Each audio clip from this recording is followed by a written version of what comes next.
Hey everybody, it's Thanksgiving 2023.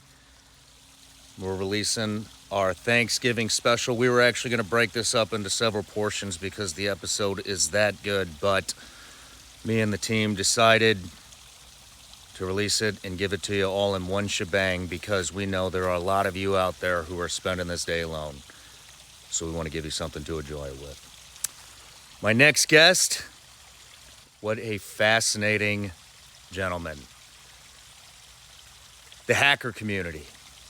It is a community that I am very unfamiliar with, but am becoming more and more familiar with each interview that has to do with this stuff, and I'm not going to stop.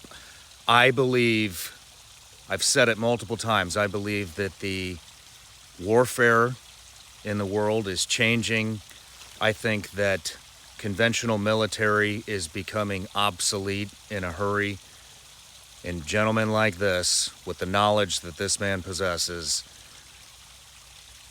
is what it's all going to come down to. I'm just so thankful that I got the opportunity to meet this guy. He has the country's best interests. He always has. In fact, he tried to get the country's attention by exposing vulnerabilities when he was just a kid. 16, 17 years old. Nobody took him seriously until he successfully hacked into NASA and defaced their homepage on the website, which then they sent strike teams to come find him. That got their attention, and then they fixed the problem.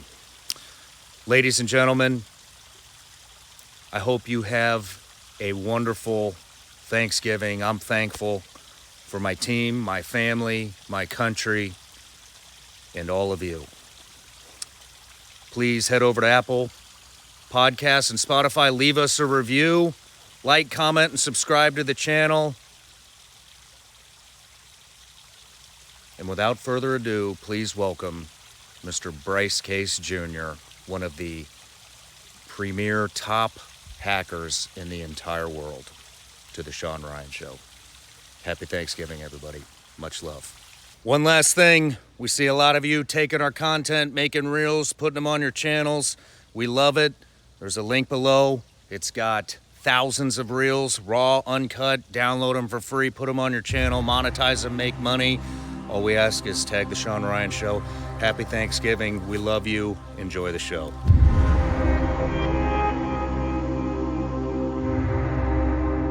Bryce Case Jr., welcome to the Shawn Ryan Show, man. Pleasure's mine. It's an honor to have you here. It's an honor to be here. I'm sitting in a chair that has been graced by so many luminaries. I feel a little under-honored. I don't know. There's so many heroes that have been here. I just feel out of place. But oh, man, please don't. Look, everybody that sits there thinks the same thing. Okay. So you very much deserve to be sitting in that chair, but I appreciate the humility. Thank you. But so you kind of came on my radar. I interviewed your buddy, your friend, Ryan Montgomery, who's now a good friend of mine. I love that guy. Great guy. I mean, just a huge heart and doing a lot of good in the world. But he described you as his mentor when he was coming up. And so I was like, oh, man, I got to meet this guy. And so we got connected, and here you are.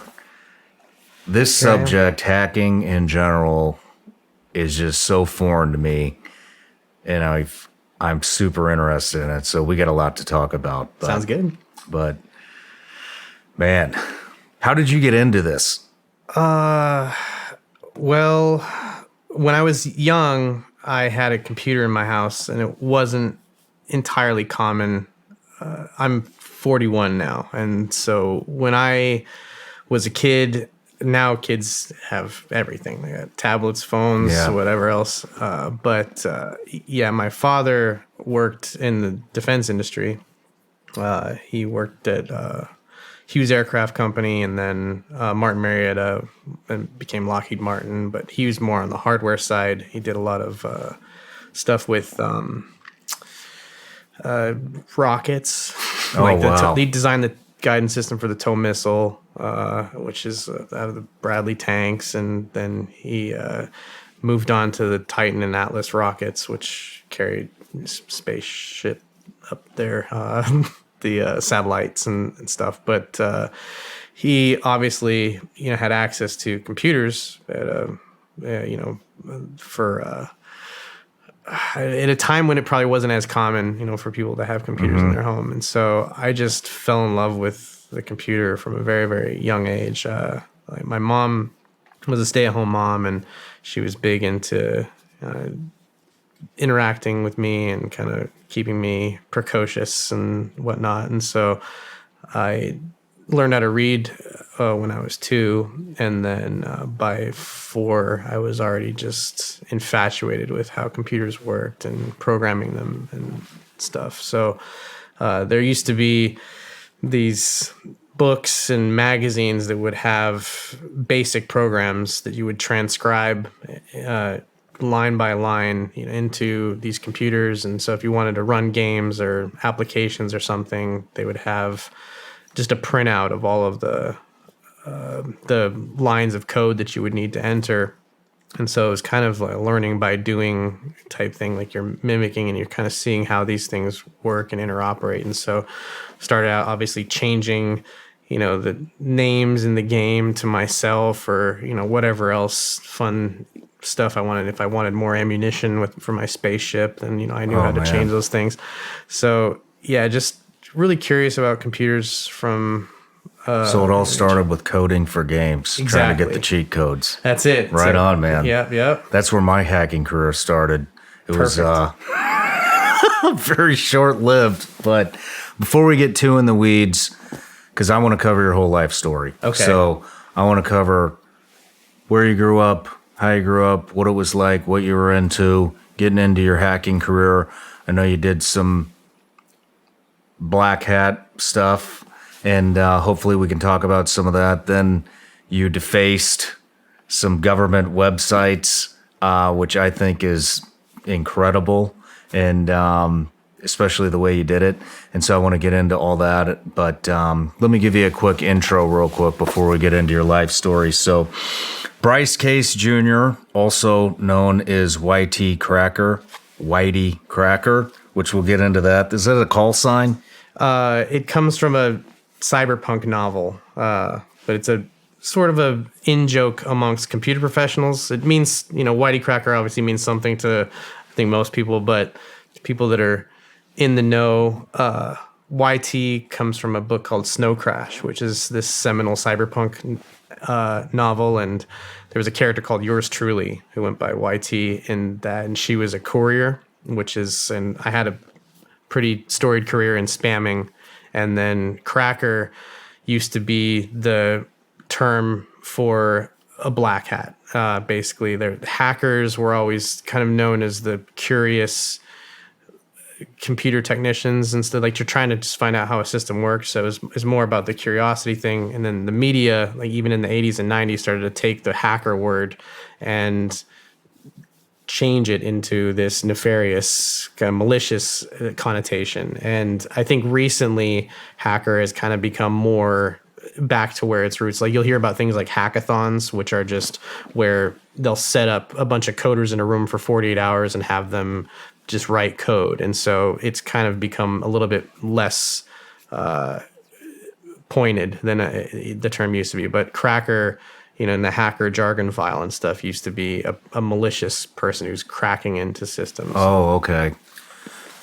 Do all hackers have a call sign or code name or?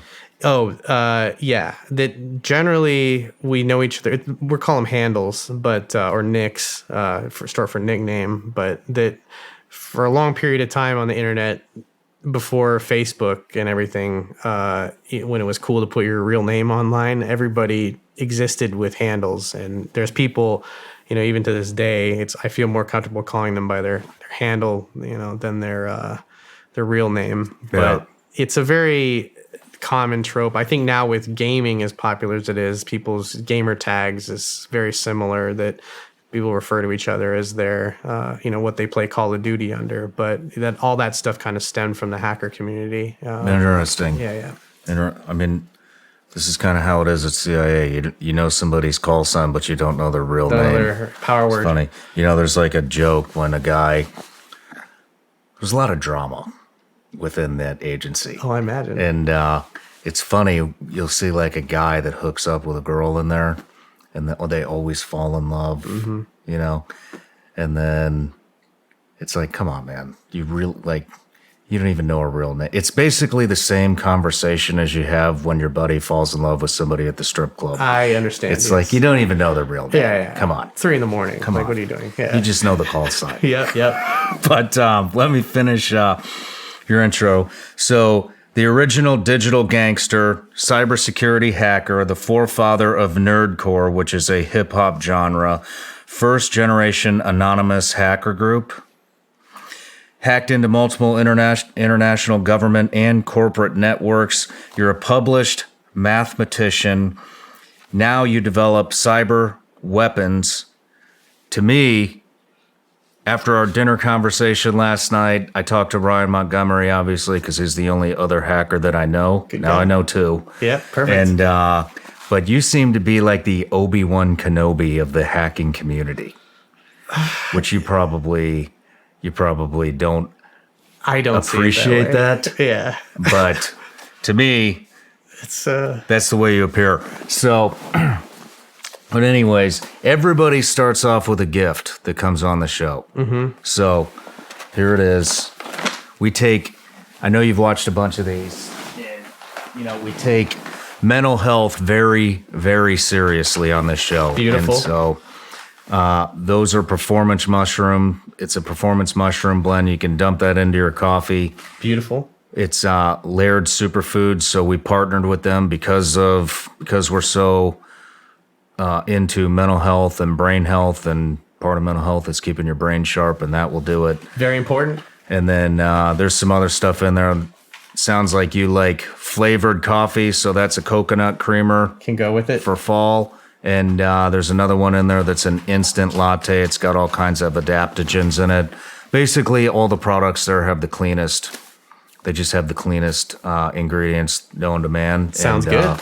It's good for brain health. So, Well, my brain is probably my most important instrument, so I'm 110% on board with that. I think we can all say that. At least I hope.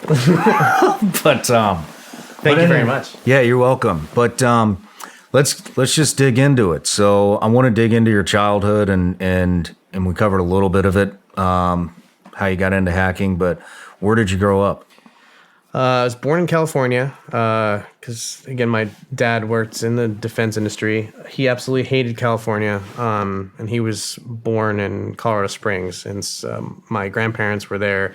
So pretty much the 2 years that we lived in California when I was a kid, he did nothing but try to get back to Colorado. And so then when I was 2, we moved to Denver, which was closer to the facility that he worked at Martin Marietta. And then 2 years later in Colorado Springs. And that's pretty much where I spent most of my life was there. And Colorado Springs had a lot of military. Still does to this day. There's Schriever, Peterson, NORAD, Fort Carson, the Air Force Academy. Lots of kind of military influence there. Funnily enough, in computer hacking, like War Games had come out, I think the year I was born, which is a movie about a kid who's breaking into government systems, and there's a huge focal point of NORAD. And as a result of that, I think there were these weird laws that existed, like kind of anti-hacking laws that were in Colorado, that area specifically in Colorado Springs, that just pertained, I think, to because of that movie. I'm assuming it's probably where a lot of this comes from. Back then, phones used to be how you would connect to. You would just dial them up with a modem, and there's a concept called war dialing, which is where you would just take a prefix and an area code and then try to dial systems. And you would see if you get a carrier tone on the other end that was a computer. But that was illegal in Colorado Springs. It wasn't illegal most other places, but for some reason they made it illegal there. So grew up in this kind of where the environment, I guess, wasn't necessarily too friendly, I think, to that type of exploration, which is something that I think some kids growing up in different areas had different experiences. But yeah, again, I just really loved computers. I used to just sit in the computer lab. I was a pretty good student early on in all the gifted, whatever programs. But I just like finish my work and I would just go to the computer lab and was like writing software on Apple II Basic to. I mean, how old are you? Oh, just school age, like elementary school, probably. Let's rewind. Yeah. Let's rewind. 2 years old, you claim to know how to read at age 2 years old. I didn't believe it myself. My mom has cassette tapes and pictures and everything like that. So, I mean, she was very a documentarian, obviously. I think most mothers are at that age type thing. But yeah, I learned how to read. And then. Like what were you reading it to? Oh, just basic stuff, not like, Cat in the Hat level. Bryce eats watermelon, Bryce pets cats, just very, very simplistic, not like Tolstoy or Shakespeare or anything. But yeah, but still 2 years old. I know. I wish I was still that smart. It'd be great. But yeah, it was just, I don't know. Like there's just some sort of whatever Well, hold on. Yeah. Hold on. So you learned it. I have that you learned to read at age 2. Yes. And that you learned to program at age 4. That's correct. Yeah. So are you one of these geniuses that we read about? Be honest. I wouldn't go that far. I don't think it's so weird. It's obviously it's something that you can't call yourself or something. I don't see it that way, but a lot of it is because I'm exposed to just insanely intelligent people at all times. And I see the way their mind works in some senses. And I mean, I've heard the feedback that I'm a genius and stuff, but it's not something I think I think the taller. It's not something you can run around and call yourself. It's not humble or anything. I just believe that it's weird if you think about just this mountain of skill, and that the people on the bottom of the mountain like are looking up the mountain and they see just this pantheon of human beings or whatever that's engaging in all this intelligent behavior. But it seems like the higher up the mountain that you go, the mountain gets taller. Like there's people that I think some would consider were in the same realm of skill set or whatever, and they are like, it's like LeBron James in the NBA. Like everyone's in the NBA and they're all amazing, but there's just some people that are, Wayne Gretzky at hockey. There's people that are just so far beyond, even like this very elite level. And I think those are the people that I consider, geniuses. So it's not a term that I really throw around very, very lightly, but I stand in deference to all these, the great, I stand on the shoulders of giants as well. Like a lot of this, where I came from and the knowledge that I have, if it wasn't there for me to learn, and kind of build on top of, I mean, I'm sure most people feel the same way, but yeah, it's not something I'm very comfortable. I'm not trying to make you uncomfortable by any means, but I found, look, I'm extremely green in this space. Obviously, I don't even know a lot of the terminology that you're throwing at me in the EDC pocket dump that you did. But, when I talk to Brian Montgomery, who is the only other hacker that I know at this point, and I consider him to be extremely intelligent, very talented, and a very intelligent human being. And when he is sitting here, because I talked to him about you before you came, obviously, because I wanted to learn a little bit more. And when a man like that tells me, yeah, this was my mentor, I mean, that resonates. And then even during your EDC pocket dump, when you're talking about the forum that you'd created, which we'll dig into, and what these guys are, I mean, I don't know what they're learning from you yet. We're going to find that out. But when you have guys that are inventing that cable, that you showed me that looks identical to literally identical to an iPhone. Just hold it up.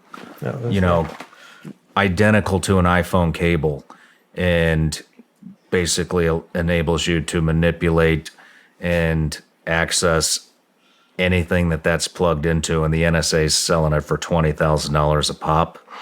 I mean, that's impressive. And then you got the guy who came from your forum that invented that phone, which we'll talk about later, which sounds like it's about as hacker-proof as you can possibly get. I mean, this is people that have started learning off of your knowledge. I mean, what's that? I mean, how does that even feel when somebody puts that into perspective for you? Have you ever even thought about that? When I first started this whole podcasting thing, an online store was about as far from my mind as you can get. And now, most of you already know this, but I'm selling Vigilance Elite gummy bears online. We actually have an entire merch collection that's coming soon. And let me tell you, it is so easy because I'm using a platform that is extremely user-friendly, and that's Shopify. Shopify is the global commerce platform that helps you sell at every stage of your business. What I really like about Shopify is it prompts you all the things that you want to do with your web store, like connect your social media accounts, write blog posts, just have a blog in general. Shopify actually prompts you to do this. You want people to leave reviews under your items? You can do that on Shopify. It's very simple. Shopify helps you turn browsers into buyers with the internet's best converting checkout, 36% better on average compared to the other leading commerce platforms. Shopify is a global force for millions of entrepreneurs in over 175 countries and power 10% of all e-commerce platforms here in the United States. You can sign up right now for $1 a month. It's shopify.com/Shawn. That's all lowercase. Go to shopify.com/Shawn now to grow your business no matter what stage you're in. That's shopify.com/Shawn. At Grand Canyon University, they believe that the military men and women are the unique among the uncommon. You fought for our freedom. Your bravery and leadership are celebrated by all Americans. GCU matches your commitment to excellence. With our counselors specializing in military benefits and over 260 flexible degree programs online as of March 2023, GCU makes higher education possible for our nation's protectors and their families to pursue your next journey. GCU salutes you. God bless America. Find your purpose at Grand Canyon University. Private, Christian, and affordable. Visit gcu.edu/military.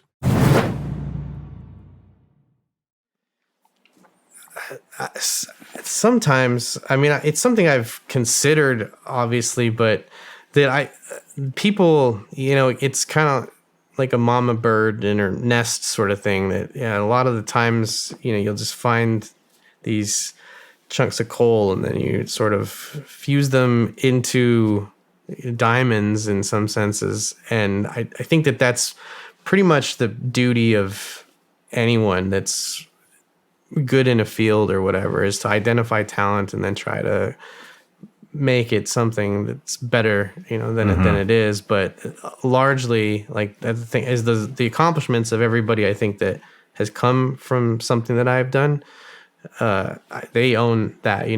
I don't want to take credit for any of the work that they've done, like, the work that Ryan's doing and stuff, that, I do see myself as like it's just like a daycare practically, that, it sounds like you are the inspiration for many, the muse of these guys that are out there doing just incredible things. You know what I mean? And that's cool, man. It's an honor. That's a compliment. But I'm sure, I know said that even like the tactical training or something that you've done, or somebody that wins a shooting competition or something and they, attended, a class of yours, or like, how do you feel about that type of thing? Like, it's cool that I was the one that was able to inspire their career. Yeah. And that's, I understand what you're saying. I'm not giving you credit for what they've accomplished. I'm just saying, I mean, you're what sparked that inspiration, it sounds like, for a lot of these guys. And that's cool, man. It's an honor. Like I said, You know? I am really just. That's very cool. But so back to reading at age 2 and programming at age 4. I mean, so reading at age 2, did you just pick it up, or I think were your parents teaching you? My mom, just very involved parent. She used to have these kind of note card pieces of poster board and stuff that she would draw circles on, and then have me recognize how many circles were on the page. So I just had a sight 1 to 100, and I got really good at recognizing just the patterns. I knew which ones were which, and so she did a lot of just seminal work on me, I think. And I mean, there's some of it's that nature versus nurture type thing. So I give my mother a lot of credit. I think she just really wanted to inspire some type of greatness in me. And so, I mean, I'm sure she read to me, but there's obviously whatever innate thing you can actually have it to, was present in me, to want to do those types of things. But there wasn't obviously the distractions that there are today. There wasn't any YouTube, dating myself. It's not exactly the Stone Age, but there wasn't, a whole lot of, I mean, there was television and stuff, but I wasn't really watching that. It's just kind of hands-on and things that I found interesting. But then just the computer was something that I said, I don't know, I can't describe. Some people just you take to an instrument or start playing the piano type thing. I just really was fascinated that you could make these things do whatever you wanted to do. And so that was just, I think, a huge reason why I got into programming, was just that you can actually make these machines do what you tell them. And if they screw up, it's because you screwed up. What kind of programming were you doing at age 4? So there's a language called BASIC, and it's basic like it sounds. It was developed, John Kameny, I think his name was,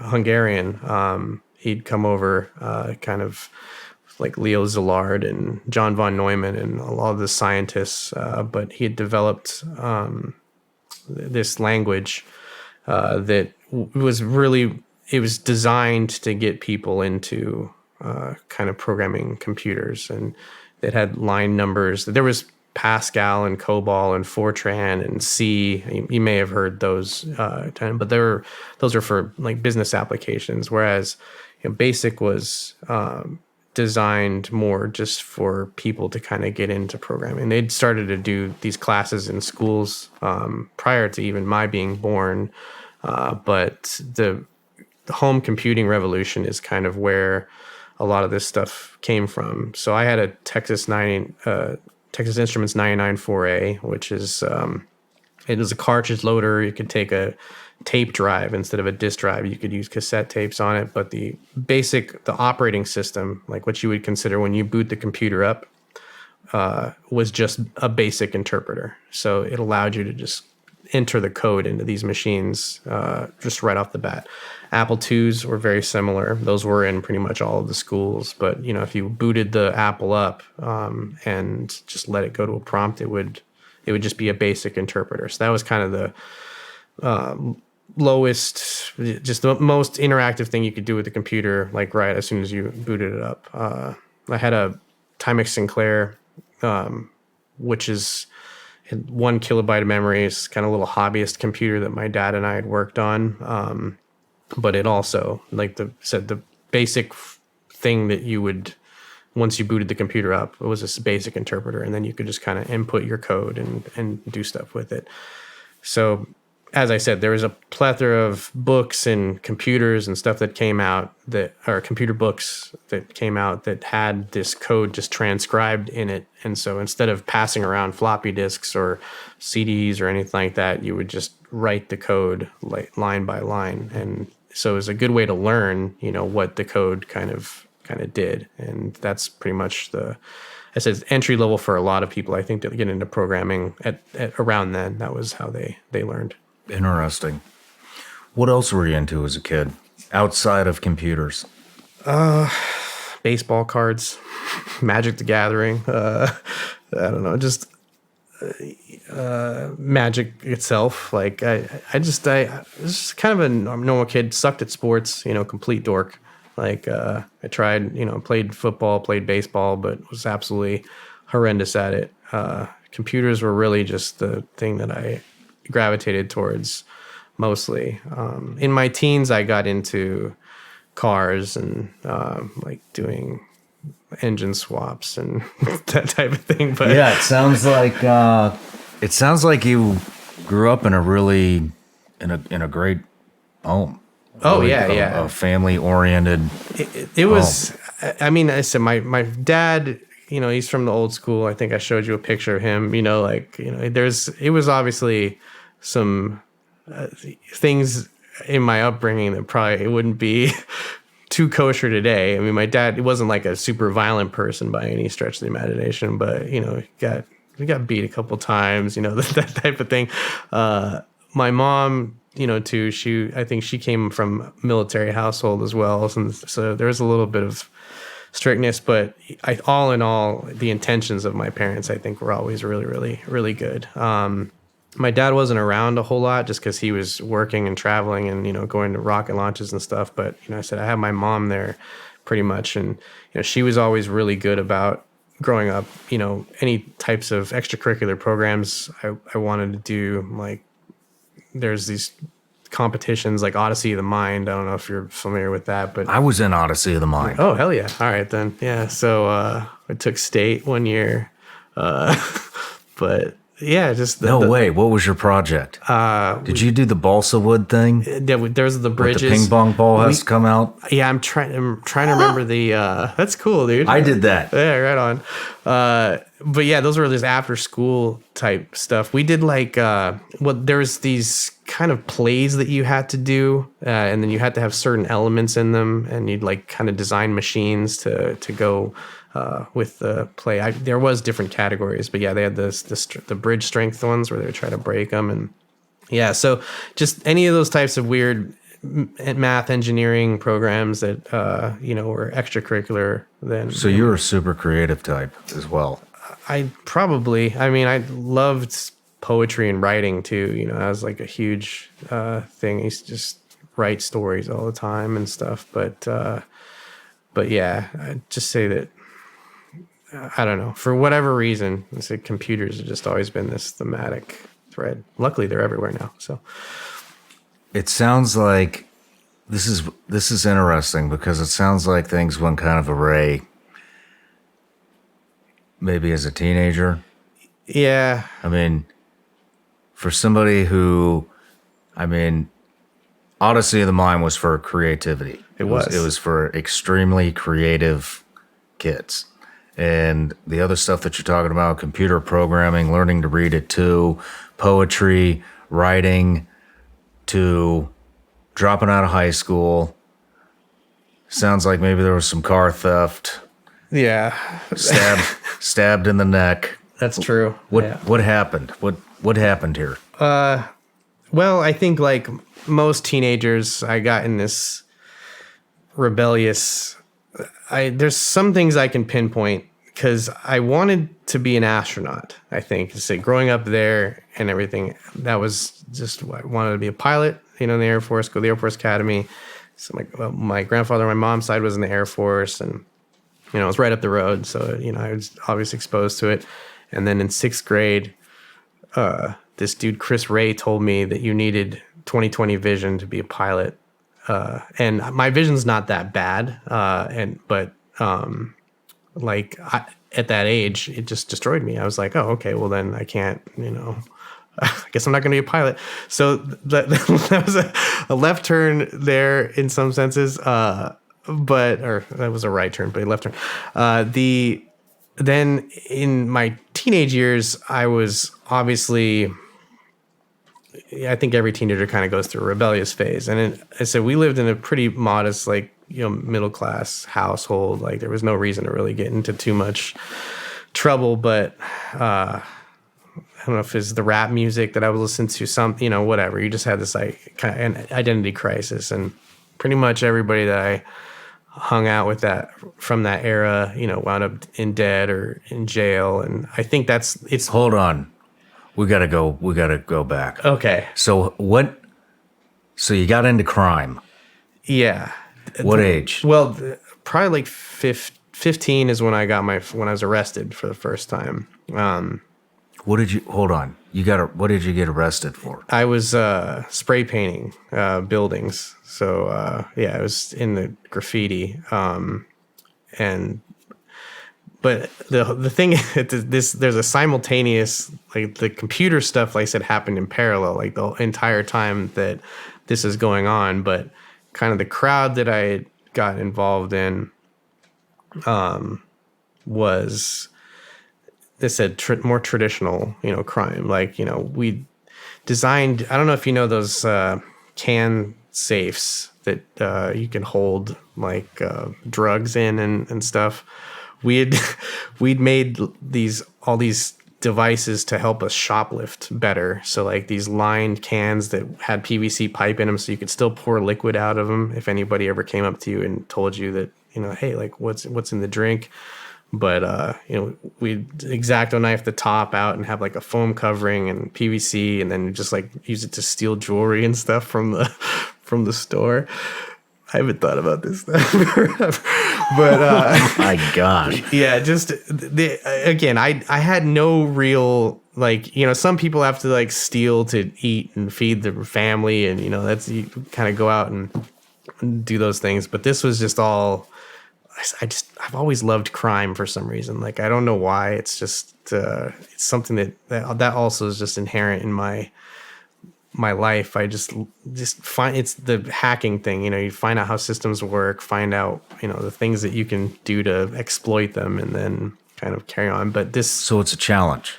Yeah. Can you do this without getting caught? I never got caught shoplifting. Walk me through this. Mm-hmm. So you would take like a soda can?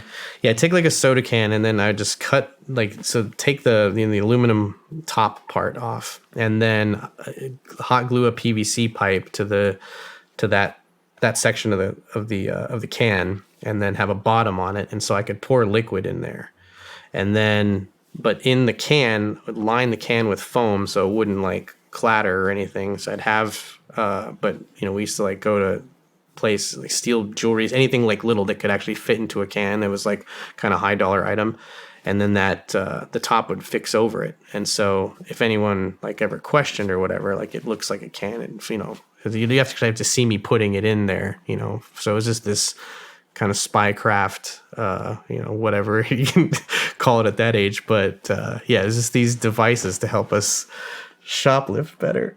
Ugh. Anyway. Interesting. Yeah. Very innovative. Yeah, tried to be. Yeah, it's necessity is the mother of invention. But in this case, like I said, there was no real necessity. It was all just about, what could you get away with? The necessity was the challenge. Yeah, I suppose so. That's it. What did that lead into? Well, so there's another turning point that happened when I was around that age, and I had gotten so I was on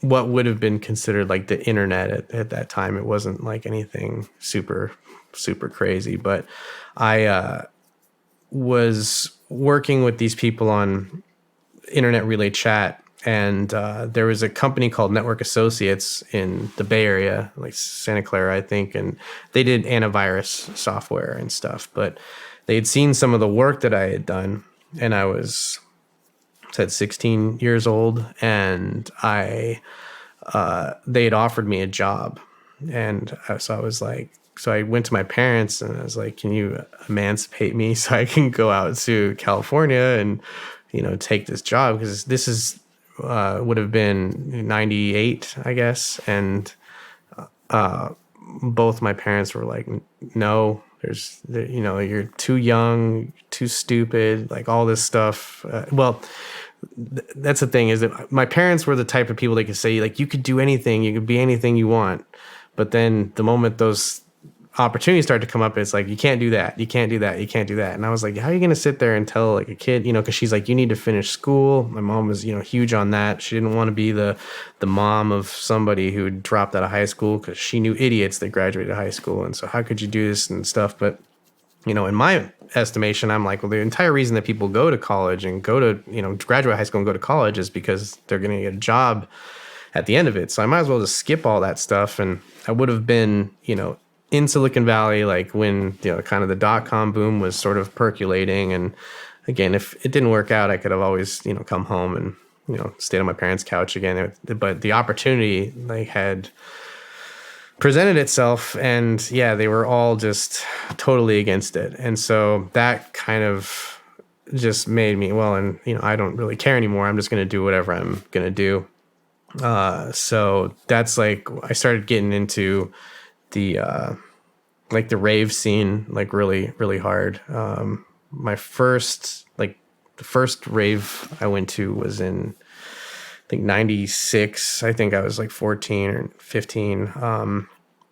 Might have been 97, but yeah, then I just was, that was an entire world that I adored, because I loved, music and electronic music and stuff, and I'd been making it. But that, obviously, that culture, I think Ryan had talked about that in some of his upbringing, but that's, that lends itself to a lot of kind of weird behaviors that, especially at that age, formative kind of teenage years. I do recommend it for anybody, because it's a blast, but at the same time, you got to be able to pull yourself out of it when it comes. But that's where I said I got involved with a lot of drug dealers and, people, drug users, and that's doing a lot of stupid things myself. What kind of drugs? Oh, just ecstasy, cocaine, meth, I tried heroin like once, snorted it. I'm deathly afraid of needles entering my skin. So I totally missed that boat.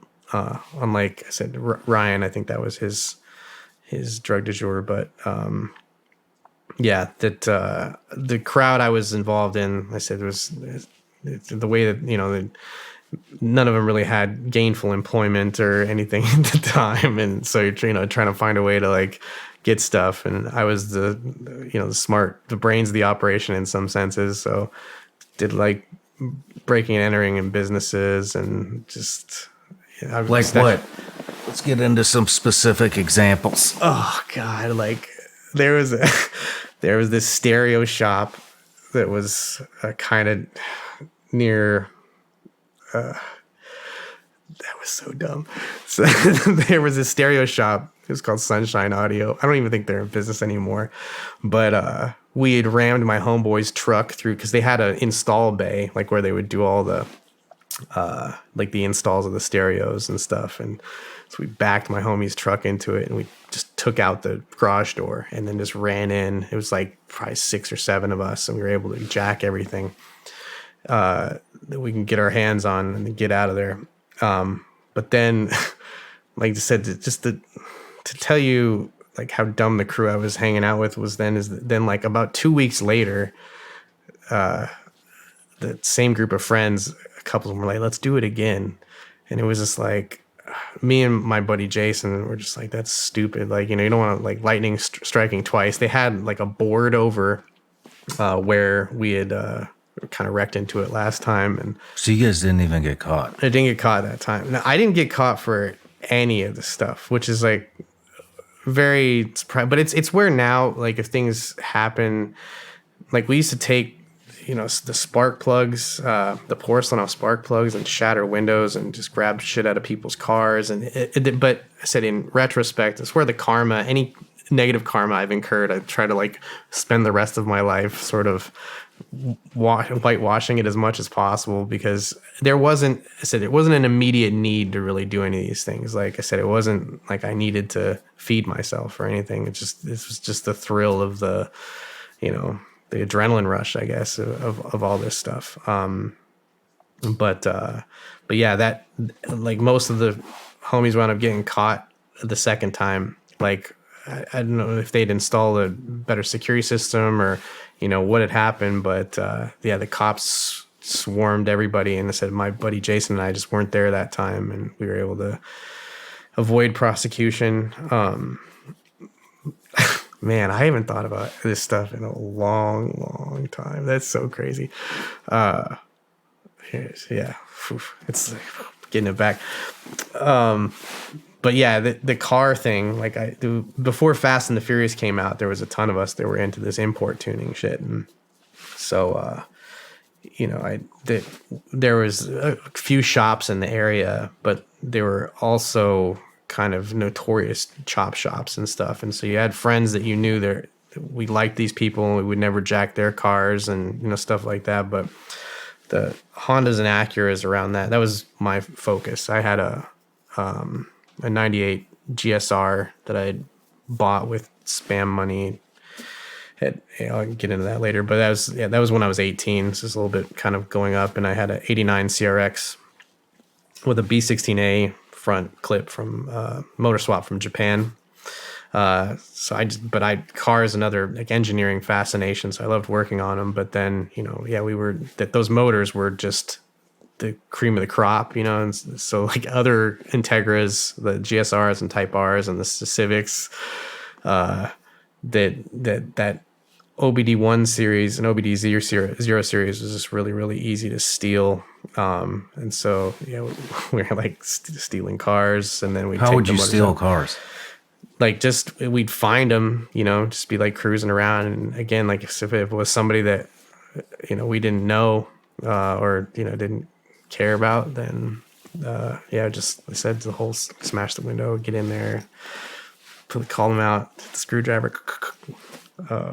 take off, and then they said just take it to one of the shops and what would you do? Just dismantle it? Yeah, just dismantle it, because some of these things you said just had the good exhaust, or they had, but the motors on those ones were just insanely expensive. So they said the heads, people would do these Frankenstein swaps with the LSs and the GSR heads. I don't know how much you know about these rice racers. Yeah, but yeah, it was just this, and this was before, then movies like Gone in 60 Seconds and Fast and the Furious are coming out, and we just felt vindicated.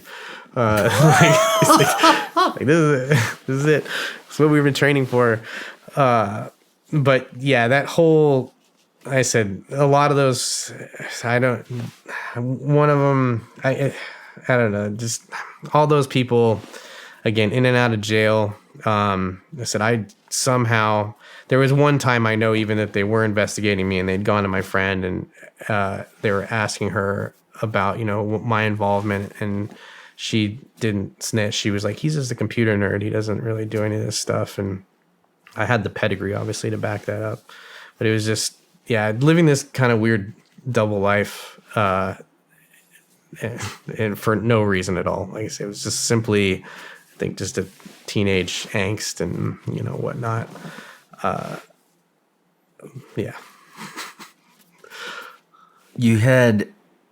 It sounds like you had premonitions that you were going to die by your 18th birthday. Yeah, that's part of it. So I had this, I have these dreams and everything, when I was super young, teen, so 13, 14, that I just was going to die before I turned 18 for some reason. And so I think that. What did you know how? What kind of dreams? It was, it was in a lot of ways. It was car accident, shooting, just something, but that was the kind of the overarching theme, something I just felt, that it was going to happen. I mean, I talked to a lot of my friends about it and stuff, and, they were just whatever. Obviously it didn't happen, but yeah, a month before my 18th birthday, a bunch of the car nerds, we were out in the back of Best Buy, the Best Buy parking lot, and my homeboy had done a burnout, and he left, and there was a ton of people there. We were just kind of hanging out, and then these two workers come out from Cub Foods, which is a supermarket. I don't know if it exists anymore, but they're you guys smoking up our, we're trying to work, all this other stuff. And I was talking to my ex-wife's sister at the time, and all of a sudden I just see this fracas break out, and one of the guys has my buddy in a headlock, and he's like doing this to him. And I didn't even react. I just saw kind of what was going on. So I left the conversation. I just ran straight up to the dude, and I punched him 3 times. And he let go of my friend. And then he came after me. And he, like I said, I didn't know he had a box cutter in his hand. And so he was cutting my buddy up. He had like just sliced all over his head. So he was yelling like, he's cutting me, yo, he's cutting me, yo. And I didn't, I said, I didn't even react to that. I just reacted because I saw that happen. And then he sliced my arm. And then when I dropped down to hit him, I exposed my neck, and he sliced me twice. Like there's one big one here and then one little one here. But it was like 3 millimeters from my carotid artery. So I'm like bleeding everywhere. My buddy Jason was able to pull the dude. So he like kind of suplexed the dude. Not the same Jason. That was another Jason. But he got him off me, and then the other dude was like off fighting my friend Adrian, and then they took off. And I remember just like looking at my friend. I was like, is this bad? And I'm just bleeding like all over the place. And he's like, no, that's no good. And so we hopped in his car, and we went to the hospital, and I remember passing out on the way to the hospital, but I wound up getting like 18 stitches. And I was like this close. I almost died. Like it was just to say, had I leaned into it just a little bit more or anything, I would have been a goner. But yeah, that was just one of those, like, again, just said you are who you hang out with, like type thing. And so it was dangerous. But yeah, I survived. So Was that a wake up call for you? not at all. No kidding. That's the part of the problem is I think like that, if anything, it just galvanized my false invincibility. Like at that point, and again, you're a teenager, you think you're, nothing's going to happen to you type thing. And so it sort of made me spiral even more in a sense, because there was a period of indestructibility, I think, that I was inheriting, because it's like, man, it couldn't even kill me. My neck is like sliced open and stuff. So, yeah. What was it that finally, Chilled me out? Yeah, that scared you out of it, or you grew out of it, or what was it? I would say that my daughter being born was probably the one thing that really, because there was so after like that had happened, there was this year that I had spent, and it was like a personal challenge to myself, but I was like, can I deal drugs and support myself just off of dealing drugs, like for a year, like, my apartment, my car, like all this stuff. And this is like, even after I'd hacked NASA and stuff, I was just still in this kind of mentality. And but that was before my daughter was born. So I was like kind of 18 to 19. I worked 3 months at Gateway Computer, which was a computer company. I was doing tech support for them. I got hired shortly after, stab in the neck stuff. And then I worked the floor for 3 months, but everybody that I met there, like loved cocaine and meth. And so like, I pretty much just got this clientele from the tech support world. And then I had the rave people and stuff. And so I had like a decent Rolodex of people that I could trust that weren't necessarily, violent or anything. And so, yeah, that's like I said, this was this personal challenge. I had all this seed money from spamming the internet. And then so I used that to parlay it into drug dealing. And but that it's mad annoying, because it's like tweakers and stuff would call you at like 2 a.m. They don't care what you're doing. You'd drive them like a gram, then you'd be like halfway back home and they're calling you and they're like, can I get another gram or whatever? And it's like, why don't you just buy them both while you're there? It's going to be cheaper for you. So that type of stuff is it's not conducive to a very restful lifestyle. So shout out to all the drug dealers out there. I don't know how you do it. I'm very, very proud of you sticking to it. But again, everything I said, there's a lot of stuff I've done is in retrospect, even saying it now, I just sound like stupid, but yeah, it's sort of what, you're the sum of your experiences, type thing.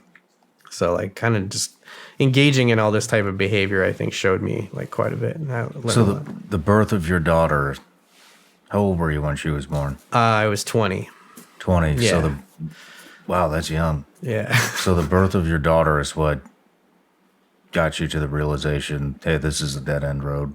That's Time to there was a switch little it bit up. of a tapering. Yeah. Shortly after she was born, like I think there was still some kind of remnants of stupidity, but yeah, that the realization that you now have this other life that you're responsible for and stuff. So I encourage everybody out there who doesn't have kids to, if you're, well, I mean, some people, I guess it's like having a baby to save your marriage is always a bad idea, but I'd always wanted to be a father, so it's just one of those things that it's like, might as well get it right. So that was probably like a huge turning point, and yeah, definitely all that type of behavior. So, I mean, going through all of your, I'm sure we didn't touch on, there's a lot we didn't touch on, but, on a serious note, there's a lot of kids that go down this road. What would your advice to them be? That part of what's problematic is that, and I think some people have a gift for this, but learning vicariously through other people. And that with me, no one could tell me anything. That's the thing, is that I mean, and that's even somewhat true to this day, like that there's if somebody tells me something's impossible, like let me take a stab at it first and see if it's impossible. I'm not just going to take people's word for it in a sense. And I think that's part of the problem, is you can't really tell anybody. The advice that I would give, again, is that it's a very personal kind of experience. And, of course I knew things were wrong. I had mens rea, I understand the, what's good and evil and, what's right and wrong and stuff. And I still kind of made the choices to act those ways anyway.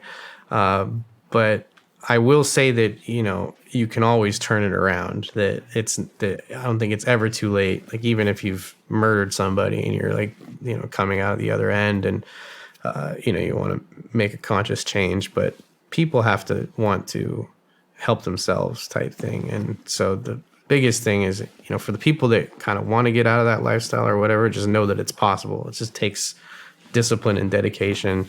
And again, I also wasn't really forced into that. These are just things that I, for whatever reason, found fun, for lack of a better word. I mean, it was exhilarating. Like it had a good component to it that, made it very fun, but, and interesting. And, obviously gets the adrenaline pumping. The same thing, I said I should probably join the military and, get shot at or something. It would have been a little bit different, but, yeah. So military couldn't take me anyway, though. Well, I appreciate you sharing that, because, there are a lot of kids go down that road, and then I think a lot of kids wind up deep into it and then they just continue. Yeah. It's unfortunate. They never pull themselves out. Plenty of friends that, there's people that said it's still from that era that are in and out of jail to this day, just don't want to get their act together. And is one of the first businesses that I had a call center, but like it was huge. One of the biggest things I try to do is hire convicts and stuff. Not only do you get some this cool associated tax breaks, but it's like I think everybody deserves a second chance, and a third, sometimes a fourth. You gotta just work with people, and you see people just kind of go through weird stuff in their life, and so I would say that the perspective I gained, from that, there's a lot that I understand sort of from that end, like why people behave the way they do or what they do. And, there's people that are forced into it and there's people that are just kind of doing it as a hobby. And so, both of those obviously have different reasons and outcomes and stuff. But I have that it's also under childhood that you were starting businesses and selling them. When did your kind of entrepreneurial career begin? So that one of the, I think one of the services that was really, really prevalent to get on the internet was America Online. It was pretty much the only game in town for a really long time, and it made the internet accessible to just normal people. My first exposure to the internet was through my father had what's called a SLIP account, serial line internet protocol. It was an account through work, and there wasn't really a World Wide Web or anything to that nature yet. It was all like Archie and Gopher and FTP and these antiquated protocols that people rarely even use anymore. But AOL was this kind of gateway for people. CompuServe, Prodigy, there was a few services, but America Online had kind of the biggest user base, and it was just for the everyman to kind of see what was going on the internet. And with that, obviously the technical competency of the people that were on that service was drastically different than, the people who came on the internet before. There was this concept that started in news groups called the Eternal September.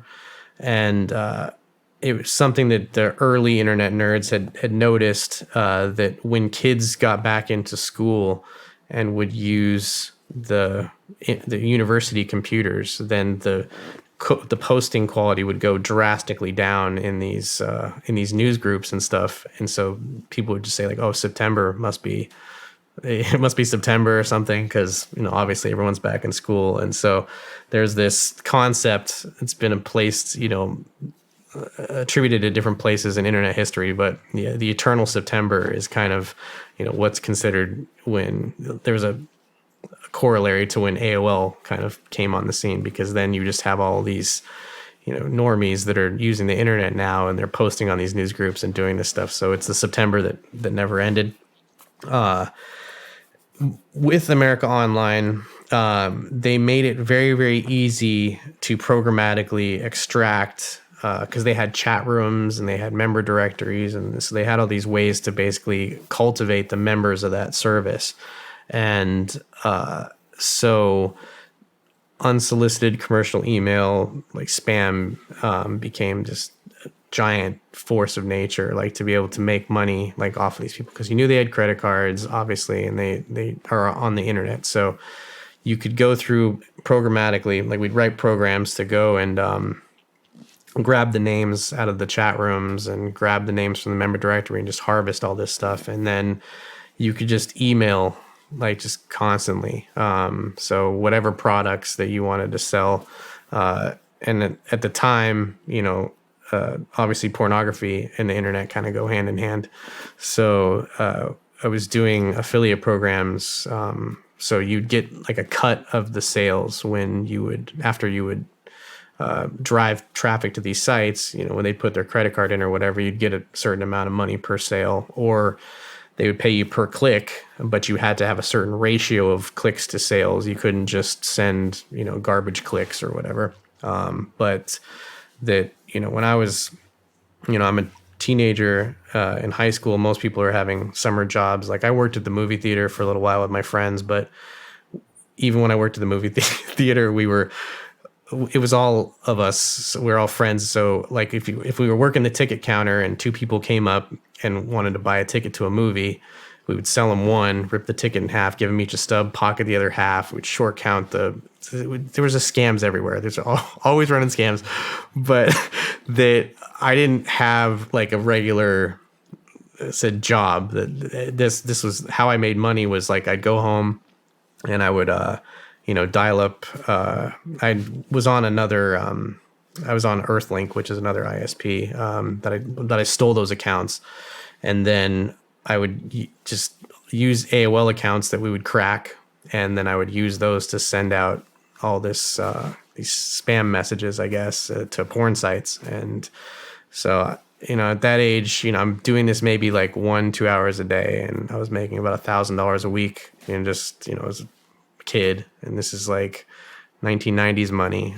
So these affiliate programs go all the way back to the 90s. yeah, and again, porn. The thing about pornography is it is the genesis of a lot of internet technology and these types of concepts that the affiliate program was really, really birthed and metastasized from the porn industry. I mean, the VHS Betamax, I don't know if you remember like the tape format stuff. Yeah, and then VHS like wound up winning largely due to porn. I mean, broadband internet you can attribute pretty much to pornography. That pornography's always been this weird sort of vanguard. You know, it's this, oddly enough, like in the industry itself, like you would always refer to porn as porn and mainstream as mainstream, like these two pieces, even though that it was weird. A lot of the advertising techniques and everything that were being employed in porn, you know, sort of eventually found their way into what we consider mainstream. And, you know, that's just been true since maybe the dawn of time, but especially like in this, you know, in the internet. So porn is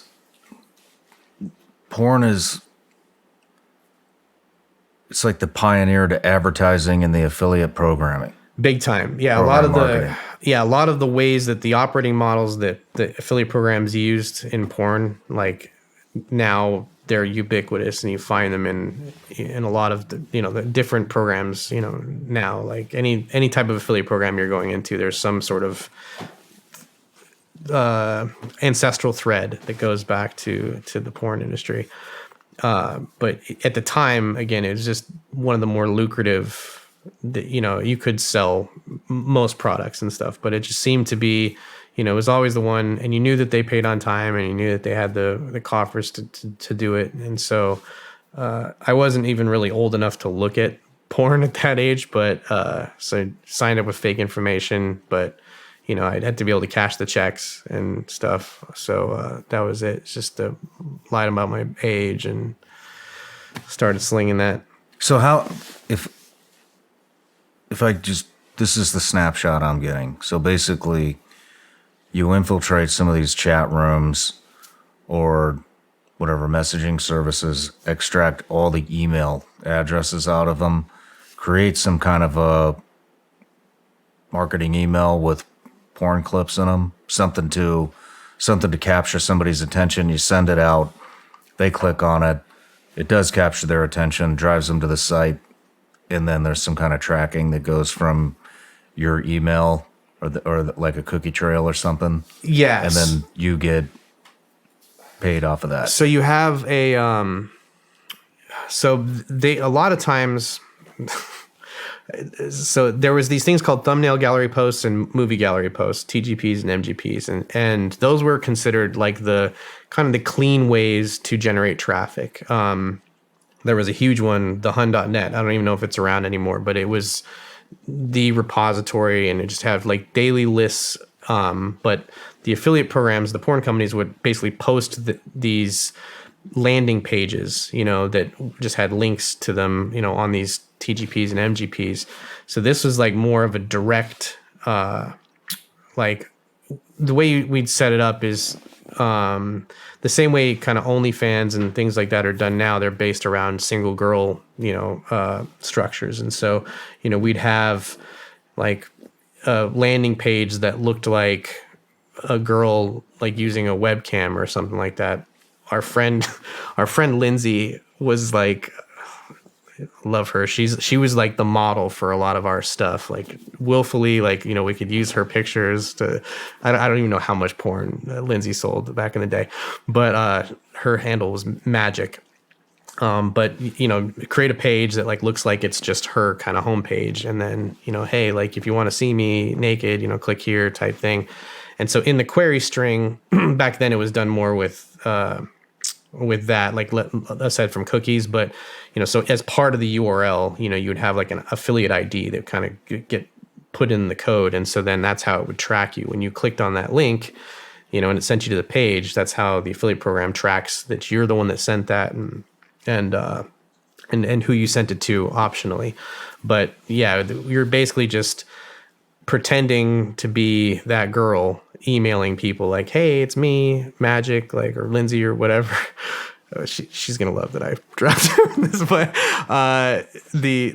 yeah, this is, come see my pictures, or come see me live, whatever it was. And so then they would click on that link, and then, then usually the thing is that you'd get paid on free trials. So whether or not somebody, which is another thing that porn started and then mainstream kind of picked up on, because it's in the nutraceutical industry and all types of things now, like where, you get the free bottle, and then they hit you every month. It's called a continuity offer, like where they will rebill you. They'll hit you for $40 a month and keep sending you bottles until you cancel.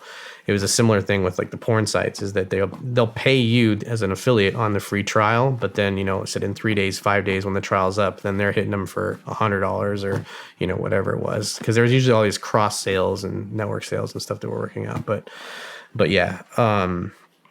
What age did you get into that? Why? What age? 15, 16. Yeah. Wow. Yeah. That was So fun. you're on like the cutting edge of all this. Yeah, and back then there were no very rate beginning. limits. Now if you try to send a ton of emails, it'll say no more of that.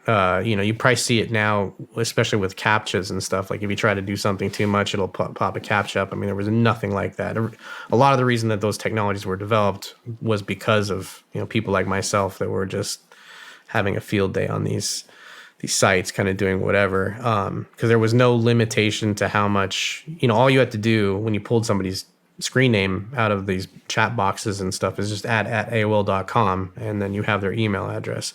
And so they had an entire basically directory, like just a list of the chat rooms that were open at the time. And so you could click this who's online or who's chatting button.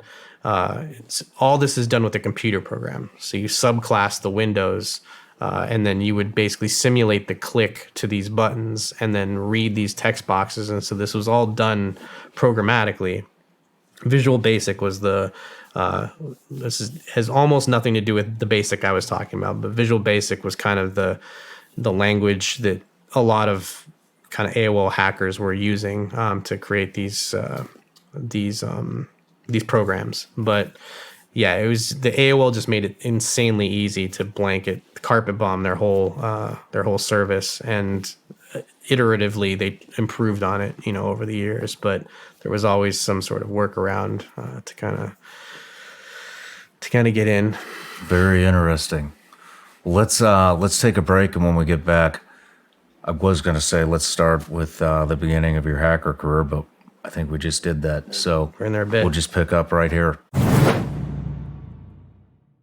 Those of you that have been around SRS for a while know that we take mental health very seriously here.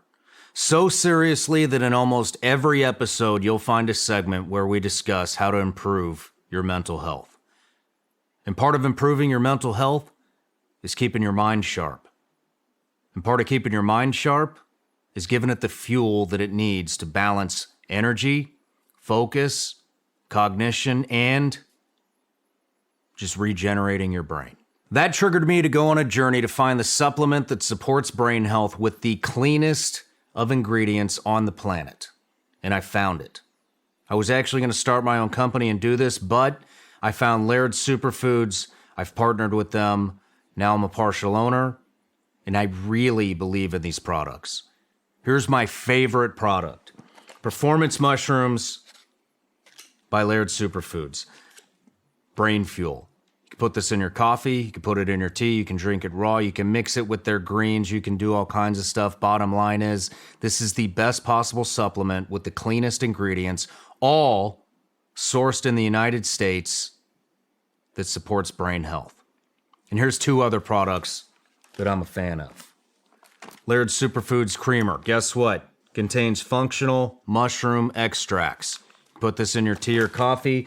And most of you know I'm not a caffeine or coffee drinker, but a lot of you are, and they just happen to have Laird Superfoods coffee, organic Peruvian coffee with, you guessed it, functional mushrooms that support and regenerate your brain. Go to LairdSuperfoods.com. Use the promo code SRS. You'll get 20% off.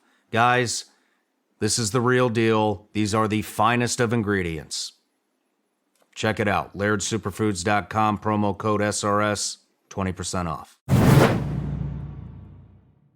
You want a killer Black Friday deal? I've got one for you. a free Moto G 5G phone from Pure Talk. No gimmicks, no trade-in necessary. Just sign up for Pure Talk's unlimited talk, text, and 15 gig data plan for just $35 and get the Moto G 5G phone for free. But here's the deal. You need to move fast because these phones will be gone by the end of the month. So if your current phone is on life support, upgrade for free with Pure Talk. Enjoy 2-day battery life, an exceptional quad pixel camera, and a whole lot more. Just go to puretalk.com/Ryan to get this exclusive offer and to select the plan that's right for your family. Remember, Pure Talk gives you America's most dependable 5G network at half the price, so make the switch today. Go to puretalk.com/Ryan to claim your free Moto G 5G phone with a qualifying plan. Again, puretalk.com/Ryan. Pure Talk. Simply smarter wireless. All right, Bryce, we're back from the break. We're getting ready to dig into kind of how you got into hacking, even though I guess we talked a little bit about it with the porn industry and AOL, but I want to talk about, some of the beginnings. What first caught your interest in hacking?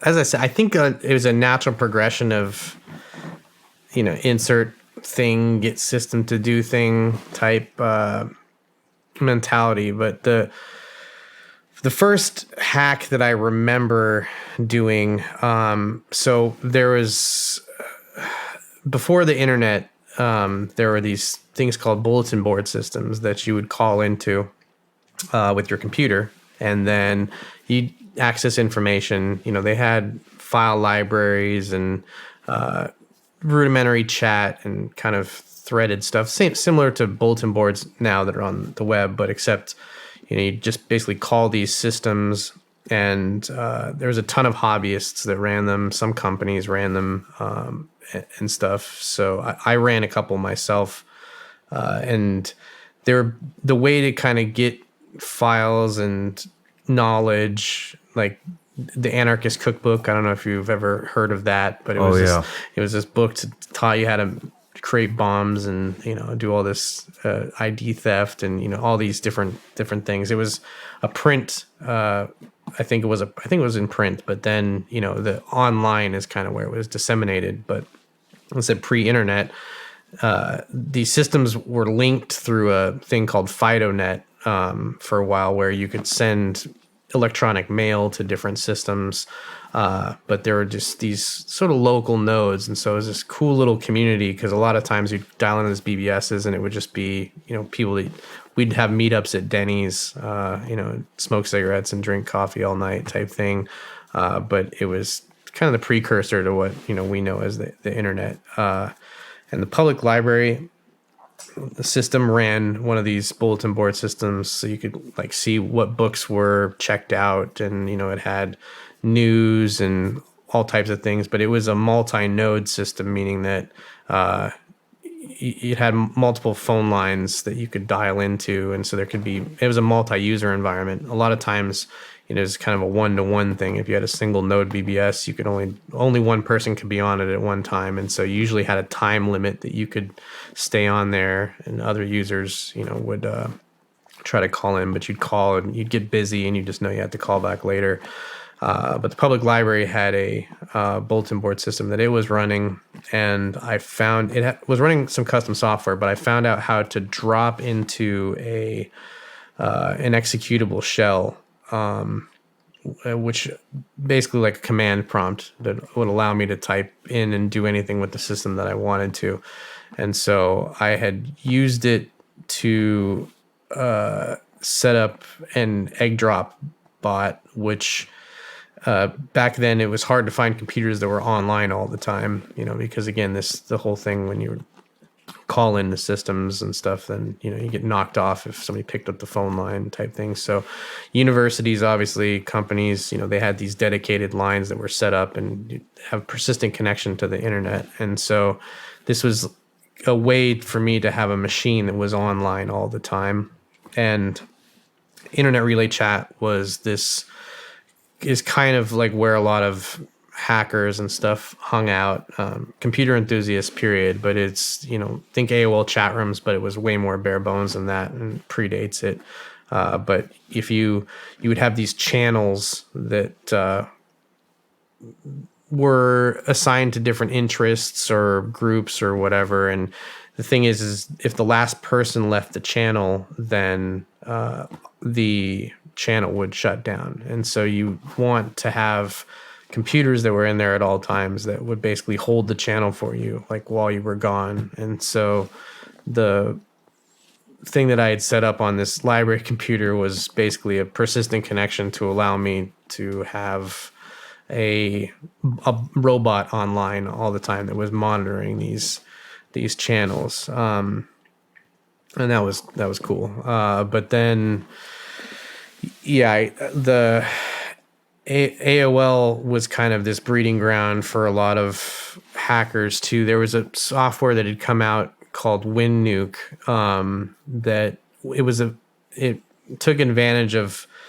There's a port that's open on Windows systems even to this day, but it's used for file sharing, like if you're sharing information between two computers. But there's a specialized out of band packet that you could send to port 139 on a system that was online.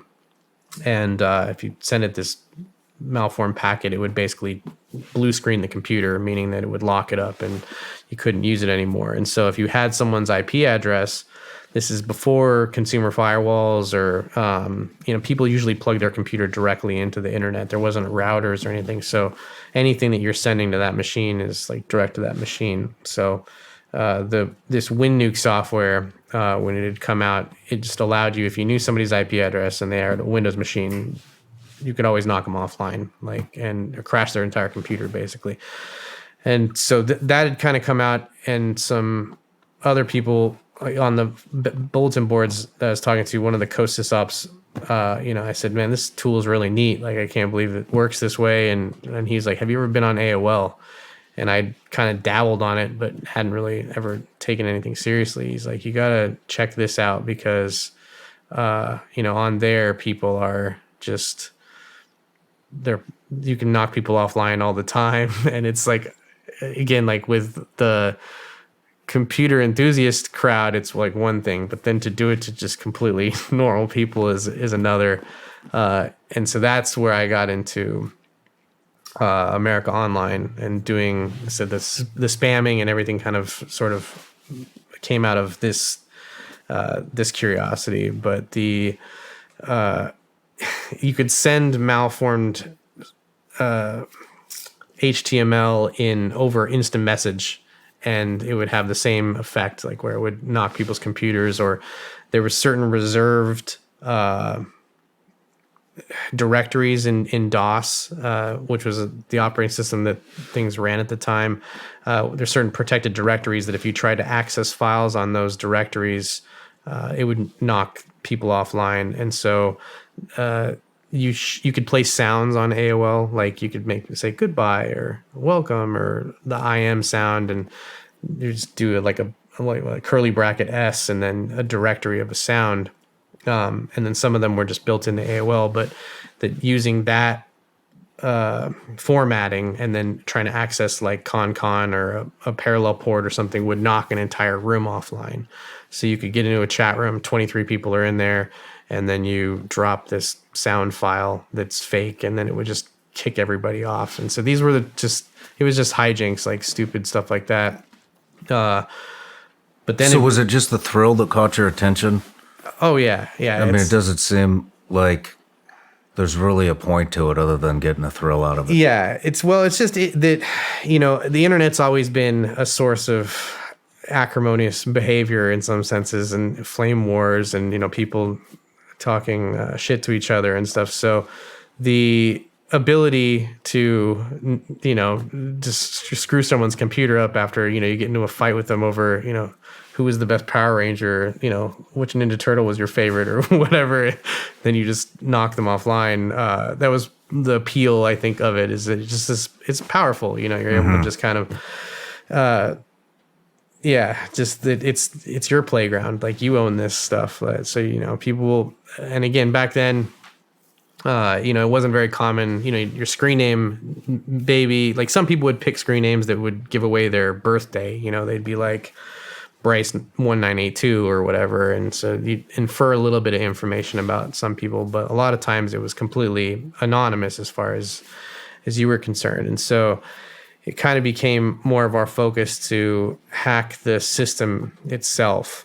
And there were these private rooms that were on AOL that were just sort of in the back channels of, and it was all people that were, kind of interested in these types of things, or making programs that interfaced with AOL to do the spamming, or, these programs that would automate the punting.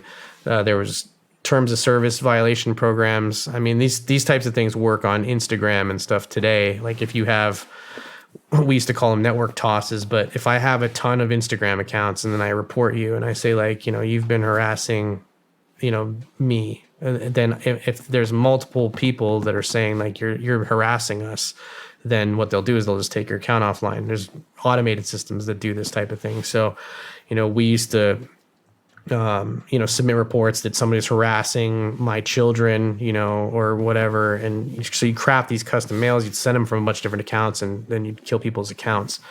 So as I said, these are just kind of hassles, but this is all just figuring out how, to manipulate the system for our advantage. The progressively, like what had happened is started to investigate the internals of AOL. So with these groups, we'd get together, and there was one of my partners, Glitch, that I lost touch with, but we got into hacking into assets like AOL, like internal assets, ones that only the employees could access. And we found kind of debug tools that allowed us to use the America Online interface the same way an employee would. Or we could access hidden forms, like sometimes instead of when they deprecated like a mail form or something like that, they might still be in the code and there might still be a way to interact with it. But as far as the front end is concerned and anyone else that was using this system, they're getting the normal one. But then we have this kind of alternative version that we could manipulate and use.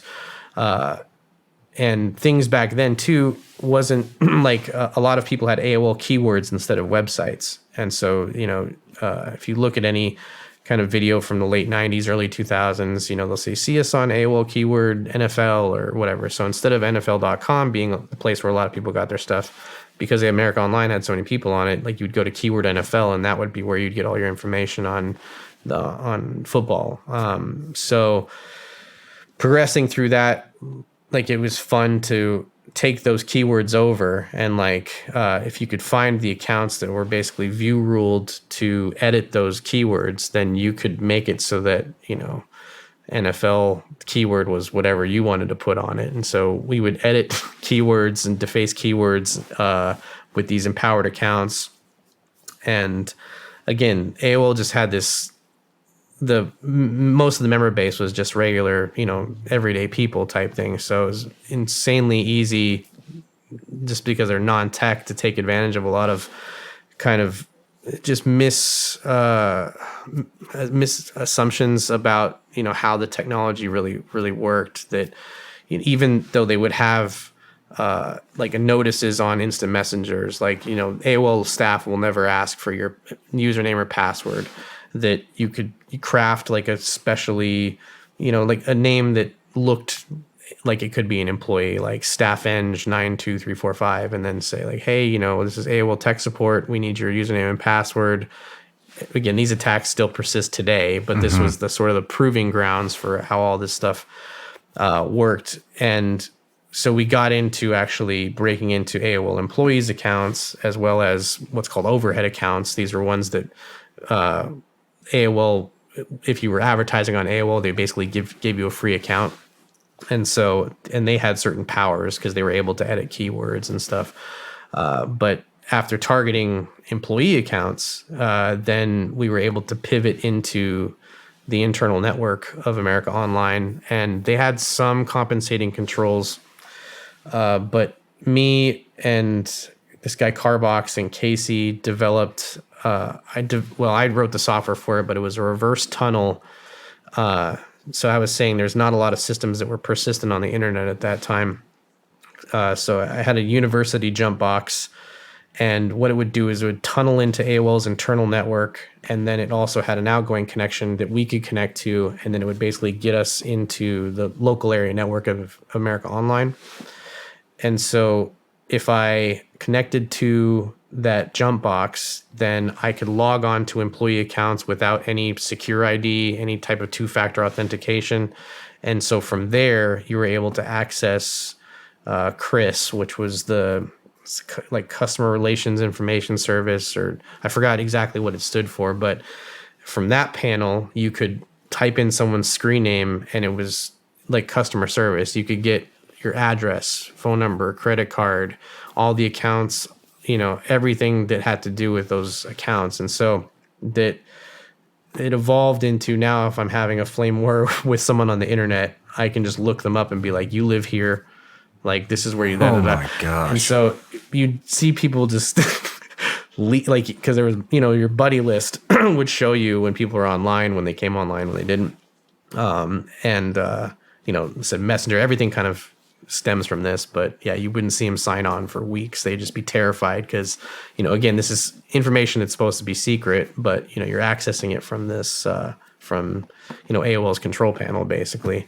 But the major thing that we used it for was to take screen names that we wanted. So like I had my first name, like I had Bryce at AOL.com, and so all of the homies all had their first names and they had their handles, and some people's handles are a lot less I guess like O-Day, for instance, is a term in computing that I know multiple O-Days besides Ryan, but if he wanted that screen name, like I would get it for him, type thing. And so we used it more for that type of stuff. Again, we weren't stealing people's credit cards to, charge them or anything, but it was just fun to have that type of access. Cause again, it was very, imagine you could just look somebody up that you were having a internet fight with, and you knew exactly where they lived and how often they paid their bills and stuff. Man, it sounds like you were really on the precipice of hacking, the very beginnings. I would say in the 80s is like when it really took flight. There was a lot more you could do with phone systems and computers back then. There was absolutely no compensating controls at all. And so glory days, like in New York, there was like Masters of Deception, Legion of Doom. Like there's these hacker wars of the 80s that were just legendary. But I would say a lot of kind of the modern twists and stuff. It was very cool to be a part of that time, because again, the internet was just barely coming into itself, and it's just starting to get available to normal people, and that's kind of why I really like the era I grew up in, because I had that kind of the giants that came before me and sort of set that foundation, but the stuff that we were doing around then is a lot more kind of analogous to the types of threats and everything that we're dealing with today. When you talk about some of your buddies that you were hacking with, like I think you mentioned him, somebody named Glitch. Yeah, Glitch.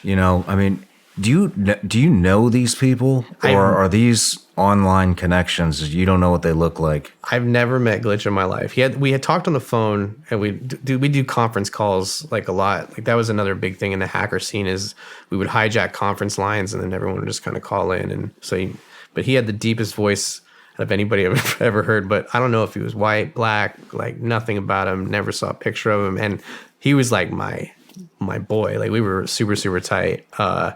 And I don't even know where he is now. I mean, how does this work? How do you meet him? So like, oh, I'm Bryce, I'm a fellow hacker. Let's be friends. Like, how does this work? So like I said, we had these private rooms that, so once you kind of get into the network, the fabric, then you sort of spider out into, the other kind of corners. But there were these, because of the programs that were being released on AOL at the time, there were rooms that were named after programs that people would go to. Like you would just type in the name of the program. Like Fate X was a huge program. Havoc was a huge program. That's the first room that I was really, really a part of. But they had a ton of software piracy rooms. So if you wanted to get what we called wares, it was short for like software. You would go. Some people pronounce it Juarez, but it's wares because it comes from software. And you would go in these rooms, and they were like numbered. So it was like server 1, server 2, server 3, server 4, da da da. But any type of software that you wanted to get, they basically would use AOL as a file distribution service. IRC has an analogous system called DCC, but on AOL, it was stored on their servers, and you would just basically get emails with pieces, chunks of a file. So if you wanted Photoshop or something, you could go into these server rooms and then download sequentially, each chunk of this file. But going into these rooms, like there was just a network, I would say, of like this person would be in these 2 rooms, this person would be in these 3 rooms type stuff. So you just get to talking and collaborating. And I was already a pretty good programmer at that time. So, I was going in there, and it was a very, like the open source community. There's software that is released now that you can look at the source. You can contribute to it. Anybody can contribute to this stuff. Linux, the operating system is an example of this open source software where, everything's available to you. You can see all the code. You can edit it. If there's a feature that you want in there and you can code it, you can submit a pull request and then they'll put it in. AOL had that same type of culture, except very, very early, where, we would share methods with each other. If I found like a cool way to punt somebody, then I could copy paste my code to somebody else. And so you just sort of gain a name for yourself in that community. So it's just sharing information and innovation. Yeah, it was very collaborative in those years too. There was very little. I mean, of course, you had some things you kept close to the chest, some secret sauce. But the things that I was famous for writing were I had like an all-in-one chat command program, but then I wrote a program called Concert that allowed you to get free AOL accounts. It was when AOL Instant Messenger had been released, and you used to not be able to have lowercase screen names. Everything had to be uppercase. But when America Online released AIM, then you could take your AIM account and you could turn it into an AOL account. And we called them iCases because when a lowercase I or a capital I looks like a lowercase L, like in the font that was in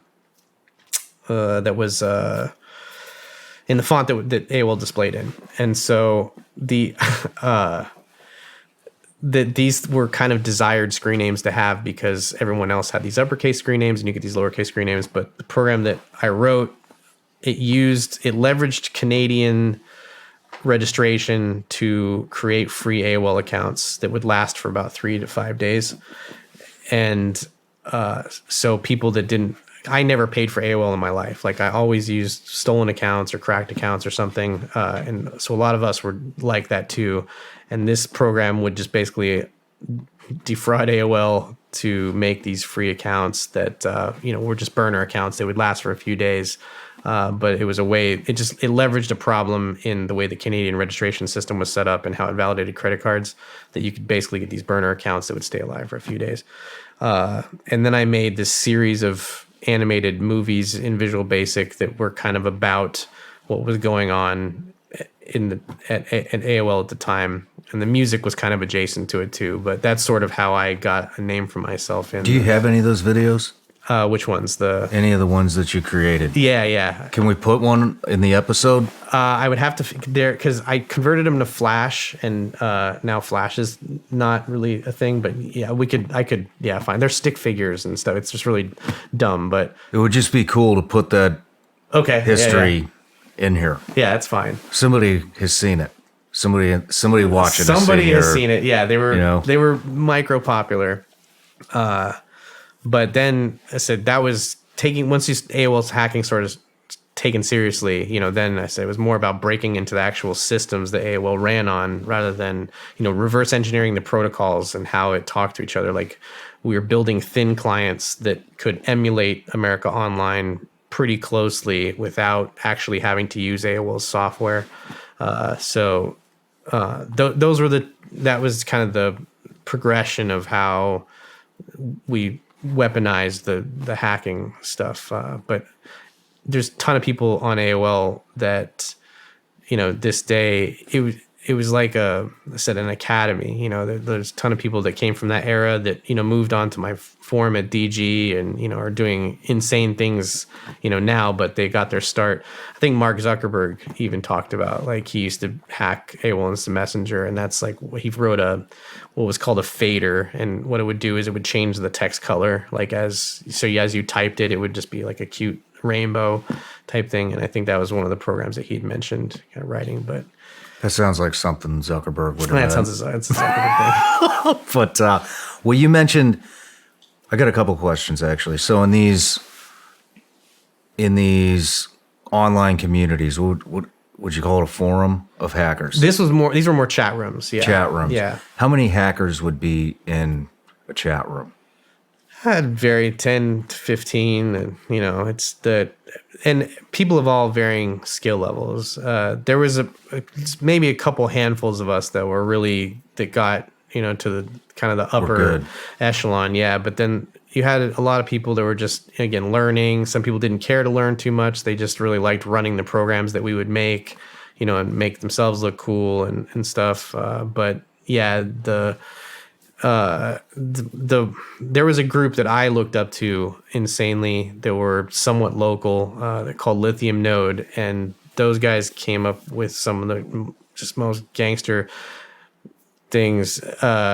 There was like limitations on the amount. You had to have at least 3 characters in your screen name. That was a kind of a bare requirement, and they found out how to make 1 and 2 character screen names, and they also had found exploits in AOL's web server. The software that they used to serve all their web traffic actually exploited a bug in that. I think it was in TCL. But just that, even then, there was people that were kind of a strata above my crew. There was just a ton of different groups, but all of various kind of skill level. Node was probably the most elite, but I was part of AOL Files and Observers, and those were probably, like I said, the second tier. It's just, how the hierarchy of, I'm sure there's one in Special Forces or something, but yeah, the groups that I was a part of were up there, but not like the top, tippy top.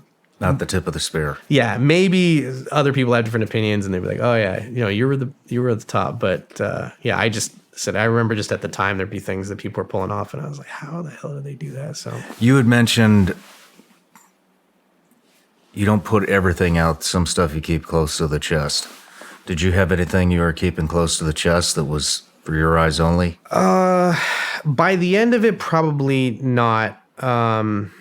It was more, that there were certain, I would say, internal websites that I knew about that I didn't want anybody else scraping or knowing, because then it would just raise the signal on them type stuff. But as far as we call them methods, like it just, as far as any of that stuff goes, eventually I would just try to share that type of knowledge, because generally it'll come back to you. If people aren't super greedy, they'll take your stuff and then, they might mutate it in some way, and then you're going to get back something cool later.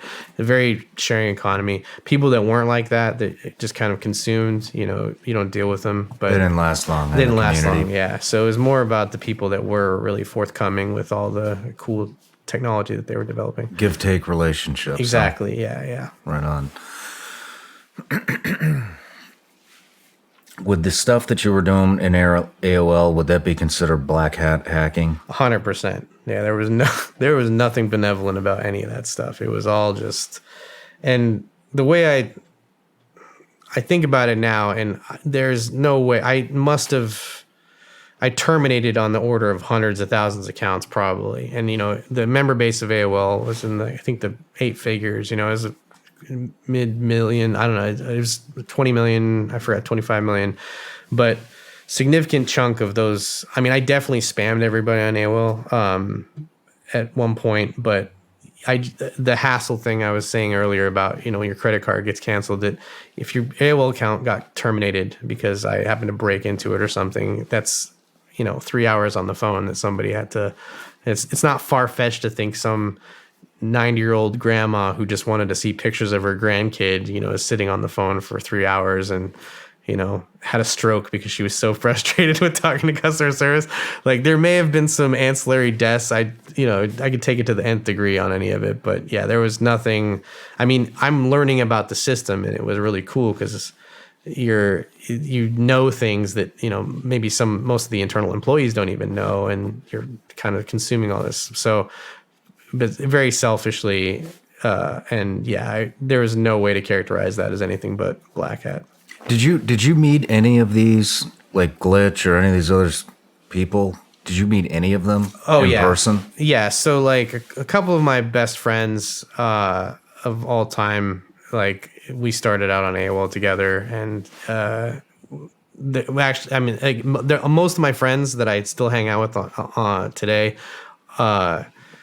they came from some facet of online, but that AOL, like my friend Egod, my friend Flo, my friend Haretsu, like all of them, like they all came from America Online. That's where we met and known each other. So we've known each other for like, whatever it is, 25 years. How long did it take you to meet them in person? Probably in adulthood, like mid 20s type thing is like when we finally kind of came together. I mean, we weren't really. And this stuff was starting at age 15. Yeah. So it took a decade, right, to start meeting people. But we'd been, internet. Well, I said some of it was earlier than that. I should probably say like 22, 23 even. I think like when Taylor was in college at UCSB. I was 19. Yeah, so maybe it was a few of them. Yeah, we met but a grand majority of them. Yeah, I would say throughout my 20s is kind of when we started kicking it. I mean, man, that's weird. Very much so. I mean, you think about nowadays and people that they made all their friends on social media, and you were doing this 30 years ago? Yeah, 25, 30 years ago. And back then it was, you don't meet weirdos off the internet type thing. That was the attitude that a lot of people had. But yeah, and they're some of my best friends now to this day. The people that I've just known through that scene, and it's cool. But they're the people that I identified with the most. Obviously, and we had like a lot of common interests and stuff. So. This is fascinating to me. Do you think that, look, everybody has a stereotype, right? Mm-hmm. Stereotype in the special operations community, stereotype at CIA, stereotype at NSA, all these different places I've worked at, there's definitely a stereotype that kind of fits the mold. Would you say there is a stereotype in the hacking community? Oh, yeah. I think everybody sort of pictures the guy in the hoodie with the anonymous mask on and cans of Red Bull or Monster or whatever, just polluting the desk. And that's what's so crazy is that a lot of, ultra nerdy, like super, Coke bottle glasses, like any of that type of, that archetype is just, you see it as a trope in Hollywood pretty consistently. But what I've found is it's a really eclectic. I said all races, all creeds, religions, whatever, different looks. It's there's a lot of people that you wouldn't even know are, looking at them that they had anything to do with computers. It was a wake up call, I think, even then, that it's like, well, not everybody's just a dork. Pretty cool people here. What about personality traits? I think everybody that's on the computer, as much as we are, has some mental illness. Like, you just have to. So that stereotype is true. There's no going anywhere. Everybody's subject to some idiosyncratic behavior or trait. But there's a lot of depression, anxiety, schizophrenia, bipolar, all that type of stuff. It coalesces in the hacking world fairly regularly. I said that stereotype I would say is pretty true about everybody I know. And autism is like super, super big. Like that it's an in joke within a lot of us is that, the more autism you're showing, like the better you are type thing. The Asperger's, just focused and just super meticulous and everything. That it's a quality that I see as a superpower in a lot of ways, when it comes down to it. Interesting. So, all right, so let's move past the AOL stuff. What started coming next? So I had started doing the web page defacement type stuff in parallel. Like I said, the keyword defacement was one thing, but I would watch television and there'd be an ad for a car dealership or something, and then I would just go type it in my computer, and then I would just hack the car dealership, or whenever I'd see any sort of indicator. So I wasn't very prescriptive about which targets I was doing, just to see if I could do it. But eventually, after doing a lot of those types of defacements, like what would you do to a car dealership? There was a Honda dealership called Empire Honda, and I had posted a picture of Christina Aguilera on the site, and I said that I demand that they give me a Honda so I could drive around with Christina Aguilera. So I just held their webpage hostage because I had a crush. But things like that, just to where anybody else that would go to the website would see, what I'd put up there. Okay, so let's dissect this. So you put an image up on the homepage of Christina Aguilera. Yeah. Where does the reaction come from? Oh, I don't even know what I would love to see what people's faces would look like when they saw that, or when the people that own the website. Would you be the one to take it down? What do you mean? Like, eventually, would you just be like, all right, fine? No, I would leave it up until they fixed it. So just do it and then drop the mic and I'm out? Sure, somebody's going to notice eventually. Yeah, but it was just funny things like that. And I'd infected my high school pretty well. And it was eventually part of what I got investigated for, but I hacked every school district in Colorado. Like, I had anything that was internet facing or internet appropriate, I had, either defaced or I had some sort of foothold in, because I could bounce my connections through them, all kinds of stuff. But I had kind of, after just doing the company stuff for a while, but the government, the .govs and .mils that's the top level domain for, government and military sites. And that was the progression, again, it's got to give an addict, more. And these were just shinier targets than car dealerships and stuff. So pride started getting in the way. Yeah. In the challenge, like, can I, I'm just a dorky high school kid. Can I break into, the military's, these websites? And I was part of a group called Global Hell that, famously, hacked like whitehouse.gov and army.mil, and we I don't know. We looked at it that, people were like, well, why'd you hack this? Were you looking for UFOs or nuclear secrets or anything like that? And it wasn't really like that. Everything that I was doing was just. Whoa. Let's backtrack for a minute here. Uh-huh. So I think we're going into when you defaced all of the .gov, .mil, big government agency websites. Right. So let's go down the list. Okay. I know this is what I have. You defaced NASA's Goddard Space Flight Center website, a cartoon of a hooded hacker, a peace symbol, and a warning of website security holes. Did you also hack the FFA or FAA, DCAA, NATO, Colorado Springs Police Department, Texas Department of Public Safety, Honda, Nissan, and AT&T? Yeah. Am I missing anything? I'm sure you are, but it was a crime spree at that point. Yeah, it's done great things for me. Obviously, it's a fantastic resume to have, but in retrospect, that again, it was the juice worth the squeeze. How old were you when you're hacking these? 16, 17. 16 years old and you're hacking NASA. Yeah. What? But that Was the juice worth the squeeze? I mean, the consequences weren't really that bad. You know, I didn't do prison time, and they didn't keep the computer away from me or anything.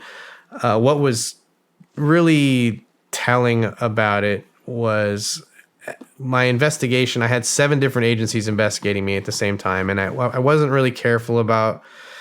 I wasn't deleting logs. I was really kind of upfront. I figured, you know, the more transparent I was about the crime I was doing, and whether or not that worked in my favor is debatable, but I knew specifically how to keep myself out of it. You know, I wasn't, if I would have done it under a different handle, there's things that I did under different handles that, you know, but everything I did here, I was pretty much looking to get caught in some senses. And I'm a minor. I'm not, you know, what are they going to do to me? So that's the attitude that I have. But that I think about it, you know, now as an adult on the other side of stuff, and I don't even know how many days I ruined. You know, people chewed out by their boss, or, you know, people got fired. I'm sure it was probably not very, very fun. But the things, I mean, you did expose a vulnerability. yeah, and this is the turn of the millennium, and I was really, you know, I've always been insanely patriotic. Like, I, you know, love my country, fear my government type kind of guy. And that it was sort of, I just saw the way that the winds were blowing, you know, and that if somebody with some high school kid with free time on his hand is sitting there and just doing this massacre of all these government websites and huge companies, that doesn't, if I was a concerted, you know, state actor and I wanted to get persistence in these machines, or I really cared about doing more than, instead of being loud about it and defacing the front pages, if I wanted to get in there secretly and stay there secretly, like, that would have been very, very easy for me to do. And so as a again, a kid with free time on his hands able to do this, like, imagine if you were paying me, you know, $250,000 a year to do this type of thing and do it nefariously. Like, that's the logic I had walking into it, is like, well, you know, why isn't people fixing this? Because I would email, you know, webmasters, and I'd be like, hey, this is wrong. Like, you need to fix this. Nothing. So then, but the moment you break it, like, then all of a sudden it's a rush to fix it. And so that was the onus for a lot of what I was doing, is just to raise this awareness that this illusory power structure that exists, that, you know, you think is all impenetrable, is being defeated by.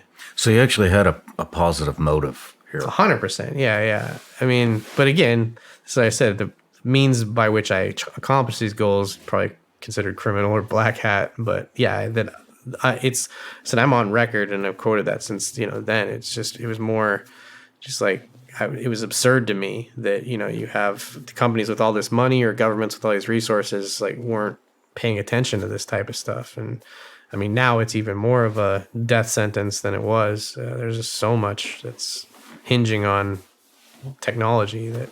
Well, let's walk through the beginning then. Just walk me through step by step. So you said you started to see the way the winds were turning, mm-hmm. and all these agencies were extremely vulnerable to being hacked. So what got them on your radar?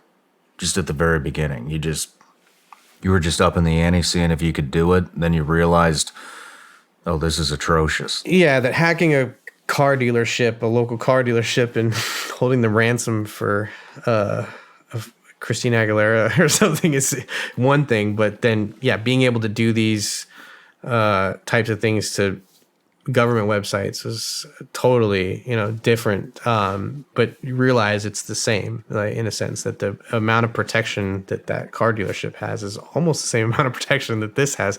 So there's a asymmetrical value to, where you would think the people would be paying attention to. But again, it was the same type of thing. Like, it was just, as a hip hop fan, there's the elements of hip hop are like, turntablism, breakdancing, emceeing, and graffiti was always considered an element of hip hop. And so the first ticket I got, like I said, was spray painting. And so it's just the same type of behavior, except using the internet as a medium for my graffiti. And so, yeah, whatever manifestos I had about the state of security, or, whatever dumb thing I was ranting about at the time, it was called hacktivism, was the kind of term that had emerged as that, whatever political message you're trying to send, or, trying to drive traffic to a cause, like that's, but my evangelization of security was more, hey, look, I'm a dumb kid and I'm hacking this stuff. So, what are you going to do about it? What was the first website that you hacked, government-wise? The first one, I don't remember. Because the one that said it was the three, the NASA and the Defense Contract Audit Agency, and the Federal Aviation Administration were all done in the same. I think it was November 23rd, 1999. Oh man, you remember the exact day? Yeah, I'm pretty sure. I might get skill checked, nerd sniped, but that that was like what caught the attention of mainstream media, and yeah, this one everywhere, correct? Yeah, it was on Wired, CNN, Fox. It got pretty big traction. Yeah, but that's the one I know, because I was doing local government stuff. I'd done the thing that was crazy that I found out later was that the police department systems that I hacked actually, like, if I would have traversed the network, I would have been able to, pull up, like, access, like is it NCIS? I think it is the national, like the, be able to look at warrants, like international or national warrants. And, I could have manipulated, like, actual police records, like speeding tickets and that, for whatever reason, their website was on the same network that all the rest of that stuff was. So I didn't find that out until after the fact. Again, my mission was basically to go in.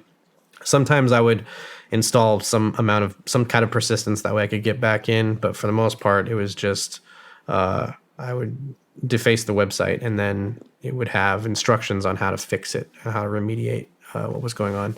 So, yeah, it's just, I'm trying to remember. I'm pretty sure that some of that stuff, some state government stuff, had happened before that, but the NASA one was the one that kind of blew up. But I didn't stop after that. I still kept going. How long did it take you to hack into NASA? Not long. So the thing that was, I think people have a misconception about what hacking really is. Like, think you're just grinding out passwords or anything. There was a exploit that I was leveraging in a database service that came on, like, if you had a website that was running on a Windows system, there was it was msadc.dll. It was for data connections, but it was a dynamic link library that was accessible from the internet. The problem is the way that it was configured out of the box is you could send it shell commands and basically issue commands to the box as if you were, sitting there, if you had an account on the machine, and it would run under the web user permissions. So I had modified a lot of people when they were using this way of defacing. All they were doing is they would echo a text string to the index page of the website. So you would just get this black and white screen that said Shawn Ryan was here type thing. The way I did it was I would basically manifest network shares on the machine that I could connect to, and then I had full directory access. And so it's basically more robust than what was originally designed, like the proof of concept type thing. So it was an exploit somebody else, this guy Rainforest Puppy, had developed and found, and then I just kind of did my own little spin onto it. But it's really easy because you could just grind out sites, and if you saw that this library existed on the website you were investigating, then you knew it was probably vulnerable. So I would write grinders that would take, like, ShawnRyanShow.com, VigilanceElite.com, all these different websites, and then I could just plug in and see, is this file present? Is it not present? Type things. So it was carpet bombing the internet. So if I saw one that if I was more focused on something, then it was easy for me to just kind of go in there and look. But I was just loading up domain lists, anything that ended in .gov, .mil. I had there was a site called Netcraft back then it kept a repository of what operating systems and versions and stuff that sites were running, and so you can get good DNS intelligence from that and find out what not only top level domains but subdomains of that belong to the government or the military. So there's different ways to do it now through passive DNS scanning and stuff, but that was how I got the laundry list back then. How many government organizations did you hack at once? 20 something. A lot. How did you get approached? I mean, I got a lot of questions. How did they approach you when they were on to you? So there was this kid that was, again, these hacker groups, we all have these little cliques and shit. We had this one called Sesame Street Hackers. It was a joke on Secure Shell because SSH is a software that you use to log into a machine securely.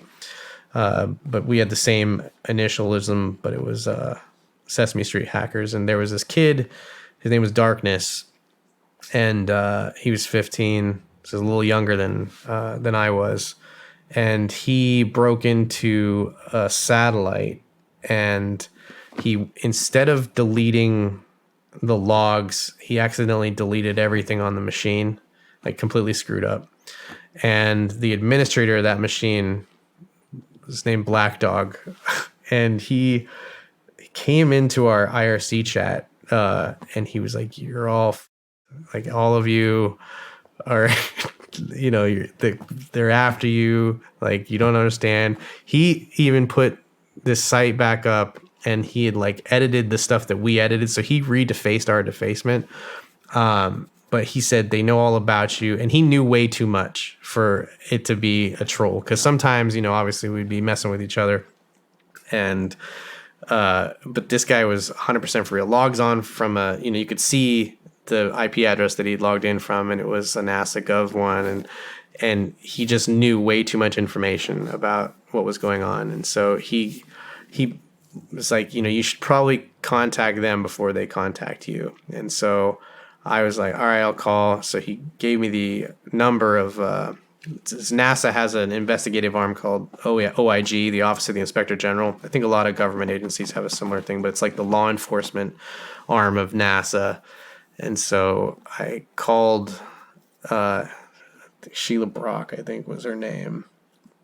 And and I just basically said, I'm YTCracker. I heard you're looking for me. How can we make this peaceful? And somehow, and so they said all the information came out later, but the Texas Department of Public Safety was after me, which is it's like their sheriff's department, because I had hacked them. There was the FBI. You hacked the FBI? Well, I didn't hack the FBI, but they were obviously, they had they were the investigators. Yeah, there was DCIS, which I forgot what that stands for, Defense Criminal Investigative Service or something like that. I think they handled like DOD stuff. There was the NASA Office of the Inspector General. There was the Colorado Springs Police Department. I know there was 7. Like that number seared into my head, and the case report file was huge. But what I found that it was nuts because it said after all this stuff, NASA came in. It was two agents, sat down at the kitchen table. You know, we went over everything, but the interagency coordination. I mean, I'm sure you know how this stuff works. Just I cannot believe that it happened, but the FBI was supposedly 2 weeks away from kicking my door in. The local police department, they'd been set up across the street and just were monitoring, you know, my house when I would go in and out of school and stuff. They were getting ready to kick it in. Somehow NASA was able to contact all the agencies that were at open cases against me and tell them it was their caller or whatever. So I never wound up getting my door kicked in. Like, it was just nice, invite them in, have, you know, coffee or whatever, and we just kind of discussed everything. But they took all my computers and, you know, back for a forensic investigation.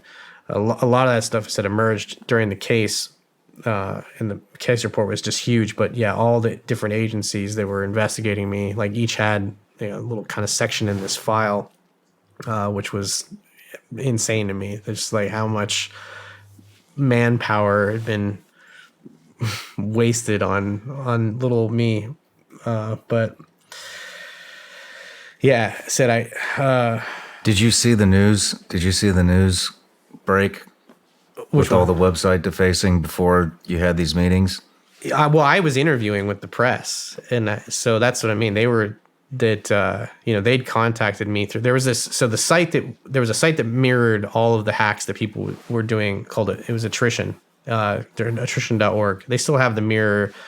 They're up, but they're password protected. But they used to kind of keep track of all of the different defacements that were happening, and so it became this leaderboard amongst hackers, like who could hack the most stuff, and so the different groups and all. But there's a whole just chronicle of every website defacement that has ever happened. Pretty much attrition was keeping kind of record of that, and so we would be sending stuff to them, you know, to make sure that they mirrored it and showed that we had done it.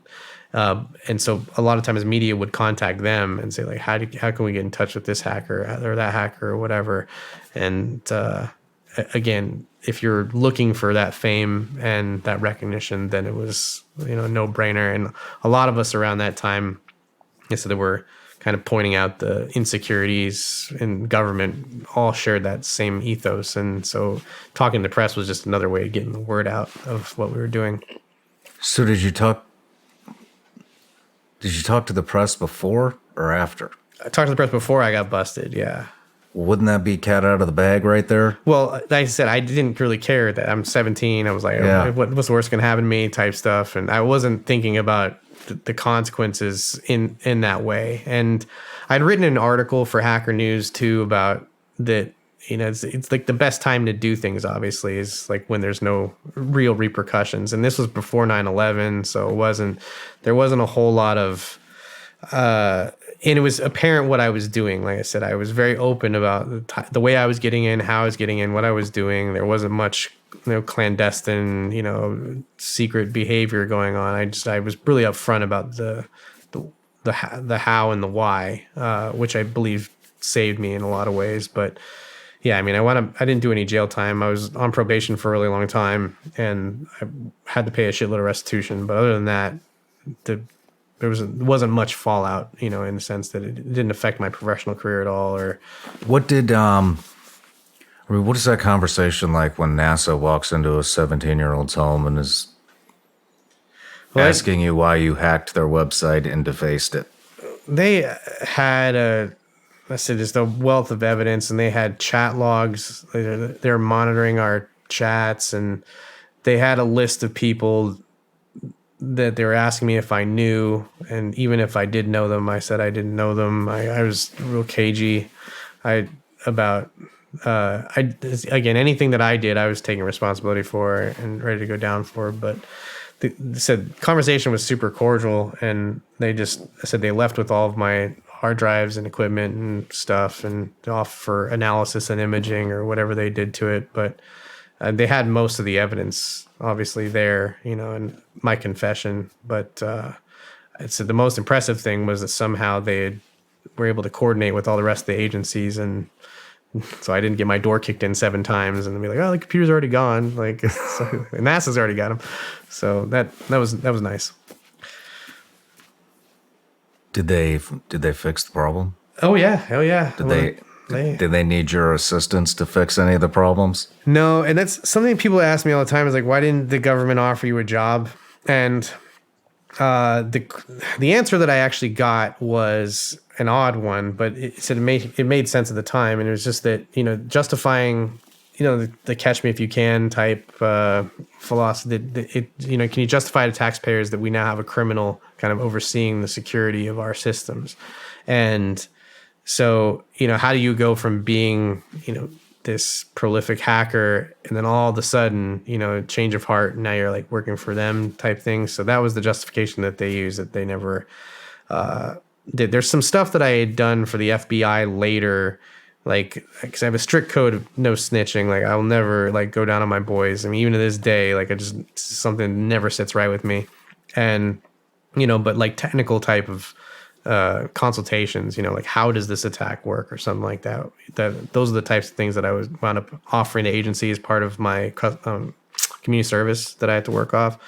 You know, just, you know, what is, you know, how does this credit card attack work? Like, how do they, you know, how are they finding these numbers? And, you know, how, I don't know if you know how that. I mean, what's going through your head when you have the FBI and NASA and all these government websites or just government agencies asking a 17-year-old kid, how does this work? The movie Matrix had come out that same year, and it's just those things that are fused into your head that it's just weird, because you just feel like you're living in a movie in some senses. And that was probably the weirdest takeaway from it, that because the reality set in. It's like, well, you know, you do the crime, do the time type thing. But it was fascinating to me that, you know, I can't even imagine the amount of manpower and resources it was taking to compile, because the stuff that they had, I mean, again, it's like a King James Bible, just thick, full of all this, you know, said chat logs and pictures and images and, you know, things. They had already had informants that had flipped on us and stuff. So they, you know, they had documentation, you know, from other people that they'd already kind of encountered and talked to. One of the leaders of the group, I don't think he ever got busted. He was a Canadian national. Maybe RCMP did hit him up, but one of my homies, Missing Link, Rack Mount, he never got caught. I'd say that that's part of the reason that the anonymity was super important for a lot of us, is that, you know, again, if we didn't know who each other really was, you know, you're just a face, a name, and we just respected each other's skills. So you don't know what race somebody is, you don't know what gender they are. It's just, you're just a name on a computer screen, as far as I'm concerned. I guess where I was going is, did the incompetence of the government agencies as far as cybersecurity, did that register with you at that age? Oh yeah. But again, with age comes experience type thing. I understand the defender's dilemma. I had brought that up when we were eating dinner, but that a defender has to be successful against all points of ingress, where an attacker only needs to be successful with one. And it's very, very hard to maintain a decent security posture with all of the attack surface that might be going on. And some of these systems that I was breaking into were probably just overlooked, you know, on the internet, some kind of. Well, I mean, you had mentioned earlier that you were sending them emails or messages or something saying, hey, there's a hole here. You guys might want to fix this. Okay, you don't want to fix it? Then I'll expose it. I mean, so you gave them the opportunity to fix it. Did that come up in the interviews? Yeah. That's why I said my sentence, as far as I think most of my contemporaries, was really, really lenient. That pretty much, they said the restitution was charged. It was $250,000, but it was like that they basically justified it through the salaries of, you know, how much time they wasted, you know, and you know how government math is, like where toothbrush is $500 and screwdrivers $1 billion. So yeah, there was some kind of guerrilla math that had gone on with how they calculated it. But in looking at it now, especially just the resources I think that were available and the types of professionals that were doing it. I mean, that I know, knowing now, knowing then what I know now, is just that, of course, a kid is going to be able to do these things. Like, I have all the time in the world. I'm on the bleeding edge of this stuff, that I might be, my adversary on the other end, may have been a long time computer user or something like that, but they have no idea of the realm that I'm operating in, type thing. And it just, each generation that comes after me, is going to be badder than mine was, type stuff. So I forgive them, but in a sense, like, these are the stakes you don't want to be playing, especially today, in this day and age. Like, you want the best and brightest, protecting that type of stuff, because just the opportunity costs. Well, I mean, anything that would go to the contrary, it has catastrophic consequences. And if you're not, I mean, I'm just really curious how the conversation, when you told them, I mean, I don't know if you remember, I realize this is a very long time ago. This is a while ago. But, 24 years, I guess. But, yeah. When you tell them, I mean, because they're sitting there telling you, hey, all the adding up the, their guerrilla math on, oh, well, we had to expend this amount of money, because of salaries and whatever. I mean, and your response could have been, well, actually, this issue could have been fixed with zero. Yeah. With zero money, had you been on the other end of my message that said, you might want to fix this. Yeah. We could have done this an easier way. And so I'm just curious. I mean, they have to feel relatively foolish talking to a 16-year-old, 17-year-old kid who just broke into NASA's website after giving them warnings about what you're going to do. I assume I would feel like a fool. Well, I told you guys to fix this, but you didn't pay attention to your customer service platform, so I had to hack it to get your attention, because this is a matter of national security. If the administrator had come to my house, let's just say this is just, a couple of agents that just have all this information, that I'm sure the conversation would have been completely different, because from the tech side. But it just blows my mind, because a lot of these, you think that it's the government and it's got to be secure. Like, there's some sort of inherent, just feeling that you have, and that I don't know the reasoning why. Like, there could have been a huge patch backlog, or maybe that email isn't monitored as closely or something. There's a million reasons as to why they didn't act upon, the messaging that I was giving. And I said, after a period of time, like, I was shoot first, ask questions later type guy. Because that's what happened. Is it started out as I was emailing people and like, this is fucked up, and then they wouldn't respond or fix it. And then so that's when I just went on the warpath, and then there may have been other agencies that I hacked that would have been more receptive to that type of, exchange. But I had a few of those ones where no one did anything. And so I was like, all right, you know what? Just the best way to fix it is to, break it, because then somebody's going to see it. Somebody's going to be like, oh, okay, this guy's for real. He wasn't just, pulling our chain. And you can imagine that, I mean, they might get people trying to prank them all the time, or fake ransoming them or whatever. So seeing is believing. So you got to demonstrate Fair enough. Sometimes. Yeah. Fair enough. Well, let's move into your forum, Digital Gangsters. So it sounds like this was a very prolific forum. Yeah, a lot of, so there was some other internet forums around that time that I was kind of a part of, but there wasn't one that kind of brought together the hacker community that we had fostered during the AOL days. So there was a period of time kind of between the AOL heyday and Digital Gangster. So in 2005, Digital Gangster, I'd started it out as a production company. I was throwing raves because I was DJing and all this stuff. So it started out as this local production company that I was throwing raves and stuff under. So the website used to just point to whatever club nights and things I was throwing, but I had stopped doing that. And so the website was just sitting defunct. Nothing pointed to it.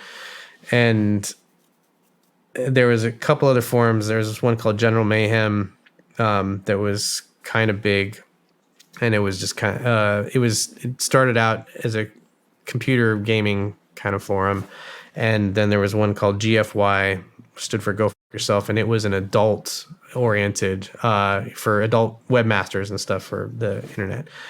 So I had this semi community, you know, from the work I'd done in the adult industry, and then, you know, the gaming stuff, and then all these people from AOL that didn't have a home. And so that's when I started Digital Gangster, and then all the kind of the elder statesmen who had already quit hacking AOL, elder statesmen meaning like, you know, 23, 24-year-old type, you know, came to the forum, and the current kind of AOL hacking scene was more shifted to AIM, and then they had joined, and then I had the internet marketing people join and some gaming people join, and it just started to snowball and gain traction. We were hugely active on kind of just is the more of that data sharing, collaborative, like tactics, techniques, and procedures that will be useful against places. I think one of the first things that we did was we created a bunch of fake coupons that would say like, thank you for being an E-Trade investor, you know, take this coupon into McDonald's to get a free extra value meal. And we just make them look like super, super legit. And so people were always taking like videos of them. This is before social media was really prevalent. But yeah, using these coupons at places like getting free pizzas and free McDonald's and Taco Bell. I had a guy that works for me now that had no idea that was us that had started doing that, and he was like, "Dude, I fed myself for like a whole year like with this shit." And it got to the point where these stores were putting up, you know, do not accept these coupons type thing. But it was all just this disruptive kind of bullshit that we were doing. But there was a guy, Cam Zero, and he had hacked into Paris Hilton's Sidekick. The Sidekick was a phone before the iPhone that had like a full keyboard, and it was sort of the phone of the stars before the iPhone became big. But her password was her dog's name was Tinkerbell, and the thing was that address book was just full of celebrities, and then it had a bunch of images on it, and so that hack had happened, and that kind of that came from your forum. That came from my forum, yeah. And so then my forum got known for doing just things like that. So, hold on. So what did you guys do with the information? We posted it, like we just shared it. So I mean, it had all these celebrities' names, addresses, phone numbers, yeah, emails, yeah, and then so there's private pictures, and it said in retrospect, like it became a huge sensitive thing, especially recently. I don't know if you remember the fappening, like when people had they were getting their iClouds hacked and celebrities had their sex tapes posted. And was that you guys? That wasn't us, but that's, but by that, these are the things I think about it now. And it's like, it is a serious invasion of privacy type thing. Like I totally see the wrong in it. And whether or not people are media figures or not, it doesn't necessarily give you the right to be posting the stuff. So of course, regrettable behavior, you know, but at the time it was juicy, and, you know, the media was just all around it. And, so did that break the news cycle too?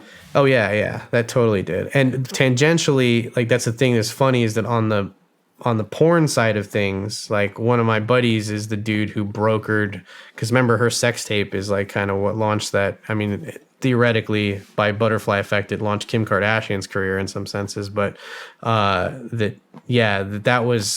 was an entire, you know, deal being brokered between like Rick Solomon and Paris Hilton and this porn company that basically released the sex tape to buy it.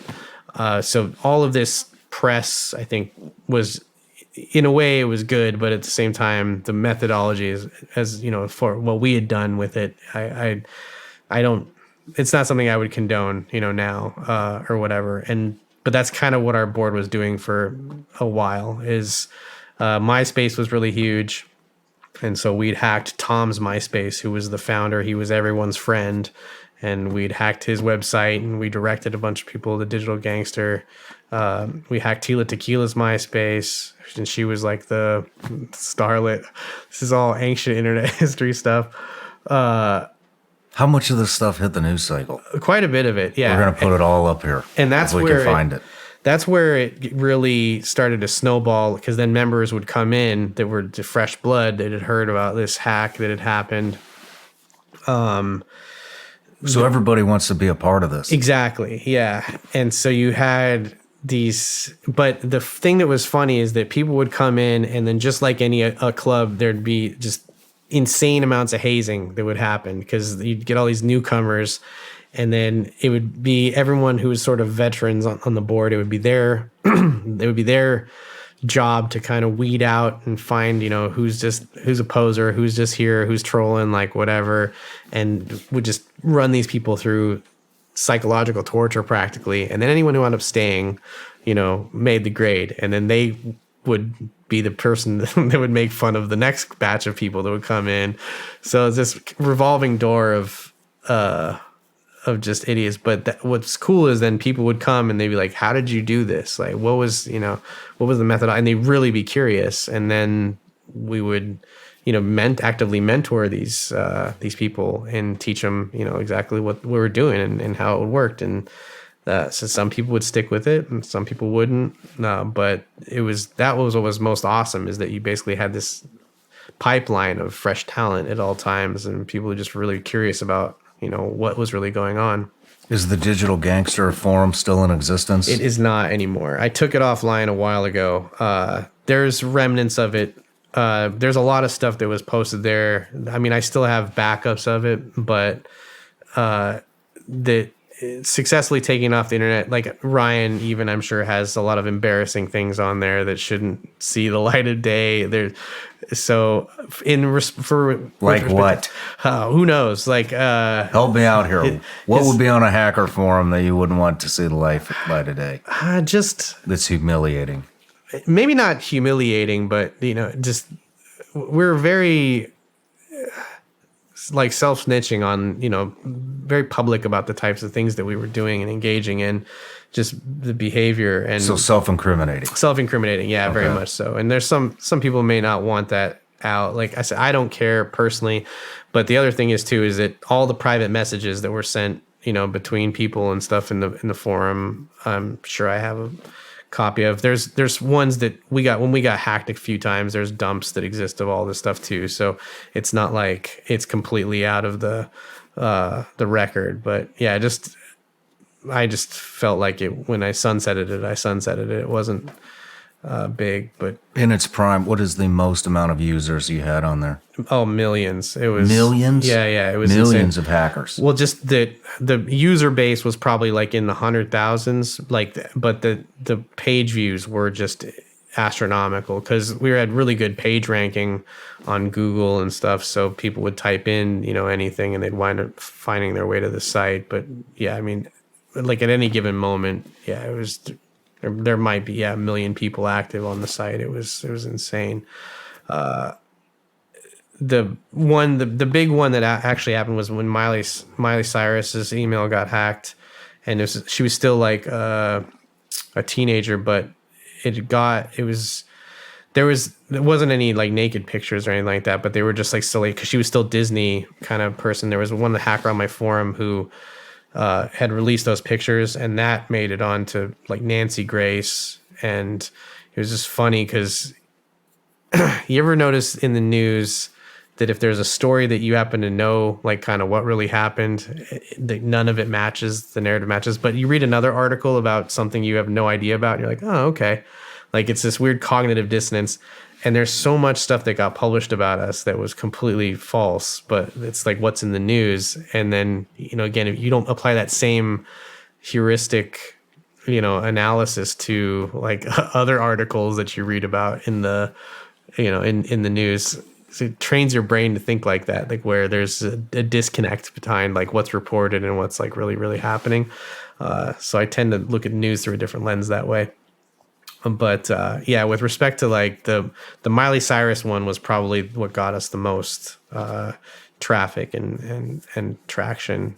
But there was this, I said, a series that forum had just a ton of different stuff that was attributed to members on it.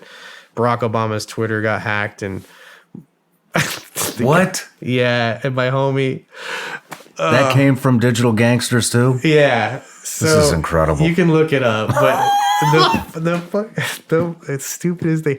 Okay, so the guy, he had access to Twitter admin panel, and he I think it was a guy, Mark Sanchez or something. He was a reporter. But Barack Obama. So remember, I said that there was this amalgamation of hackers, internet marketers, and gamers that were kind of formed the core group. So the bleed in our skill sets started to become apparent because we had this section of the forum that was called Why Work. It was, Margorp, which is programmed backwards, and Why Work. And those were actually AOL chat rooms that existed back in the AOL days that I had a sub forum that was just named after those. And it was for business talk and, things. I said, if you're doing internet marketing or anything like that, it was like kind of the forum, the sub forum for that. But when they took control of Barack Obama's Twitter account, they were tweeting out gas card affiliate links. Like, so it's just like, it's so stupid to think about, because how are you going to get paid? They have to know who you are, because that's where they send the checks. But he was like, hey, yeah, Barack Obama was like, get your free gas card, here at this link. And dude, just. So you had that on Barack Obama's Twitter? Yeah, on Barack Obama's Twitter. I said, there is news articles about that happened. But, and then just. Hold on. So what, just dub it down for me. Explain to me why, of all the things you could have put on Barack Obama's Twitter account, why was it free gas cards? I don't, you have to ask, GMZ was a dude, you have to ask him, like, what he was thinking. Because there was, as I said, the other ones, they were just like tweeting out like homophobic slurs. Like that some of this stuff is financially motivated, obviously. Some of it's just motivated, what we call for the lulz. It's just, for the hell of it. Like, you're just doing things just to do it. And, but yeah, the gas card thing, it was just funny because it's an affiliate link. So you're supposed to get money off of it. But how are you going to, like, they're going to bust you. Because it's like, how, like, what other, you're totally tying it to yourself.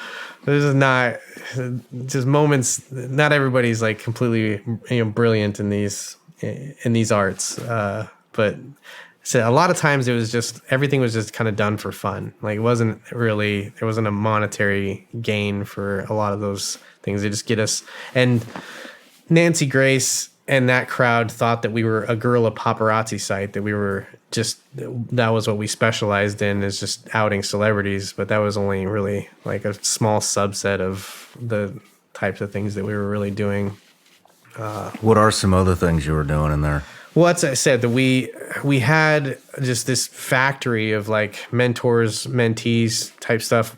Ryan was an administrator on that forum eventually, but he had come, and he was really young at the time. He's younger than most of the people that were there, and he just kind of took to a lot of the internet marketing stuff and learned how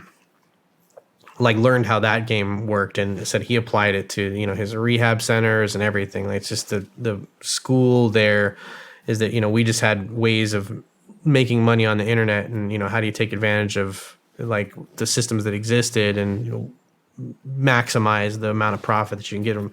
And at this time, like I was kind of 1 foot in and 1 foot out of the porn sites. Like, I'd still getting mailbox money from it, but I was focused more on like diet pills, like Garcinia diet and acai berry stuff, and like business opportunity leads, like people that, how to make money from home type stuff. There's all these plethora of programs out there that, like, again, you just kind of find out what converts with your traffic, and you'd focus on those verticals. But yeah, it was mainly, I said, a training ground, teaching people how to program, teaching people how to hack, teaching people how to market on the internet and stuff, because a lot of us, again, saw the value in, you get some fresh eyes on it, and then all of a sudden they're coming up with new methods and stuff, and it becomes this cool collaborative community where everyone's sharing things. And so a lot of that, the illegal activity was sort of inconsequential, like, to the actual mission or what was actually going on in the forum. Like, one of the crazy things, I think Ryan had spoke about it, the Bitcoin drive-by malware that he had, that was like infecting systems. Yeah, he had mentioned that you were in the hotel room and saw the actual amount of money. Yeah, it was ridiculous. And well, I remember, like, the computer that he had on his wall that was naked. That was a very intelligent. That's what I'm saying. It's like he had this really cool way of spinning. You had all these different components, these pieces, but to put them all together and to create an operation like he did was one of a kind. And it was millions of dollars in those days, like, of just Bitcoin. And he exited his position. He didn't. I said he might still have a little bit, but as far as I know, like, all of that, I remember, like, when he got rid of it. But if he would have sold it now, like, or even at the all-time high type thing, it was 10x or 20x than what it was then. I don't think he has any regrets about it, because it was still, like, a good chunk. But yeah, that was just such a insane coup de grace, like the way that he had done, because he was using pretty much, instead of each element, the driving internet traffic to things, and having this malware on, so it used all of those elements, like, pretty much what Digital Gangster represented, and he packaged them, and he wound up making, like, a good amount of money off of it. Did you have a lot of, what do you call them, users in the forum? Members? Oh, yeah, members. Yeah, of course. Did you have a lot of people in there that impressed you? I mean, it sounds like that hack that Ryan did impressed you. Oh, yeah, of course. Constantly, and there's one of my friends, Gluebag. We all have dumb names. His real name's Nate, but Glue, he had come on. There was another forum member that played World of Warcraft with him, and he, and so my other friend told him, like, hey, you should join this board or whatever. And he was just a teenager from Ohio, never coded anything in his life type stuff. And we used to have this, it was called Adopt a Noob program, like, where, you'd be designated, like, mentor for, someone, depending on what they wanted to learn. And so Glue really wanted to learn how to program. And so I think he was under this dude Audio. And within 3 months, he'd already blown past kind of what Audio had been teaching him. And he started doing a lot of the affiliate stuff. We had a porn program that was kind of, like, I didn't really get any cuts of it, but it was a good friend of mine and this other dude that I just sort of let them advertise and have this, what do you call it? Like, their support forum was sort of on my board. But Glue just started writing all of the software for the spammers and stuff that would do all this, hosting, posting, messaging type. And he was just giving these programs away for free for a while. And then another one of my buddies, like, picked up on it and was like, dude, this stuff is just solid gold. Like, we need to package it up and market it and, just do it with my program exclusively. And to this day, like, he's one of the most insane programmers, like, on planet Earth, like, hands down. No kidding. Yeah, and the stuff that he did, just like, because I had worked really closely with him, because he basically kind of worked for me, like he was under me, like in the organizational structure. But the stuff I learned from him, even, and I said I've been coding my whole life, and and he's what like 10 years younger than me, or a little bit more than that, and just mind blowing, like the stuff that this dude come up with, and just the ideas he would have. And it was fun because he would think he invented something, and then I would be like, actually, this is like a huge problem in computer science that has existed, or this is a really cool solution for it, or he would just self-discover. It's like learning how to make fire. Everybody knows how to do it now, but imagine like inventing like your own way to make fire and stuff. And that's the type of person that we would just somewhat attract. And yeah, some of the people on there, it's just to this day, it's just surprised and impressed me. There's one of the guys who's like super, super big in the bug bounty scene now, is like say world class. But yeah, he came from the forum and just did a lot of business. It's just, yeah, I don't know. I'm just really proud of everybody. I said Ryan being another shining example of that. That there's a lot of people that took everything that they learned there and applied it correctly, in some way that brought fame and fortune and all sorts of stuff. But can you explain Ryan's hack into the cryptocurrency stuff? Yeah, it was just that. So the way to Bitcoin mining has to do with, if you think about your computer just solving Sudokus or something. I don't want to try to draw the best analogy for it, but there's I'll do the technical. So there's a cryptographic hash. So there's functions that exist in mathematics and cryptography where you input something into the function and then you get something out, but there isn't a way to get it back. It's not bidirectional, it's unidirectional. So you insert this garbage and you get this garbage out. That even if you alter this data very, very little, change a bit, like just change a letter, any of that stuff, the output of this function is going to be drastically different than what went in. So there's even small perturbations in the input of the function leads to drastically insane output of a function. And so one of the ways that, or the way that Bitcoin is mined, like how you get allocated Bitcoin off of the network, is that depending on the difficulty, you have to find an input that combines the transactions as well as a nonsense value, and you input it into this function, and you want to get a ton of zeros at the beginning of this output. The more zeros, the less difficult, but that it's very, very hard because it's not deterministic, like what you're going to put in here and get out the other end. And so that's the proof of work that how Bitcoin works is basically, unless you found a way to hack mathematics itself, the way that the function operates, that you need to go through this process manually. Like it just has to be done. You have to do an exhaustive search of give me random number versus this block, and then you get out this output.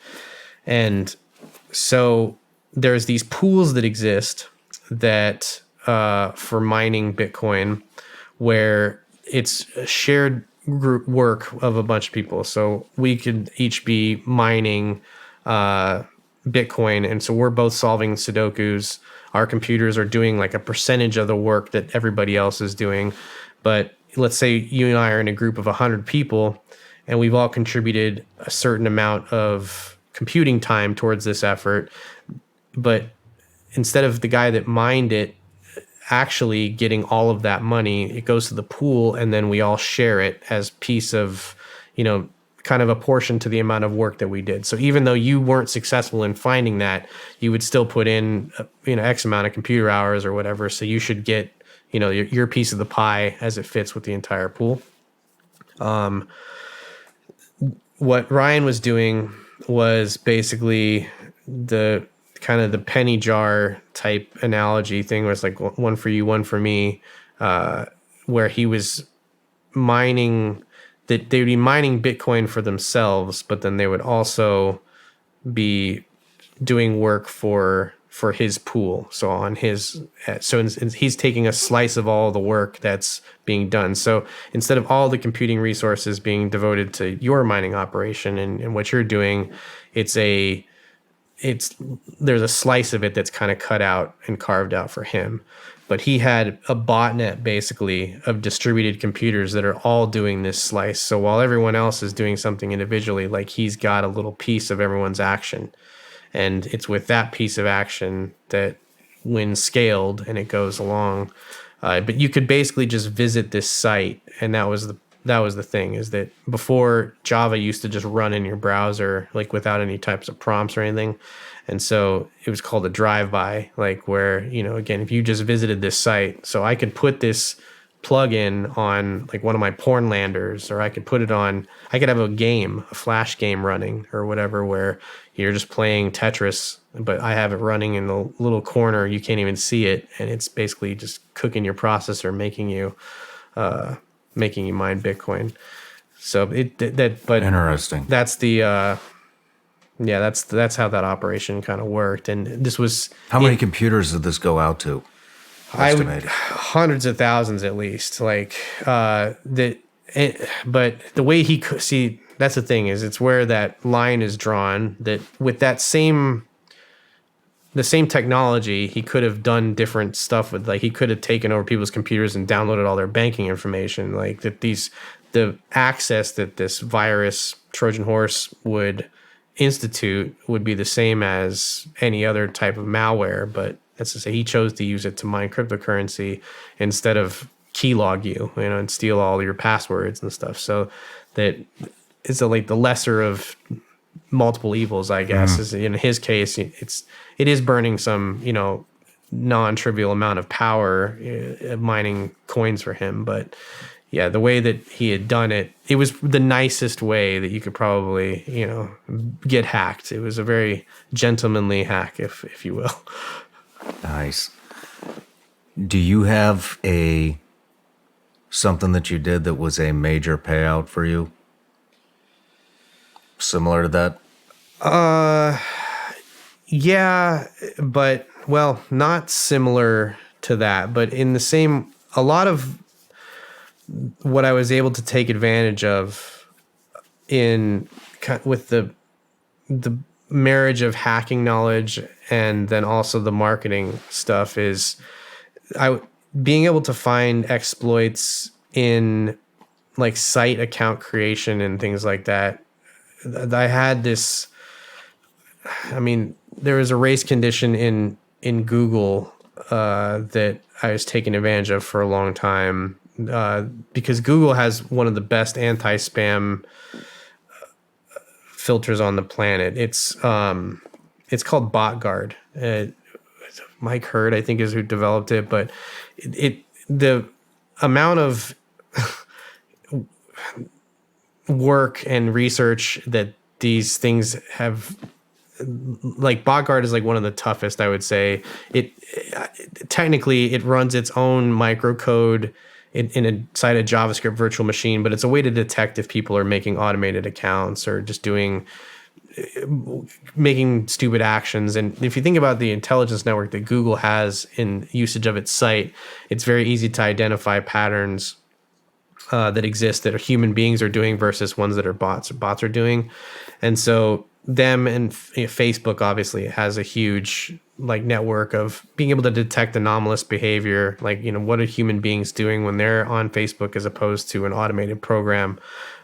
Google similarly, but and so one of the biggest things obviously is account creation. And I had found a way, like using the path with like older Android phones, they had a way to basically make accounts without CAPTCHA things. And so CAPTCHA is just a speed bump in a lot of cases. You can usually send CAPTCHAs over to Bangladesh, and you can pay people pennies to, fill out CAPTCHAs and click them and stuff. So they're not really a huge barrier to account creation and stuff. All the bot protections, that's usually how it's done, is if it's not done through programmatic optical character recognition or anything. There's usually a human being that's just getting paid pennies that's playing it like a video game. But finding bypasses and things like that where, you know, I could defeat capture, or there was race conditions like where I could create sub accounts off of, like how Tinder, for instance, if you use a Facebook account to sign up to Tinder, similarly, like Google has single sign-on type stuff that you could do, but there's a period of time before the account gets deleted and detected by BotGuard that you're able to sign up to sites with that Google single sign-on, and you get a valid token. And so even though the account eventually dies, you wind up getting spidered accounts on a bunch of different services and using those to do whatever. But a lot of, say, what was lucrative for me is just staying ahead of the technologies that people were trying to institute. Because the cool thing is when they do change something, like they change a rate limit or they change the way software works, it becomes a new playing field, because everybody that knew the method that was doing it, you know, they're taking advantage of it. Then they change something. Now all of a sudden, all these people can't do it anymore. And so now you're the only one on that site that's able to spam or whatever. And it's big with the dating sites, like, because obviously the cam, you know, I'm a girl, like sign up to my webcam, prove that you're 18, you know, type stuff worked really well. It was lucrative. So those are the types of things that I did, finding like just idiosyncrasies in the way that sites operated to either create accounts or how their protocols worked, you know, like, you know, what order do things need to be in, what's the timing that they have to be in, how do I emulate a human being as accurately as possible, so that way that their detections don't work. Damn. Interesting stuff. Well, Bryce, let's take a break. When we come back, we'll get into some of the equipment that you use to hack, and then we'll get into your professional career. Sounds good. Hey everybody, I want to talk to you about two products from First Form. One is OptiGreens 50, the other's OptiReds 50. We all know how life can get very busy, hectic. It turns into a lot of stress. Next thing you know, a whole month has gone by and you don't even realize it because you've just been going so fast. And when you get in these situations or these little sections of life that are like that, what's the first thing that always goes to the wayside? Your diet. I'm guilty of it too. My diet goes to complete shit when I'm stressed out, when I'm busy, when life gets hectic. And you know what? The first thing to go for my diet, it's always greens. It's just how it is. I don't know why. It's just always greens.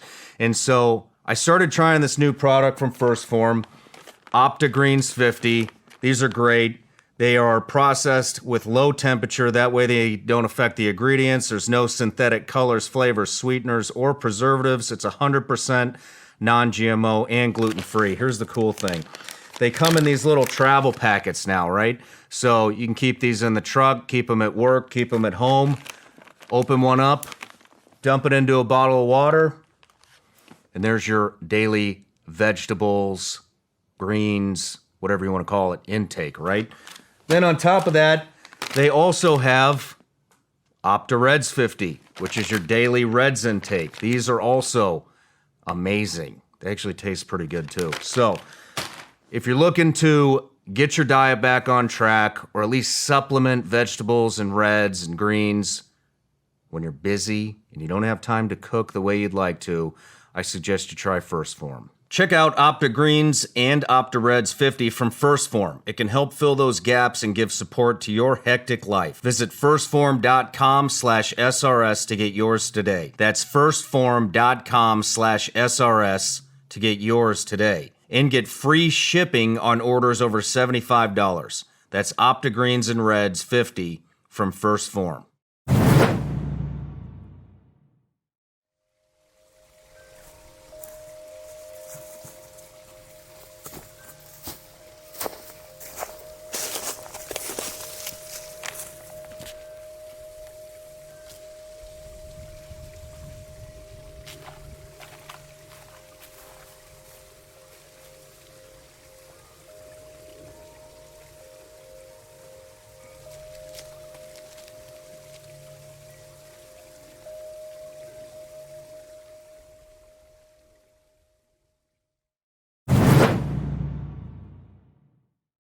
All right, Bryce, we're back from a long lunch break. Wonderful. And so I think we left off, we were talking about Digital Gangster, some of the stuff you and Ryan did together, dissected his whole cryptocurrency hack, and we're getting ready to dive into your professional career. But I know you and Ryan are super close, and so I've actually got him on the line here. Beautiful. Yeah. And so what was it like? Ryan, you on here? Yeah, I'm here. Welcome back to the show, man. Hey. Hey. Hey. But we were just talking about how you found the forum Digital Gangster. Got it. So back in, I guess, I couldn't even tell you what year it was, but when I was a very young kid, I was on, I'm sure you guys have spoken about it already, but AOL Instant Messenger. Oh, yeah. There was another way of communication back then called IRC, which, he can go into detail if he hasn't already about. It's a monumental part of both him and I's upbringing in this field. On AOL Instant Messenger, there were group chats and then individual chats, and somebody introduced me to Digital Gangster as a platform for affiliate marketers and hackers. And I was just getting myself into cybersecurity at that time. Didn't know much about affiliate marketing, and found Digital Gangster, and I don't know what it was, because I didn't know anything about Bryce. I didn't know anything about the spam game. Didn't know anything about any of that at the time. And I just, like I said, fell in love with it, and I learned from everybody there quickly. Bryce and I got along very quickly, and got into marketing, and using my, I guess, cybersecurity abilities along with the marketing to automate things. Am I allowed to conversate? Because this is like absolutely. Yeah. Okay, so Bryce, did you already talk about what we sold back then? Naked women. Right. Well, I was more on the dating website side of things, but there was a combination of all of it when I was a very young teenager, and that was where a lot of the money was made. But there was other things we worked on too, like business opportunities, like get rich quick type advertisements. They would pay out ridiculous. They would call it like a cost per click or a pay. I'm sorry, I'm getting a brain fart. A pay per sign up, PPS, and there would be pay for free signups. Did you already explain all this, Bryce? Yeah, but it's. Let me ask another question. So, me and Ryan have become pretty good friends in a very short amount of time, and but he is always so. I asked him about you, and he had said that you were one of his mentors. And so what I'm wondering is, it sounds like you had millions of people on Digital Gangster. At least tens of thousands. Yeah. Tens of thousands of people on Digital Gangster. What was it that kind of caught your attention with Ryan out of all the people that you had on there? Just really sharp. And as I said, a lot of his, as I said, in the MySpace era, he was a bit of a force to be reckoned with. So that there was already some inherent ability for self-marketing. I think that Ryan, again, he wouldn't know this external, like you'd only know this externally. Like it's something I don't know if he kind of recognized his own shining type thing, but obviously just naturally kind of understood everything. You can kind of tell when people already have that spark or like what's needed to position somebody, in for success. And so those types of people would try to identify, fairly quickly. And again, because the more money you're making with your friends and the collaborative nature of that stuff, it makes it that much more fun, to do. And so in Ryan's case, like, again, he was super young when he was kind of engaging all of us, and then also just had the mind, for it. And that's, he was eventually an administrator, moderator on the forum, like where, he'd basically was able to ban people and, kind of make decisions unilaterally, for the good of the board.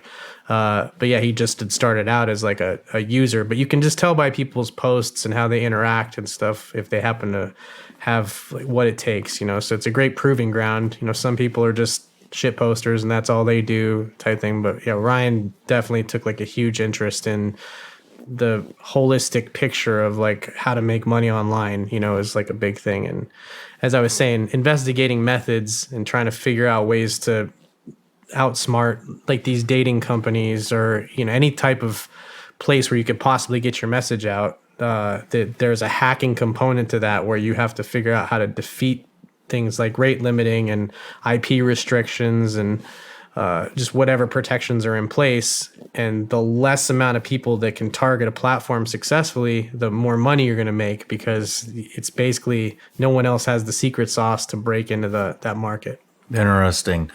Ryan. Yeah, he couldn't have explained that better. One more thing I just want to cover with you guys. We already covered Ryan's crypto hack that seems to be pretty ingenious. Very much so. Yeah. But Ryan, I'll let you pick. What was one of your favorite? It sounds like all these hacks happen as a group. A lot of them. You guys are working as a collaborative team.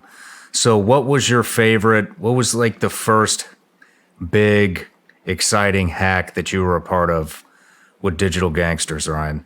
And then both of you guys can tell the story. Let me try to think. What's something that people know about? Give me a second to come up with something, because I don't know what you guys already talked about. So doesn't matter. Just go for it. I think. Well, I don't know if this is even public knowledge. So Even better. Address book, Bryce. Which one? The address book situation. Whose address book? I don't even want to say it then. The celebrity. But, Paris's? never mind. Paris Hilton? No. Oh, not that one? No. Oh. It's not a big deal. Yeah. I'm thinking something else. Come on. I can't do it. I can't. You can do it. No, I shouldn't. It's All not right. a good idea. Let me think. The audience is dying right now. I think the better thing for me to do would be to talk about how we would put together methods, as he said, to bypass certain restrictions. And back in that time, especially in the early days, there weren't as many restrictions for email, so you could inbox a lot easier than you can nowadays. I mean, there was a time in my life when I remember most email providers not even having a spam or junk folder. So you could just send literally a million emails, or you can send out on a completely different angle. You could send out 100,000 text messages with prepaid SIM cards. So there was these things back in the day called GSM modems that you would I had a little dock for mine, and I don't know if Bryce did too, but most of us did. And we would perform not only these mass email campaigns that would send millions and billions of emails out with ads from acai weight loss berries to dating websites to you name it, we were spamming the crap out of it. And then that progressed into text messages, which are a felony. You're not allowed to spam via text. It's a serious crime. You go to prison for it.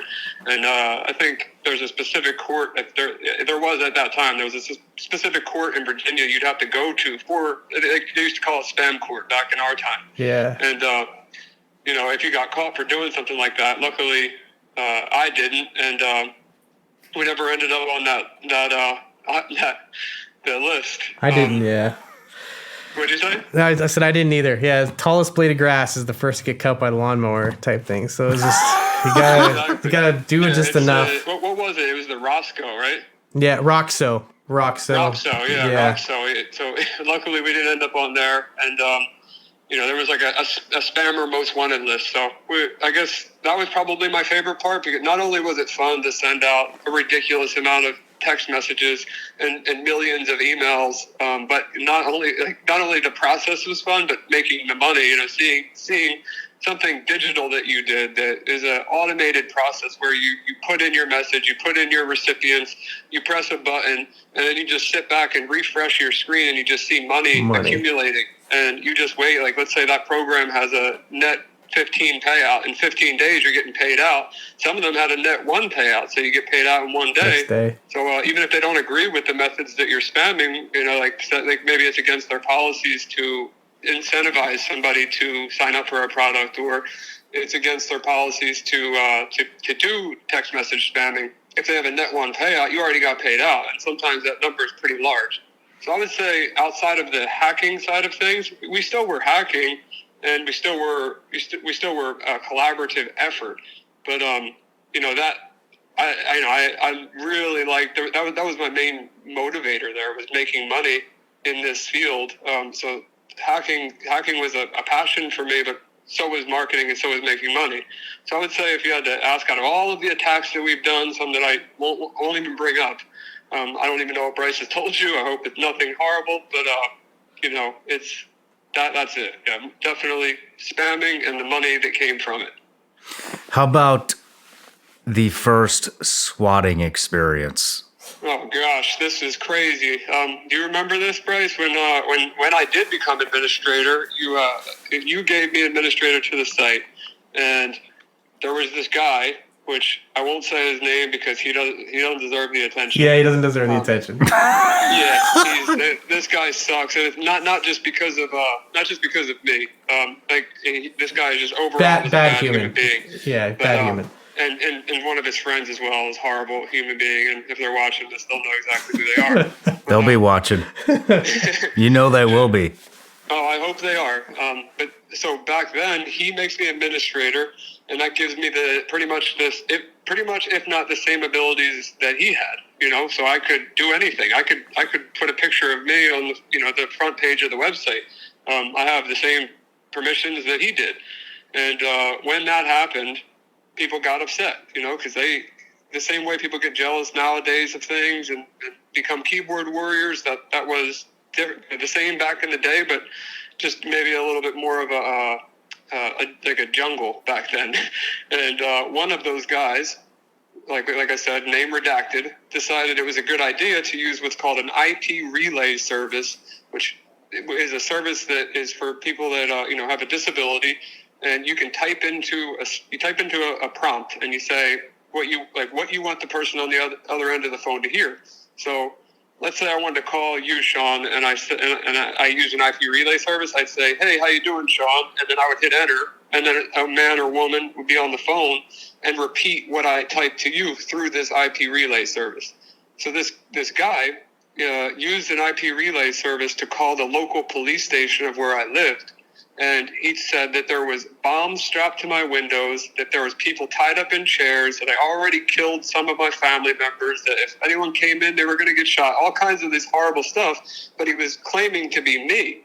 So what happened was, I remember the exact number. There was 86 different types of 86 law enforcement officers, bomb squad, snipers, police, helicopters, you name it, they were there. So what happened was they went to the wrong house. They went to my old address, which was like 10 houses down the street. So it was pretty, they were close, but they had my wrong home address. But what happened after that, because at this point, no one ever heard of swatting. No one ever knew what it was. So one of the officers knew me, and he said, "I know Ryan Montgomery," and he brought all of those officers, the helicopters, everybody to my current address, and then ran down, to see, he ran down to where I was staying at that time. It was like, "Ryan, are you okay?" He's freaking out, and I have no clue what's going on. I had no indication this was even going to happen. So, it all ends up being okay, and I didn't get hurt, I didn't get shot. But if you think of the dangers there, it was not only the first swatting to ever happen in the state of Pennsylvania, but it was one of the first to happen in the country. And I still have the news article on my computer. I'm sorry, not news article. I still have the news clip where it says, like, the exact words are, it's like a new incident called swatting, and it goes into like explaining what swatting is and how he used an IP relay service, and like they talk about what happened. They talk about how I got swatted. But the dangers here are, what if I did walk outside and I made the wrong movement? They've never heard of any incident like this before, and I went and grabbed to put my arms down, or I made any wrong move, I would have been shot. Like they were really believing that I had, people dead in the house, bombs on the windows. Like they believed it. So this person put my life in jeopardy because I became the administrator of a website. Holy cow. It was funny times. I was talking about that yesterday. And, without me, making myself sound, and I think people would agree with me here. He got revenge, just in a more non-life what's the word for it? Threatening. He got his revenge. He got his revenge in a non-life threatening way. But I definitely got my revenge. Well, what was it? I don't want to say that, but just trust me, it was not. You will never do that again to me. Yeah. We're going to get back to the interview, Ryan, but hey, man, I appreciate the call. And when's the last time you guys hung out? A couple months ago. Oh, right on. Yeah. Or last month. I guess, last month. Cool. Yeah. Oh, and somebody hit my car like 2 months before that. And that was pretty much right after I seen you, right after our podcast started to go viral, Shawn. We met at a conference called Hack Miami, and someone hit my car out front, which was not fun. But then we seen each other a month after that, and he was performing at an event called DEF CON, which is the largest hacking convention in the world, and it was amazing. I mean, I don't know if you're into nerdcore hip hop. Hopefully, you become a fan now. But he's the best. There is nobody better than YTCracker when it comes to nerdcore. We're getting ready to dive into that subject right now. Yeah, thank you. We're going to have to get both you guys on one show at the same time. Yeah. Oh, that would be so cool. But, all right, Ryan. Well, thanks again, man, and be safe, and I'll talk to you soon. Love you, dog. Awesome. Love you guys. Peace. See you Cheers. soon. Peace. Yeah, that swatting stuff I had mentioned, that some of us would never ever go there. Something that we just never ever do. But the IP relay service that he's talking about, it was set up for deaf people to be able to communicate. It was a service that was run, but you could instant message a screen name, and then they would call you on their behalf, on the other party's behalf. And so the trick was, I said it used to be trucking, which is where you'd send the fire department to somebody's house. And so you could see, if you were using IP relay as a vector, you'd get on IP relay and you'd say, hey, my phone's inside. I don't have my mobile, but I have my laptop and I'm still connected to the internet. And I need to send the fire department to blah, blah, blah, my address or whatever. So I'd give them your address and not the real one or whatever. And then the fire department would show up. But then it became this, I said the next evolution of that was the swatting stuff, where they make a fanciful story about how you're murdering your family, or like you said, making bombs, or there's definitely drug activity over here or something. And invariably what'll happen is they send just a million officers over to your house. And again, they're jumpy, because they don't know what to expect in there. And so, there's been cases obviously since. Like, it's one of the things that, like I said, I wouldn't say it originated on Digital Gangster, but like the first swatting, they said his was the first swatting incident in his state, and there was a lot of that. There was SIM swapping is another technique that is kind of, people do it now, but it's where if I walk into your wireless provider and I'm like, I'm Shawn Ryan, I lost my phone, I need to set up a new phone and I know some of your details, or let's say I've made a fake ID that has your picture on it or something. Or say I lost my wallet, here's my library card. Like, you're dealing with somebody that's making whatever, 15 an hour or whatever. So what they'll do is they'll swap over, they'll port that number to a different phone, and this is like where two-factor authentication and stuff breaks down a little bit, because if I'm able to take over your phone number, I can there's a lot of services now that'll text your password to your phone, or you can reset your password as long as you have that phone. And so I got SIM swapped. I was at South by Southwest and I was performing. I think it was in 2011, but this same group, this was when this attack was really like kind of in its infancy stages. But they'd taken they hijacked my phone and then they went and stole all my domains that I had. Now people use it a lot more to steal crypto wallets and bank details and anything that you can reset via a phone. But obviously it's very difficult because you have a very short window. Like you're going to notice that your phone's not working, especially if you're looking at it all the time. And so but it's really, really hard to get that back while that attack's going on. And there's a lot that can happen in that short amount of time before you're able to get into the AT&T store or whatever it is to fix it. But swatting is a huge problem. Now, again, it was something that was reserved for your worst enemies, back in the day. But now you'll have kids lose on Call of Duty or Fortnite or something, and they're swatting people. So the police departments are a lot more aware of it. It was funny because the police already knew who I was, obviously, because I'd eviscerated the local PD. And so my name, I don't know, they might have a plaque of me up in every department or something, but no swatting attempt against me was ever successful because the police knew that was, if that was going on, it was probably a prank call. Yeah. I got lucky. Is this SIM swap thing, is this still happening all the time? Oh, yeah. It happens all the time. But as I said, it's a targeted attack. Like if somebody knows details about you, your phone number, knows your carrier, and you have something that they need to get from you, you can just go into a store or whatever, and I'd be like, I got robbed, I lost everything. It's just about being convincing. It's all social engineering, but you're just taking advantage of the fact that, again, this person wants to be helpful, and I'm Shawn Ryan. That's all. That's as far as they know. So if I can basically just steal your number. And then depending on what services, usually these attacks are really targeted. Like I know a reason that I want to attack you.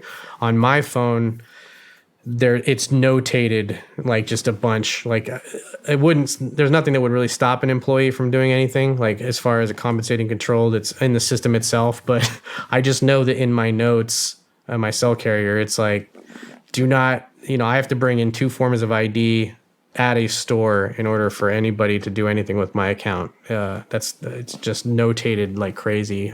So I haven't had a SIM swapping event in a while. I'm sure if some viewer wants to try and ruin my day, test the security of whatever cell phone carrier I'm using, then that's fine. But please don't. It's a hassle. Please don't. Please don't. Yeah. Well, hey, we pretty much have wrapped up your black hat or very dark gray hat career. But how I would like to wrap it up before we're moving into your professional career is to talk about some of the equipment that you use. Okay. So wherever you want to start. Yeah. So similarly, I think that Ryan Montgomery popularized this. Mine doesn't have a lot of the funny antennas on top of it, but this has been part of my everyday carry since it came out. Mostly what I use it for, though, is friends that live in condominiums or apartment buildings that have fobs. I just copy them so I can break into their houses with permission, of course. The other thing it'll do is it'll also write them.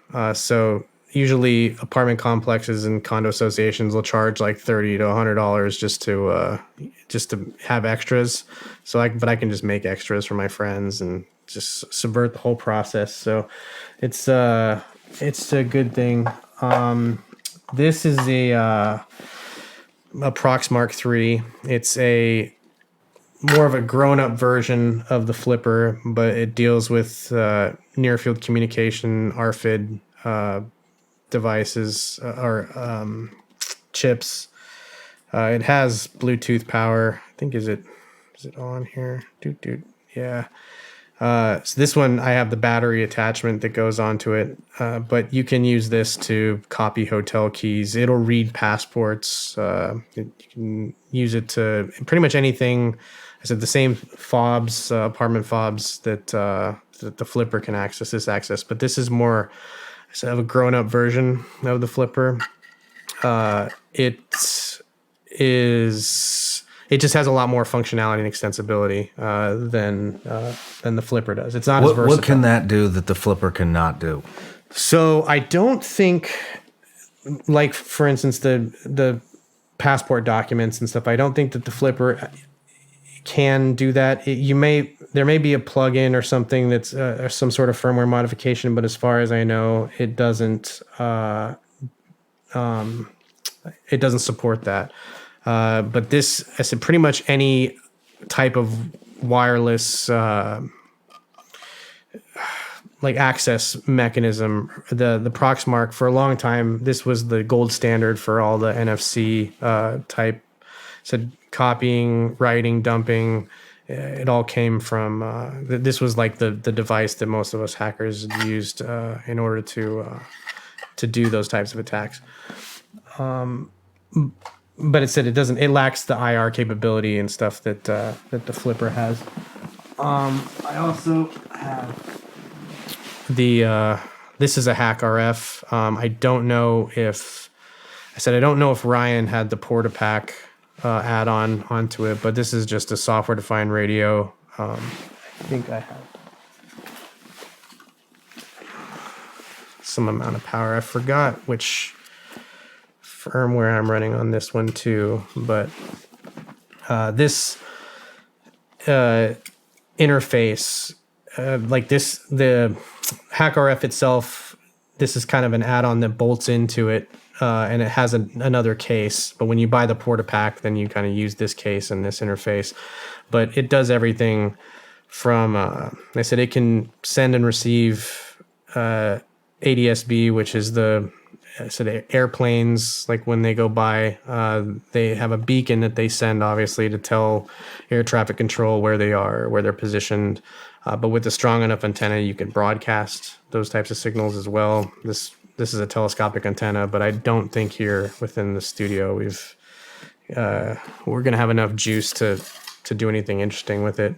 But this, I said, if you just think of this like an AM/FM radio for all wireless bands, you could actually listen to AM and FM radio on this if you want, but you could tune to a TV, the analog television signals, not digital anymore. I guess you could technically if you had a decoder, but the firmware that's in the Portapack is different than the SDR, software defined radio itself, is extensible like programmatically through like you can use new radio. You can write custom applications that basically interface with this SDR and use it to decode, I said P25, which is trunk to radio that police and fire and stuff use. It's encoded. POXAG, which is, remember the old school pagers. Sometimes restaurants use those to keep track of where orders are and where. So this is basically a listening device. It's a listening and a transmitting device, so it does both. What would you transmit? Yeah, you could transmit those signals too. Like I could send a pager message. I could send. I could hook it up to a microphone and I could transmit. I could do ham radio off of this if I wanted to. You need a stronger antenna and more power, obviously. But it's determined. I said both for listening and for transmission. Some of them are built like the RTL SDR is just built. It's more of a dongle and it's built just for receiving. But the HackRF is used for both. But anything that goes over that you can't see is all wireless. Like all that technology is facilitated by some version of the electromagnetic spectrum. I mean, even infrared is just not visible light, but it's the same. It's that same kind of.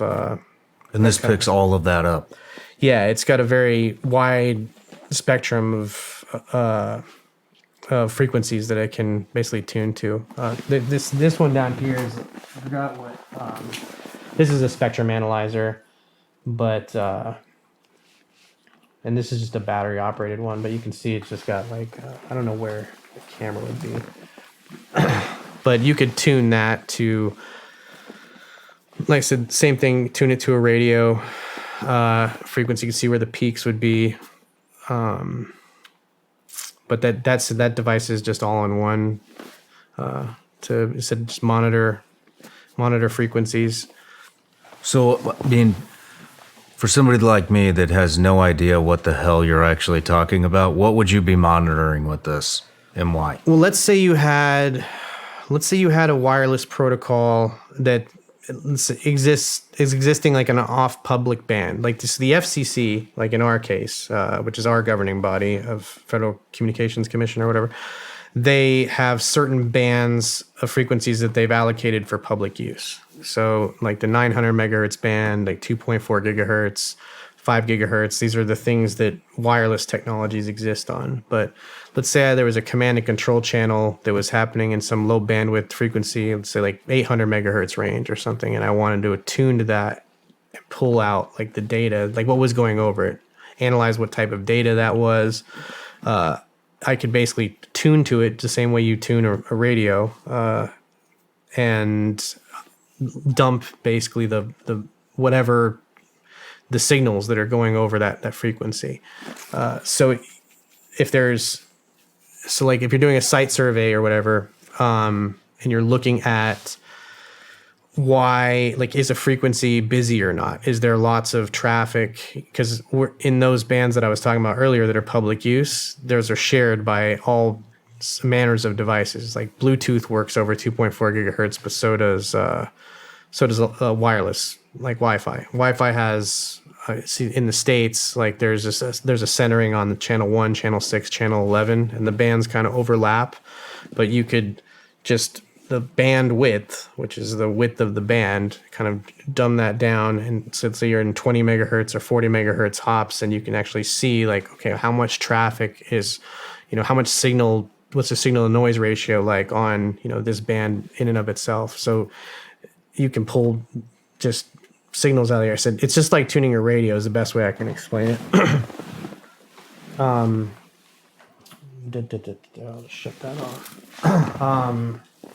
The other thing that I think I told you about is this the phone that my buddy manufactures. Oh, sorry. But yeah, this phone is an Obelisk One. It's by Obsidian Intelligence Group, and it's a hardened Android phone that it has pretty much a lot of functionality that you would get within a laptop, but it's in a phone. It runs a version of Linux. It runs a penetration testing version of, how would I explain that? Because it is Linux, but it's designed for tablets and phones. It's called Andrax, and so you would use this for in the same way that you would use Kali Linux. I don't know if you're familiar with that, but it's a distribution that's designed specifically for kind of hacker tasks. But this also supports software-defined radio, so it can do some of the similar things that the Flipper and the Proxmark and the HackRF do. But it's obviously a little more stripped-down version just because of the phone itself. But this phone is just available. Like when I go anywhere internationally, this is what I use to tether my communications through. It has a static IP address that's associated with it, so it never changes. So I always know kind of what it's like. If I want to contact it inbound, I know exactly what it's always going to be. But it works pretty much everywhere I go. And I use it to backhaul data, but it's a very, very locked down version of Android, and it only supports secure communications. So there's no, it's all voice over IP. That there's no like regular phone kind of conversation. It's all done, Signal-esque. There's like 3CX and Signal and stuff on here, but I just use it.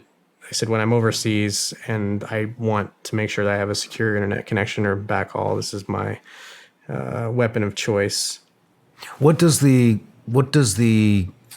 single IP address do for you? I don't understand that. Well, static IP just doesn't change. So most times an IP address is dynamic, which means it'll rotate, or anybody can kind of come in and take the lease, and so it's not consistent. There's services that you can use that will every time your IP address changes, it'll automatically map it to a domain.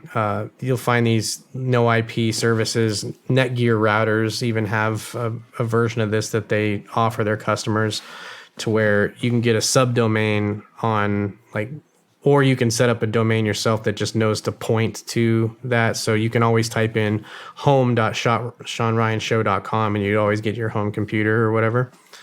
The idea behind that is just, if you have, like, I connect to my home network through a VPN. I have a VPN that's set up on my home network. So if I ever need to access files, or I need to look at what's going on my computers, do remote desktop stuff, I have to log in through there.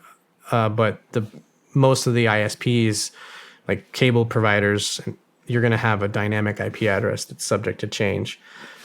Static IP address, again, stays the same all the time, no matter what. So you know what to expect. I mean, I could refresh it if I want to, but that would be something that I would have to initiate myself. Otherwise, I get to keep the same one no matter where I go and what I do. So running services off it, like I could actually run, because the way that the internet mapping service works is you have a name, and then that name points to an address the same way your home address would be. But, you know, again, if you move, then you need to point that name towards your new address, just like a post office forwarding type thing. But with a static IP address, it just stays consistent. So it's the same address every time. And so you don't need to have it associated with a domain if you don't want to. So that's just about as close to 100% secure Yeah, communications as you can get on the civilian market. I can't make, there's no outlandish claims that I'll make that it's unhackable or anything, but just for the sake of brevity, I'll say that the way that this has been stripped down and built from the ground up, like there isn't any, it's like with Android, a lot of times you'll have a lot of Google threaded in through there. And you know, depending on how you might feel about Google or whatever, there's a lot of telemetry that Android phones wind up sending, you know, invariably debugging reasons, you know, whatever. Some of it is just advertising, tracking, that type of stuff. But a lot of that has been stripped out. So this isn't a phone you would use if usability is not what this phone is after. It's more after security. And the slider, the way I always explain it is, if every time you left your house, you had to unlock 7 deadbolts and then lock them up again, and then you realize you forgot your wallet inside, well, then you got to unlock 7 deadbolts and you got to, you know, open it. So you do that enough times, it's going to be a hassle. So the compromise becomes 1 deadbolt. You know, is that secure enough? I don't know. That's the compromise that you reach, you know, if you want to have a house door, you know, with a block on it. But with respect to this phone, it's not necessarily for, you know, running a social media empire or anything like that on. It's completely locked down. There is no Google Play Store, so you have to sideload all the applications that you want to use explicitly. And so it's designed more with the security first rather than usability first, which for most consumer devices is a little bit counterintuitive. But it is I've been using it for a couple of years. For my rating or whatever, it goes hard. Like I said, I've never had problems with it. So I've been to the UAE, been to Europe, been to Asia, like all over, and said just it works as intended all the time, and haven't had any problems with it. And said the phone itself is hardened to a little degree. Sometimes you get these things like they call them M&Ms, you know, because they're crunchy on the outside and chewy on the inside. This thing tries to be like a jawbreaker, just very right on. Yeah, you got to suck and suck and suck unless you want something to happen. These are fun,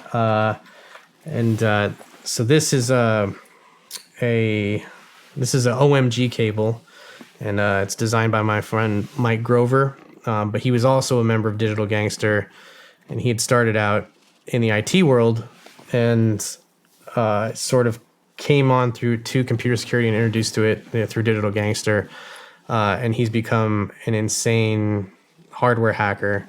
But this is an OEM iPhone cable that you get from Apple itself. I think this one came actually with my AirPods, and then this one is the OMG cable, and in this little piece right here exists a full computer and full wireless radio to basically connect to, and winds up being a command and control channel for anything that it's plugged into.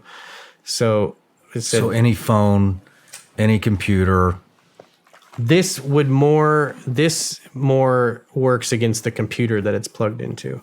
But functionally, it still does all of the same things that an iPhone cable does. So it still charges. You can still do data transfer over it and everything. It's just that in this little piece right here, there's a ton of system packed into this little plastic end piece here that allows you to connect. You can connect to it wirelessly and then exfiltrate data. You can take control of any machine that this stuff is. So if I gave this to you and I said, hey, I need to charge my AirPods really quick, then I can show. I can do it right here. But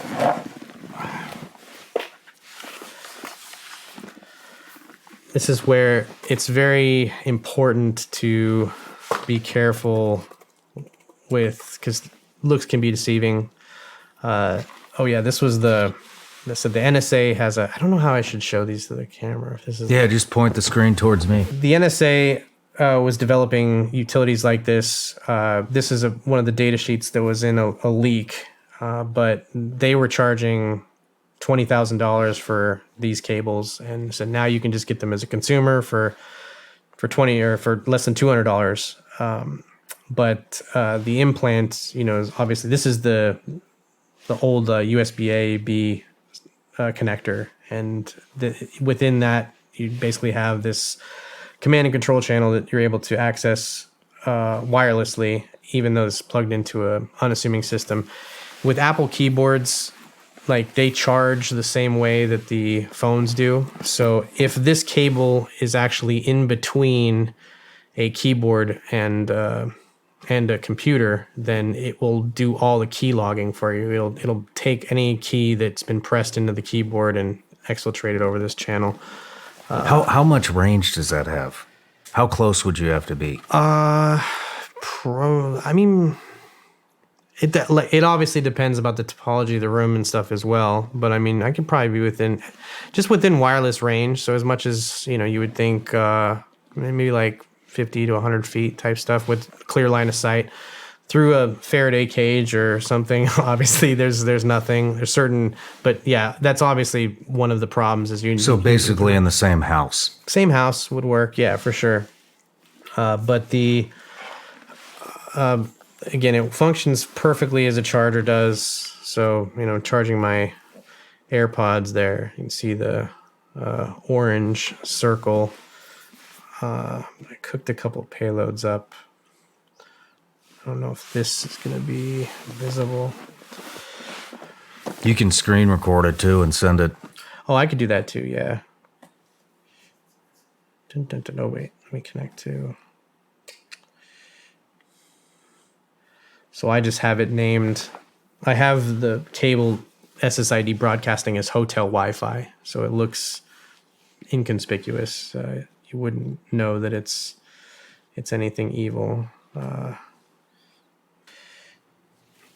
If you point that just a little towards me. Shawn Ryan has the best podcast on the internet. Holy shit. Let him know. And then this right here, I said just loading up a website. So what it's doing is it's emulating a keyboard the same way as if I was there typing in front of it. But it's just inconspicuous. It's still charging the AirPods. This payload here will open up a website. Oops, it opened up. There you go. I needed to close the other one first, but yeah, easy as pie. So you're just controlling that entire computer through a phone using DuckyScript that's connecting to that cable. Yes, it just it's set up the same way a wireless network would be set up, and it has a web interface. And again, on engagements and stuff, if you're in testing the security of a company, and I somehow am able to leave this plugged in a computer or whatever, and I have an employee that's using it to charge their phone. As long as that thing is plugged into that computer, it's basically like having a USB keyboard attached to that computer. But And you can extract whatever you want as well. correct. These examples are very lowbrow type things that realistically what I would do is instead of making the computer say something is I would have it download. I could echo into a script that basically, so even air gapped computers, like in a SCIF or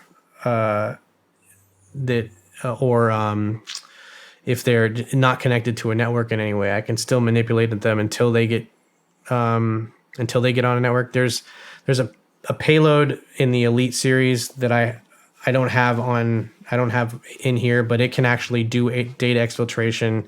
Once I run a payload on the computer, it can actually do key logging and stuff. And so I can go back and I can exfiltrate it through this cable still. So even if it's an air gap machine, it's never been on the internet before, I can basically type in the commands that will allow it to store that data for me, and then I can zip it back out when I need to. So there's a huge just risk, because again, these things look completely benign, but this is now in the hands of regular human beings. You don't need to be in the CIA to get an OMG cable. You can buy it as long as supplies last. It's like similar to the flipper, but it's used more as in my line of work. The context is like red team engagements where we're testing the physical security of a business. But you can see that there's applications in stalking.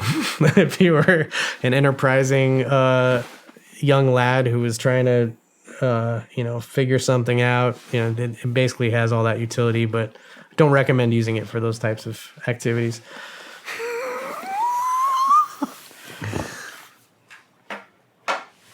What else you got? Does that cover it? I think that covers the toys I got right here. Man,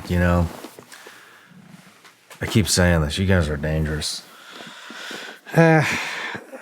Everybody, I think that at a certain age or point or whatever, everyone kind of grows out of most people do. They grow out of the bad aspects of it, because it's like if the more energy that you dump into negative things, the more negative energy that you kind of get out of it. And so you become a lot more, like I was saying, back in the day, there'd be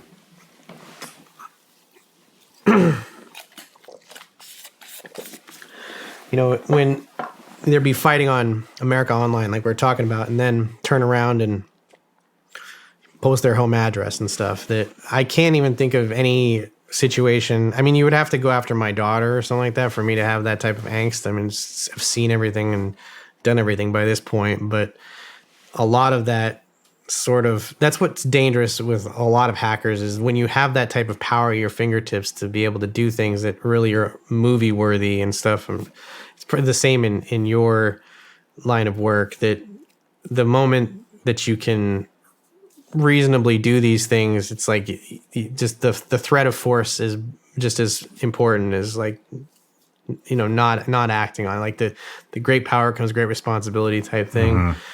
And because the field itself is so lucrative, in computer security, there's, rather than having to look over my shoulder and wondering if I'm going to get arrested or anything, it's just not really worth it to invest time. And, if it doesn't make dollars, it doesn't make sense type thing. So makes sense to me. Well, let's move into some of your professional career. So I know you're working for a big tech company. Yeah. One of the biggest in the world. And you are developing cyber weapons.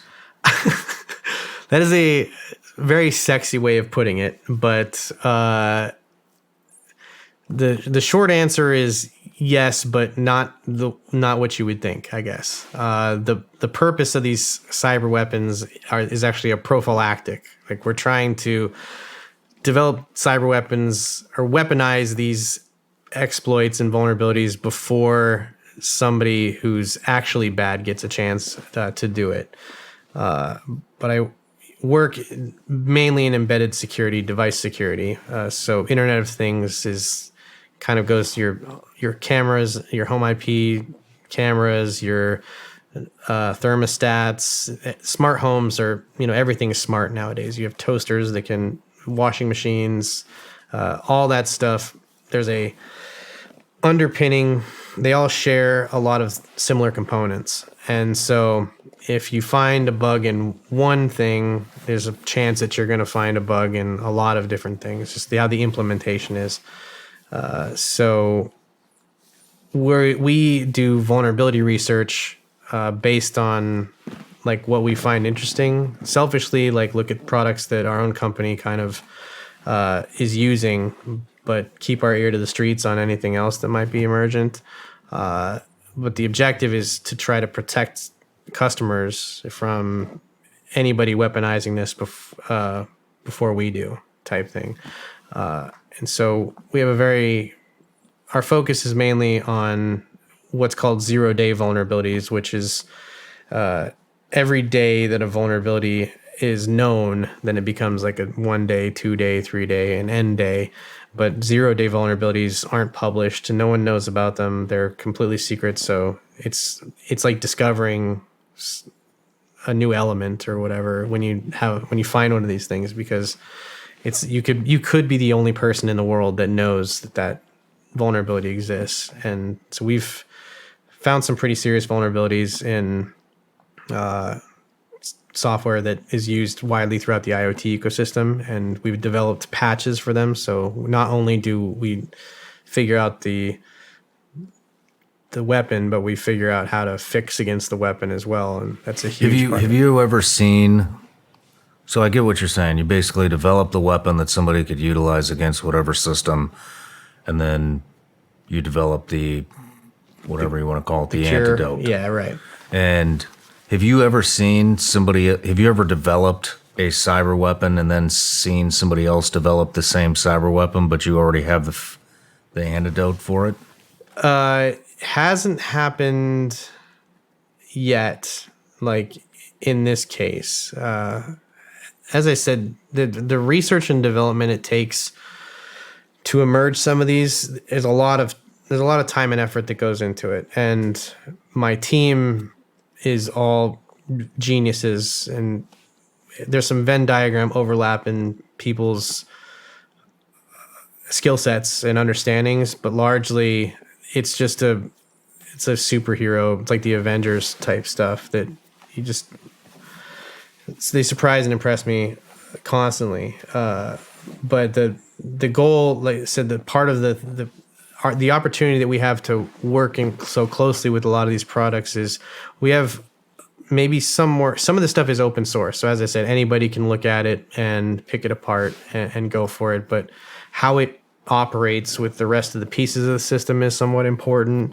And so we have products that obviously share all of these components. And so we're able to kind of see how they interoperate and then work on something, theory craft, but we know how they were built. We know how they were constructed.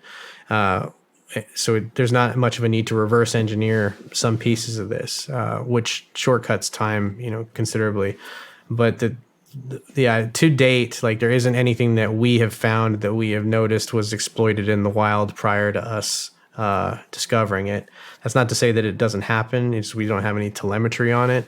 The cool thing is though is I know a couple of the findings that we have had were super significant, affecting like hundreds of millions of devices type thing. And so to be able to front run that and, get our customers safe and do that is super, super important. I mean, I use those products in my house. I eat the dog food. I think most of my team does too. And I think that's something that is sort of lost on the public at large, is that the people that are actually working on the security for these devices, especially I said just in my wing of the Starship, everyone cares like tremendously, right, about privacy, about security, because we're users of this stuff too. So we want to see the best product out there. And so it's very, very important to all of us. Like we take our jobs very, very seriously just because, I think about my grandma or somebody, get something happening, as a result of a screw up that I probably had the ability to fix at one point. So again, the accountability is there, but it's also just the most interesting stuff just because it really is bleeding edge. You're finding vulnerabilities in these technologies that are ubiquitous throughout, the consumer space. Yesterday we talked about, you've been recruited, or maybe not recruited, maybe you apply, I don't know, but you found yourself in UAE. Oh, yeah. What were you doing over there? So, the Dubai government, there's a convention called GISEC that they had it's kind of like their DEF CON. They had a CES, like a consumer electronics show, that they had a huge security presence as part of that show, and then they spun it off to its own show. But they have a security focused conference, but as part of that conference, they run a bug bash. The government basically they partner with bug bounty programs, and they invite a bunch of us hackers to go over there, and they give us scopes of systems that we're allowed to attack, basically, and then they pay us bounties based on the severity of the bugs that we find. But they had us auditing defense contractors and telecoms, like things that are very sensitive infrastructure, but giving us permission to basically actively penetration test these systems and see if we can find bugs. And then they said they pay us out based on the bugs that we find. But one of the coolest things about, you can tell like how serious their cybersecurities is like, as far as the posture, the security posture that they want to take. It's more advanced, I've seen in a lot of other countries, is that they're very forward thinking about, they know that this is the battleground of the future. They know like what they need to be protecting against, and so the talent that they're flying out to do these types of things is best of the best of the best of the world. I'm like, and you're one of them. Well, like I said, it's like the NBA. Like there's a lot of people, some people that warm the bench in the NBA, they're still better than anybody that played in college. But yeah, I don't really consider myself like top echelon. Just self-evaluation. I'll let other people make whatever conclusions they want to.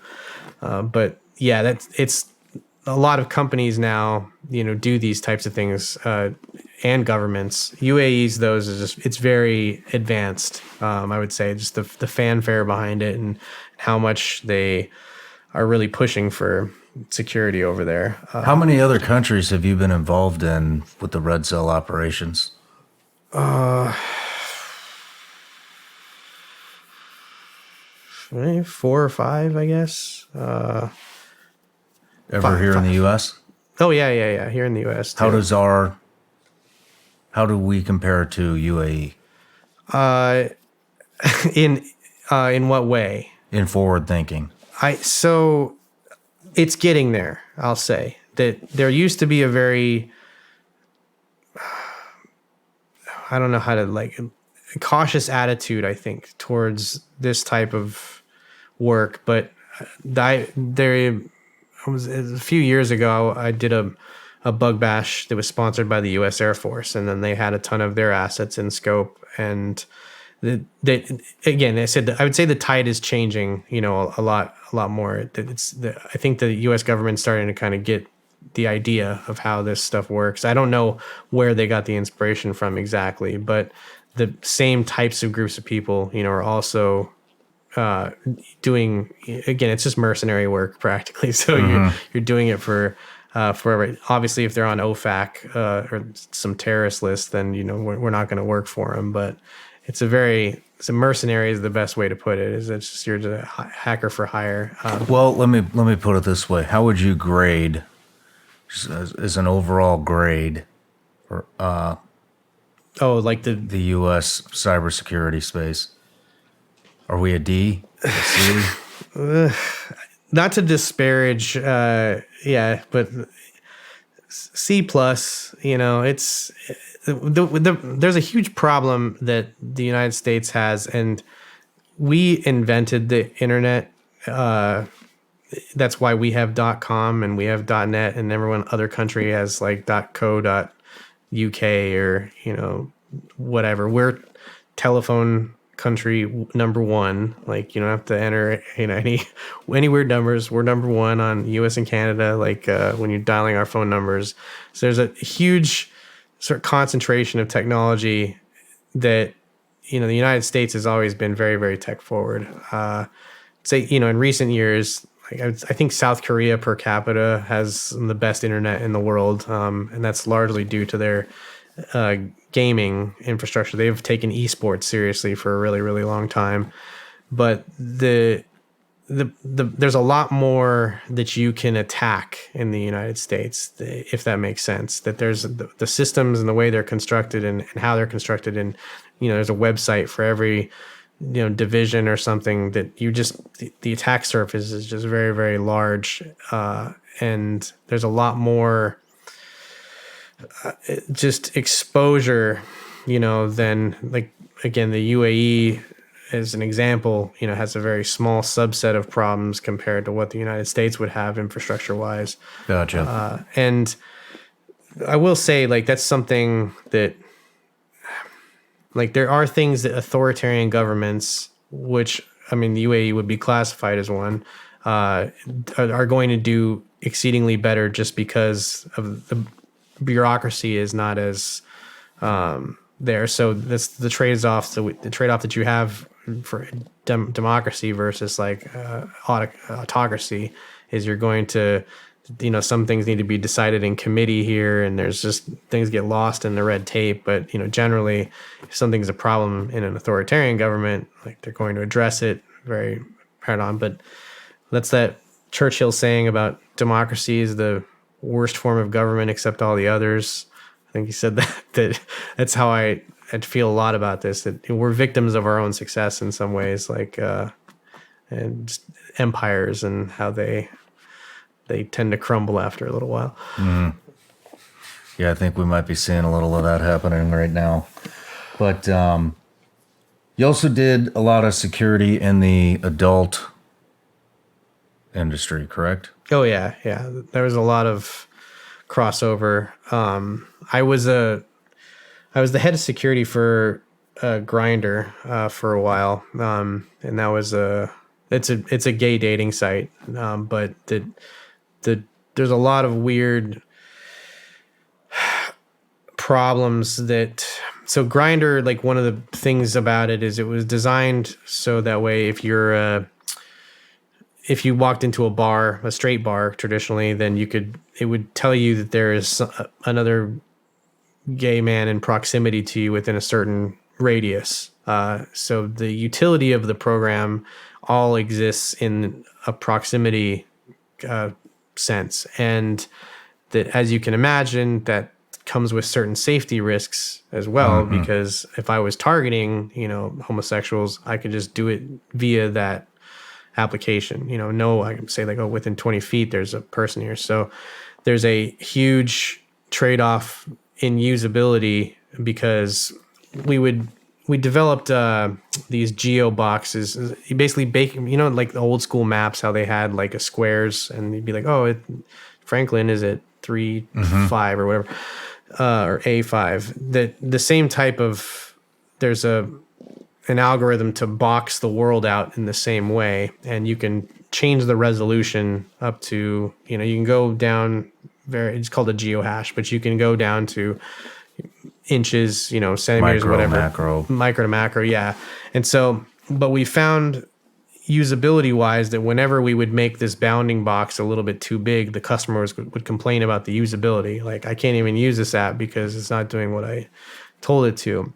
And so it's a very like interesting case study in what the users want and like what as a security person when you would actually recommend in this case, because Tinder had a huge problem with this with stalkers and what's called trilateration. Like programmatically, like if I emulated a phone, I can make it so that way my location is jumping around. And so if I am 20 feet from somebody at this point and I'm 15 feet from them at this point and I'm 10 feet from them at this point, you're kind of able to zero in on Triangulate it. Yeah.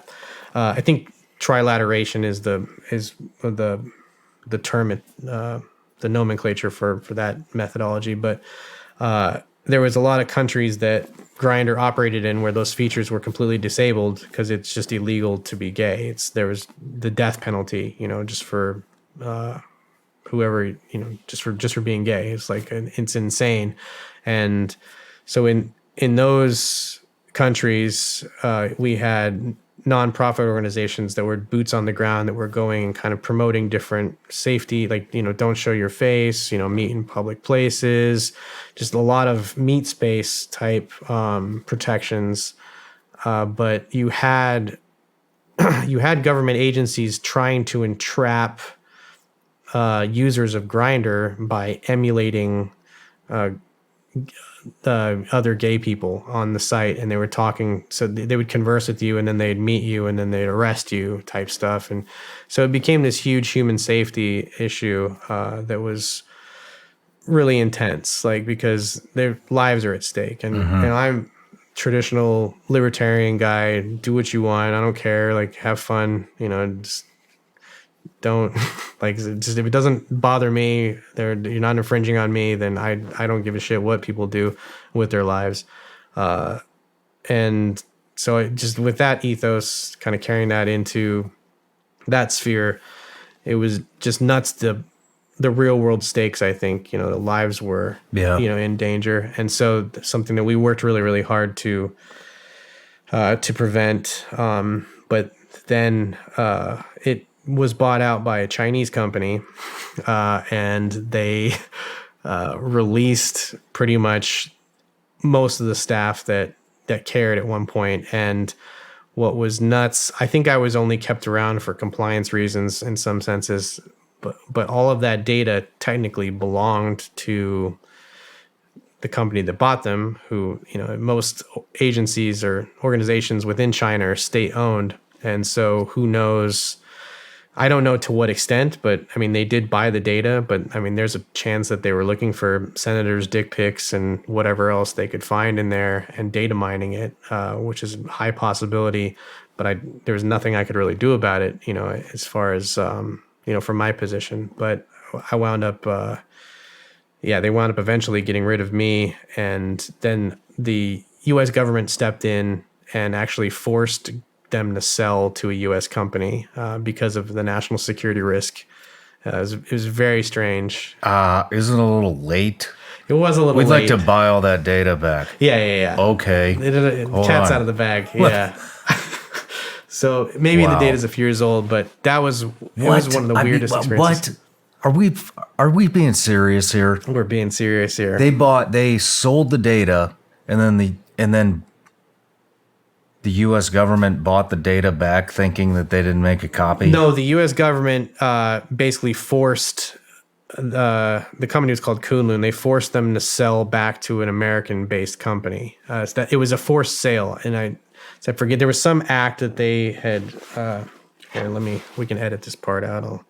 The CFI-US, the Committee on Foreign Investment in the United States, informed Kunlun that its ownership of Grindr was a national security risk. And Kunlun didn't submit its acquisition of Grindr for review. And so then they basically unwound the sale. But I said by that time, they had access to everything if they wanted to. And you can imagine the amount of compromise that's in. I mean, there's a lot of people that are in the closet, till this day that don't admit that they're gay, and they're keeping it on the down low and stuff. And so I know that Grindr was frequented by politicians and celebrities and stuff that probably wouldn't want that information to be out there. But yeah, all that data basically yeah, went somewhere where we couldn't control it. Interesting. Wow. I mean, you know, I'm really curious. How do you get recruited? I mean, you're at a very prevalent top tech company. You've been an advisor for 4 to 5 foreign governments, including our own.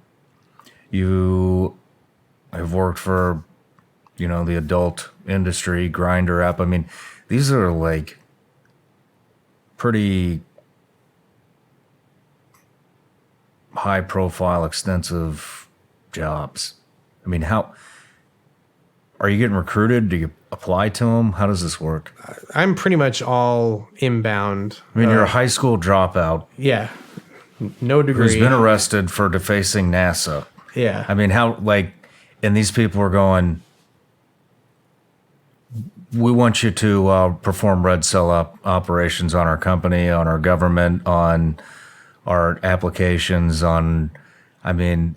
with obviously extremely sensitive and or classified data. How does this...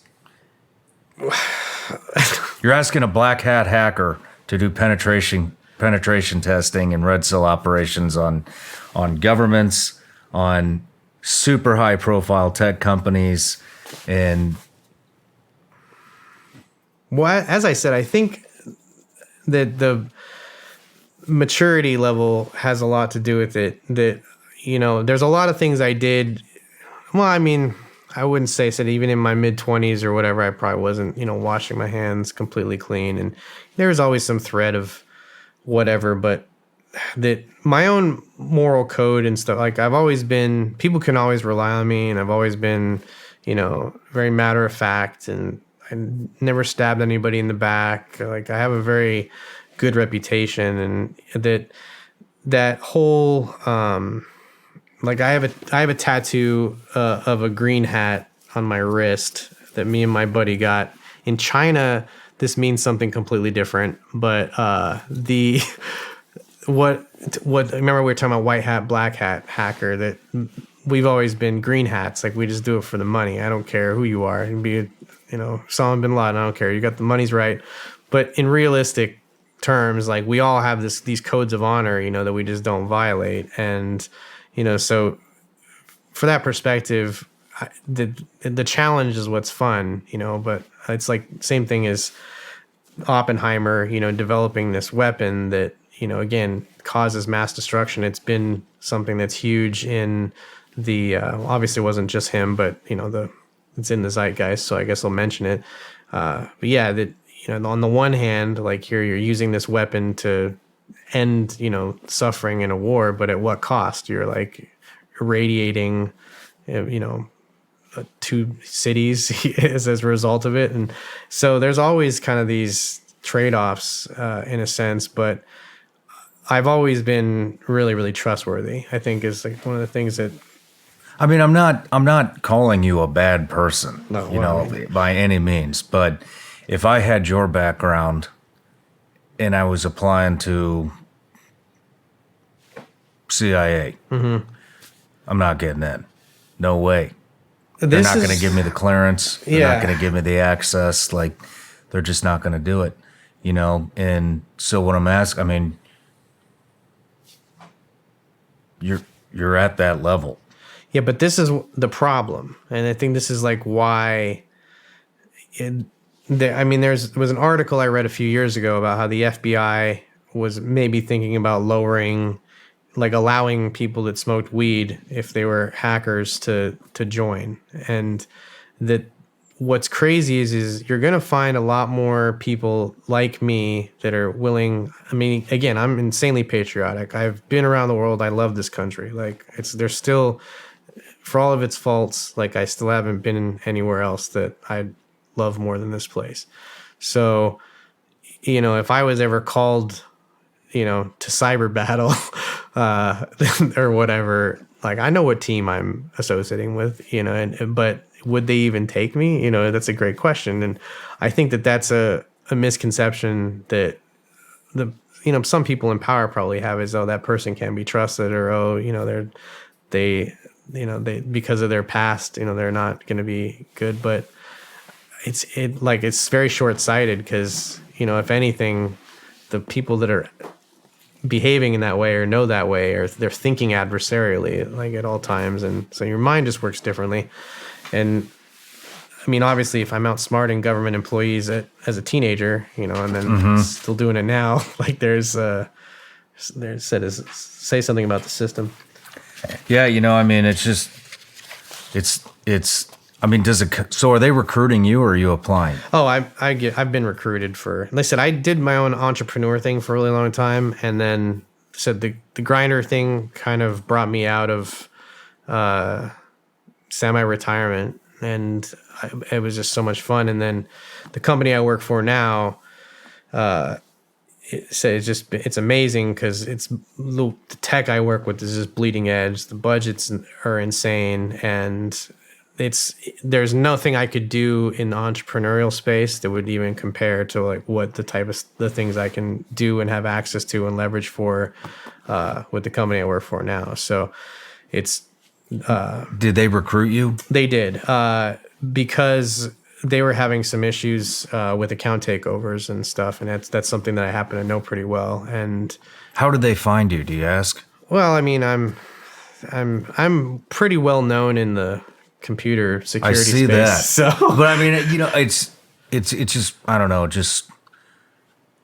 I don't think there's very many of you guys out there that have a completely clean background. But I mean, just going down the list, I mean, you defaced NASA, the FFA, the DCAA, NATO, Colorado Springs Police Department, Texas Department of Public Safety, Honda, Nissan, AT&T, Paris Hilton, Miley Cyrus, Digital Gangsters Forum. I mean, you've got quite the past. Stabbed in the neck at 17 for stealing. You know what I mean? It's just interesting to me that, like, you're the guy we want running our cybersecurity. I agree. I mean, but at the same time, you're the guy would running my cybersecurity. So it's interesting. I don't really get it at all. I said my hero, I told you before, is Ben Franklin. Like, the people like that don't exist so much anymore, where you try to be an expert at a bunch of different disciplines and study different subjects and try to be a student of the world, in some senses. And you wind up having these multiple lives and multiple careers. And so I don't know what I'm going to be doing in 10 years, if I'm going to give this type of stuff up. But everything that I've learned up until now has made me really effective. I mean, especially from a leadership perspective, I've just seen things, that other people haven't in the space. And so the younger people that are coming up now, I said it's a lot less geared. There's just too many opportunities now to make money at this that aren't criminally related. That's not to say that it's not happening insanely, especially in other countries, but that for the most part, there's a path to green now that doesn't require you to hack the government, whereas back in the day, I think there kind of was. So for me, I couldn't have gotten a college degree in cybersecurity. It just didn't exist. But now you can pretty much go to a junior college, any community college now, they probably have some sort of cybersecurity offering. And so it's a little bit different. Like the school, there wasn't anything before it, and now it exists and it's a profession and stuff. So I'm just thankful that they look past all that stuff and they notice that I mean well. I'm not a terrible person. So I mean, we talked about this last night, but when I wish we could just say the name, but when the tech company, the current one that you're running red cell operations for and developing cyber weapons, I mean, they gave you, it sounds like a hell of a deal. Oh, yeah. We haven't even gotten into your music career yet, but you're still going to other countries. You're going to all these conventions. You still have your music career, and they allowed you to build your own team, correct? I built 2 teams there. And how many team members do you have? 15, I think. 15? So what are you looking for? What am I looking? When they asked you to build a team, who are you looking for? Eclectic mix, because if you get a bunch of people that think exactly like you, then you're just not going to get sycophantic yes men, yes women that don't offer anything. So, but the biggest thing that I look for when identifying talent is that what I was discussing with Ryan, there's a certain shining, like a passion that you can tell when people really, really care about something as opposed to they're just showing up for a paycheck. Not that there's anything wrong with people showing up for a paycheck, but that this work, and maybe I said this, it's somewhat subjective, but it's very easy to be passionate about this type of stuff. I don't know, like, what your feelings on the military are, but I'm sure you felt a bit of a calling, in some senses, and then, found out you're good at it, and then you're passionate about it. There's always some parts of jobs that we don't like, but, again, I think you're just called to do something in a sense, and that shows in your work. And so a lot of the reason that I'm allowed to do all those things and move around and, do the music and evangelize across, travel to different countries and do this stuff is because as a recruitment tool, like if there's one thing that I've proven consistently, it's the ability to identify and develop talent. And that's something that I think a lot of companies are really interested in. And, as far as my team goes, it's all super brilliant, super dedicated, super amazing, just awesome people. And, when you're able to construct a group like that from the ground up, I've had no attrition, on my teams either, which is really awesome. So yeah, that it's important to me to find people. So I don't care what their background is, if it's academic or if it's self-taught, but you have to just show a bit of a love for the game. And Are a lot of these former colleagues of yours or former friends from Digital Gangster days? Or there's a couple that, from that, there's a few of them that, were friends prior to this, but even the ones that, some of them were fans of my music, and so knew of me, but I didn't know of them. Others were just cold, coming in and, because I'm all about opportunity and, in that sense, like, I don't think that it should be complete nepotism all around. Nepotism is fun, but not all the time. But yeah, it's a wide mix, but that just being able to identify, and it's a very diverse group of people too, races, genders, like whatever. It's so we've been good on checking those boxes, but yeah, there's a certain passion I just can sniff out in people, and if it's not there, I find out kind of how that there's something. Everybody's interested in something, and so there's a way to kind of always peel and turn computer security in a way that interesting to people. And if there was one superpower or something like that I would say that I have, that's probably it. It's just the ability to identify and cultivate talent. Well, thanks for sharing that. Well, thanks. Let's take a quick break, and when we come back, we'll get into some current events, what you think we need to be concerned about, and then we'll get into your music career, and that'll be a wrap. Let's do it.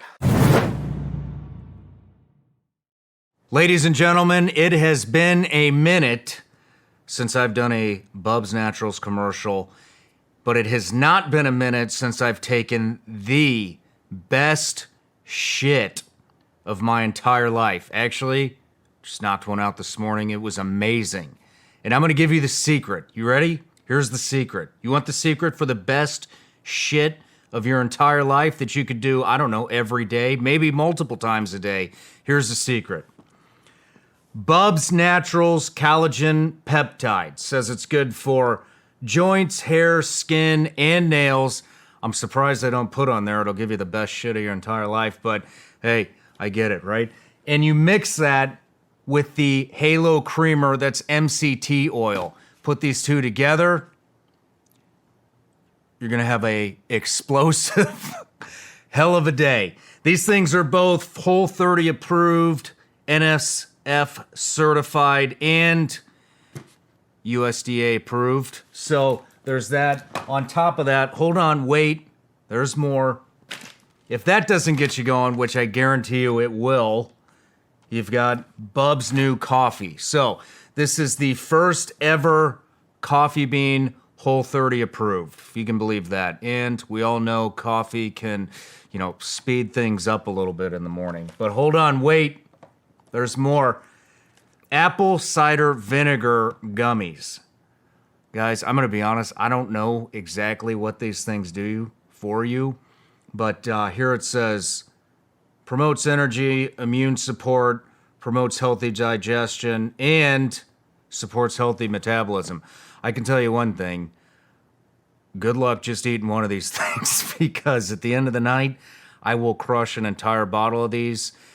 That will not give you the best shit of your life. I wouldn't recommend it. It will speed things up, but you may not like the final outcome. And hold on, wait. There's more. There's more. Bubs came out with a lot of new products. They have these hydrate or die hydration packets. Great for post-workout. All this stuff is great for post-workout, especially the collagen protein. Guys, here's another thing about Bubs. Bubs is a tribute company. It's named after Glenn Bubs Doherty, who was a Navy SEAL and a CIA contractor. He died defending our freedom in Benghazi. And Bubs donates a portion of every order to the Glenn Doherty Foundation, and they donate 100% of the proceeds from their products on Veterans Day every year. I love this company. They are just solid people with a solid product, and they just want everybody to experience the best shit of your life. Go to bubsnaturals.com, use the promo code Shawn for 20% off, and let's get it going. I want to give a big thank you out right now to all the Vigilance Elite patrons out there that are watching the show right now. Just want to say thank you, guys. You are our top supporters, and you're what makes this show actually happen. If you're not on Vigilance Elite Patreon, I want to tell you a little bit about what's going on in there. So, we do a little bit of everything. There's plenty of behind-the-scenes content from the actual Shawn Ryan show. On top of that, basically what I do is I take a lot of the questions that I get from you guys, or the patrons, and then I turn them into videos. So we get, right now, there's a lot of concern about self-defense, home defense, crimes on the rise, all throughout the country, actually all throughout the world. And so we talk about everything from how to prep your home, how to clear your home, how to get familiar with a firearm, both rifle and pistol, for beginners and advanced. We talk about mindset. We talk about defensive driving. We have an end of the month live chat that I'm on at the end of every month where we can talk about whatever topics you guys have. It's actually done on Zoom. You might enjoy it. Check it out. And if Zoom's not your thing, or you don't like live chats, like I said, there's a library of well over 100 videos on where to start with prepping, all the firearm stuff, pretty much anything you can think of, it's on there. So anyways, go to www.patreon.com/vigilanceelite, or just go in the link in the description. It'll take you right there. And if you don't want to, and you just want to continue to watch the show, that's fine too. I appreciate it either way. Love you all. Let's get back to the show. Thank you. All right, Bryce, we're back from another break. Another break. I think we're going to go to 7 hours. That would be insane. 7 hours, right? But I wanted to talk to you about some current events, some stuff that we should be some stuff that we should have our attention on, some stuff we should be concerned about, and hopefully some positive stuff too. But first thing I've got is U.S. government vulnerabilities when it comes to cybersecurity. What are some of the top things that you think we need to be concerned about? I think that a lot of the what's called FUD, fear, uncertainty, and doubt, I don't know if you've ever heard that term before, it percolates in the media about our infrastructure, like power grid and utilities, water purification, like those types of things, not necessarily have to do with the government themselves, but many of the systems that run our infrastructure are very custom.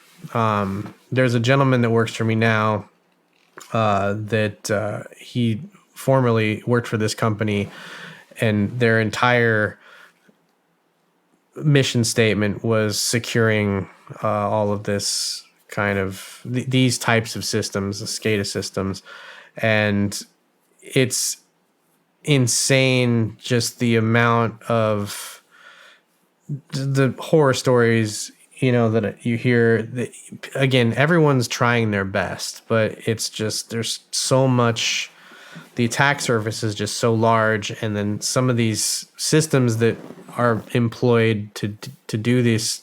There's a concept called security through obscurity, and it's something that is always considered not a best practice. But just by making something hard to decipher or hard to work on, it technically makes it secure because not as many people know about it. But on the flip side of that coin, not enough people know how to fix it and remediate those problems either. So you wind up in this sort of nebulous area that is very, very hard to nail down, like how exactly you improve these types of these systems. But that's kind of where I see, you know, the potential collapse of society in some senses. If you know, you were, a lot of people don't know how. I mean, I was a Cub Scout. Like, I still know how to make a fire with sticks, and I know how to hunt food and field dress. You know, just how to skin a deer. You know, those types of skin. Thanks, Dad.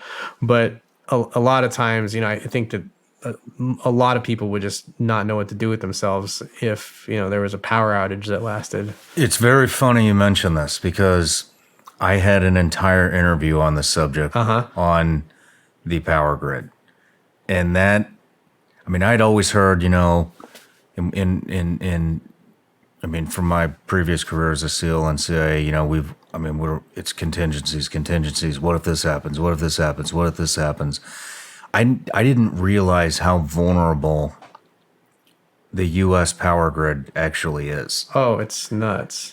And, you know, I learned a ton from that interview, but I didn't know that a lot of our transformers, a lot of our power grid equipment is made in China, which I guess I just assumed that because pretty much everything's made in China. Yeah. But there is no law that forces the power companies. I can't remember. I think there's 7 major power companies in the U.S. I don't quote me on that. Could be. But there's no law forcing these companies to do some type of an inspection on the equipment that they're importing from China to put into our power grid, looking for malware or Trojan horses or whatever. And I mean, the way that I understood it is basically all they need to do is push a button. And yeah, I don't want to be alarmist, but there is. So because I think about people, you know, that go vegan, and then, you know, that seems to be somewhat easy. But as a thought exercise, I've asked my friends, like, do you think you could go China free? Like, is there a way that you could live your life and not ingest any China? You know, and if you just look around, there's so much stuff that's manufactured over there. And it's part of, I think, the CHIPS Act that I think Biden's just recently signed in, bipartisan, you know, to get a lot more of that manufacturing of the silicon back here in the States is super, super important because from a supply chain aspect, that if you don't have that whole control from seed to sale, you could introduce hardware-based vulnerabilities that you can't patch with software, like because it just exists within the chip itself. And with a deliberate attack, part of it, you have to look at it from a consumer market standpoint. Like, is it worth it? The juice has to be worth the squeeze in that sense. A lot of juice, a lot of squeezing, but, you know, if there's one manufacturing plant or something like that that went rogue, you might have some impact there. But if there was a concerted effort to make, devices that were absolutely nefarious, the moment you blow that is the moment that trust gets eroded. But, all you need maybe is that one burst of this manufacturing these things. And so part of it, I think, is just kept in check because of capitalism and economics, but who knows how long that, if you're making some sort of longitudinal effort to undermine a nation, then obviously the stakes, do become worth it. But that's the brittleness of a lot of our utility systems. And again, I have very little experience myself. There's some systems I've played with and some protocols I've messed around with reversing. So I'm just, again, parroting what other experts and stuff have told me on it. But it is pretty scary, and again, sometimes in reverse engineering these systems, you become the expert on them, just because even the people that have designed it are so disparate, or, and how it's cobbled together. Maybe people don't understand the gestalt, they have all their little constituent pieces sort of figured out, but then how they work as a whole is a completely different animal. So just knowing that is it's obviously scary, but do I think you could take down like the entire U.S. power grid, in one fell swoop without an EMP like level event? I don't think that there is, because even things like solar flares impact how we adjust power usage, because we have to be concerned about solar flares and stuff. I mean, there's all sorts of things from space that make. You've really researched this.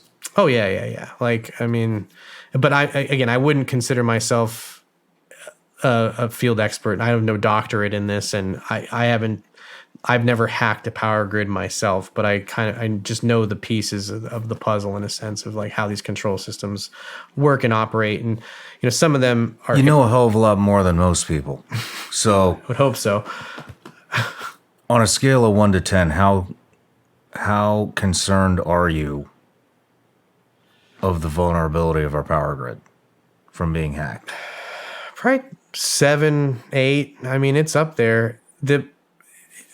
Just recently, there was those maniacs. I think it was in the Pacific Northwest. Were went in with guns to a and I believe that was in North Carolina. Oh, it was in North Carolina? Then I could be wrong. I could be wrong. You could be right. I said maybe it's happening everywhere, and we're just kidding.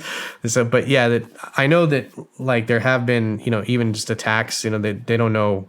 I don't even know if the nature of what they are, if they're just kind of domestic terrorist cells or whatever. But that from a lot of these systems, like part of it, we had this legendary attack against Iranian's nuclear weapons program called Stuxnet. I don't know if you're familiar with that, but that it was a joint Israeli-U.S. operation, and we were able to get malware in their enrichment plants that it set their nuclear program back a number of years, because it basically made the centrifuge spin faster. So I don't remember the particulars of it, but it was a very benign, small change. And these systems, they weren't connected to the internet in any way. They're air gapped. And so they had to infiltrate, get somebody to actually install this stuff on.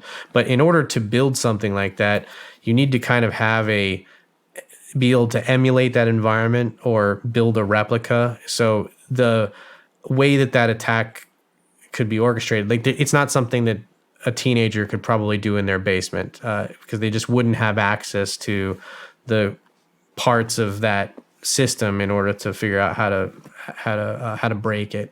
And so I think that is somewhat, I said, the advantage of the security through obscurity type thing is that these systems themselves, it's not like you can buy a cheap, that some just kid can go off the shelf and buy a system that is going to be employed or would be employed in the power grid or the water treatment or anything like that. But it's not above a state level actor, to afford these things. I mean, that's just it's a rounding error in a budget somewhere. So that's where it becomes this arms race where obviously we are trying to secure our devices and we need to get these things patched, but there's just a engineering backlog that tends to balloon out. It happens in every organization. And so depending on how they're prioritizing those patches, I know that there's things that have been found that do exist that just haven't been patched because they haven't been, there hasn't been a priority for them to be. But again, this happens all throughout the software ecosystem and hardware ecosystem. It's just in these critical systems, there's a whole likelihood of risk. How plausible is it that somebody is going to be able to infiltrate and, implant this type of stuff? But again, it could be this quiet logic bomb that lays dormant, and just pops out one day and completely cripples us. And I don't mean to be conspiratorial. It's just that the nature of how a lot of this stuff works, there's very few people that know how to work on these systems, and there's very few people that know how to hack them, but there's a cross section there that leaves a lot of room for state level actors if one was so inclined, to basically. Yeah, I mean, a lot of companies in China are owned by the state. Mm-hmm. Oh, yeah. And if they're manufacturing our transformers, putting them into our power grid, we don't even have a law that makes these companies check to make sure they're safe. I mean, I think it's a valid concern. No matter what. Yeah, that's insane to me because even the devices, if we have, obviously we have manufacturing, in Taiwan, I think mainland China for sure but we're still doing pretty comprehensive audits on, the internals of these things, making sure that nothing got swapped out. And, if the firmware that's on it is usually cryptographically signed, so we know that it is what it purports to be. The hashes match, so there can't be any funny business, nothing added into the system that we don't know about. But I did not know about there's no scrutiny on the transformers and stuff. It's just seems like very odd, that we would treat it that way, because in most industries are really highly regulated, and you would think that would be one avenue where they would do that. So again, though, it's just being able to audit these transformers comprehensively. You may need a transformer to kind of practice on or something, and that could be something that me and the homies could look at and see if it's what it purports to be. As I said, my only real comfort or security in the situation is, China is not necessarily a adversary, like in a lot of ways. Like I say, we're not at war with them. Like there may be some shadow proxy war, and obviously there's a lot of designs that they will, we've discovered that time and time again. I think statecraft in general, like you're going to have these copycats that come out, and the cheap Chinese version's a little bit of a trope, but we are giant trade partners with them. So the moment that balance shifts is the moment I see like maybe there's going to be a lot more that we need to worry about as far as that the build time supply chain stuff comes in. But it does surprise me that there's no scrutiny over whether or not a transformer has all the me too. Yeah. You're concerned about our water treatment plants as well. Oh yeah. Like anything that you could I'm just trying to think of like what is, the creature comforts of the average American. And I think running clean water is something that a lot of us take for granted.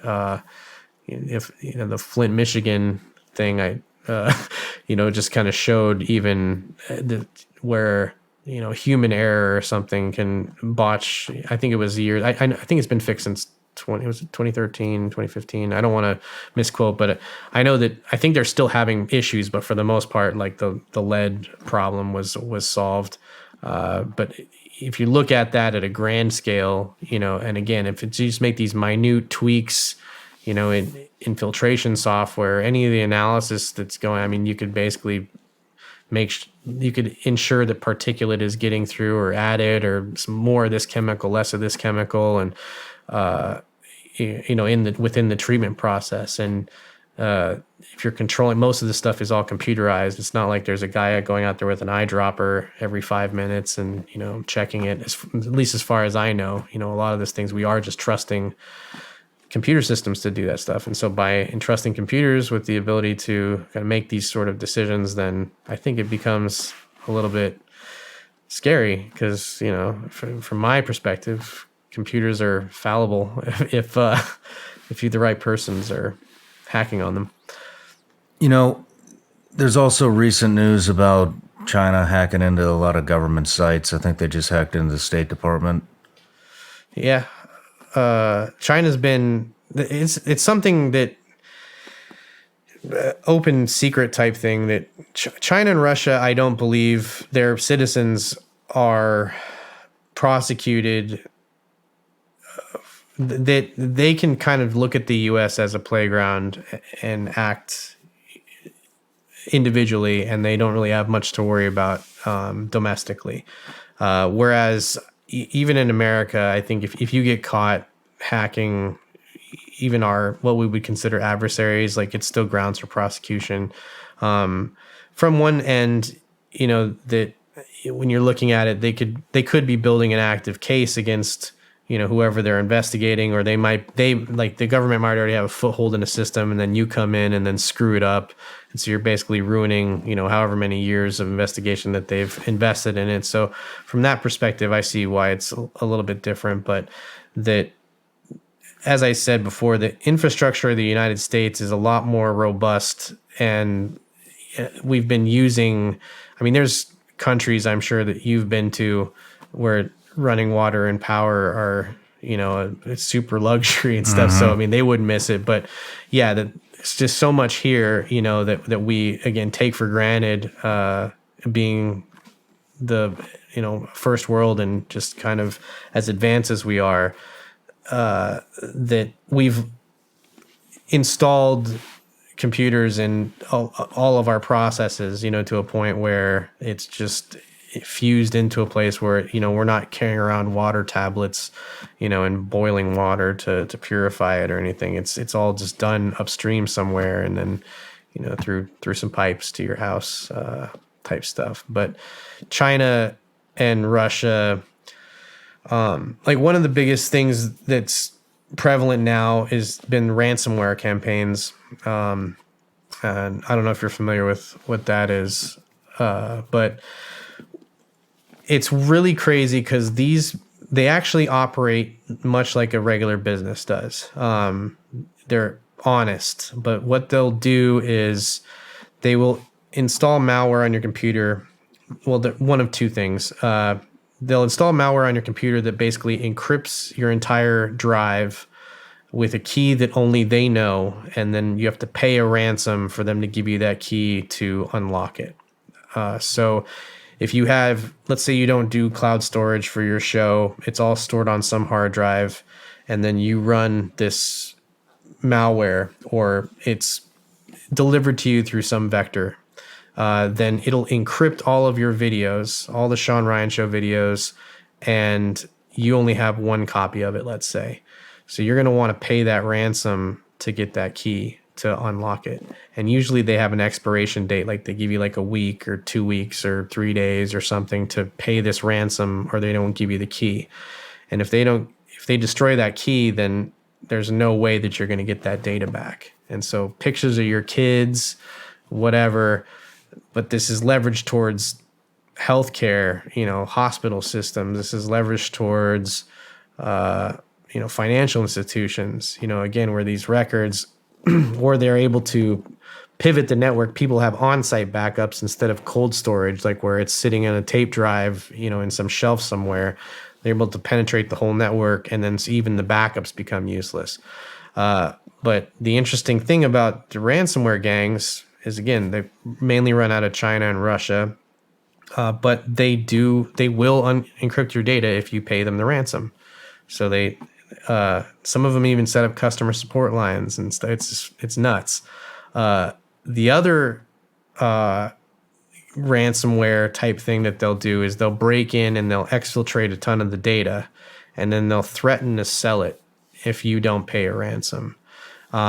If you don't pay, then what they wind up doing is selling it to the highest bidder. And some of these groups, what they'll do is they'll promise that they'll delete the data. So they'll only sell one copy of it. They won't whore it out and give everybody a copy. But, there's these organized crime and, again, state-sponsored gangs that are making millions of dollars just doing this type of work. And it's generally unheard of here in the United States. Like, it's not something that you can really engage in. It's a great lucrative business opportunity, but yeah, we don't, we seem to be falling behind in that department. We had a really interesting conversation at dinner last night about kind of the imbalance between hacking in the U.S. versus hacking in China, Russia.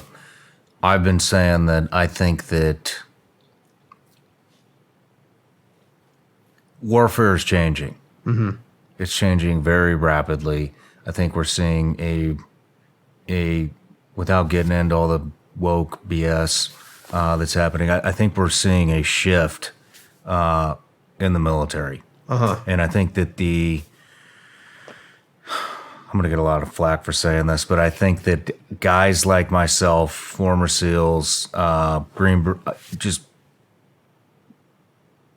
on the ground, special operations operators, I think that we're becoming obsolete and that tech is taking over the battlefield. I think cyber security or cyber warfare is going to be, we're already seeing it. I mean, just the progression from the wars that we've been in,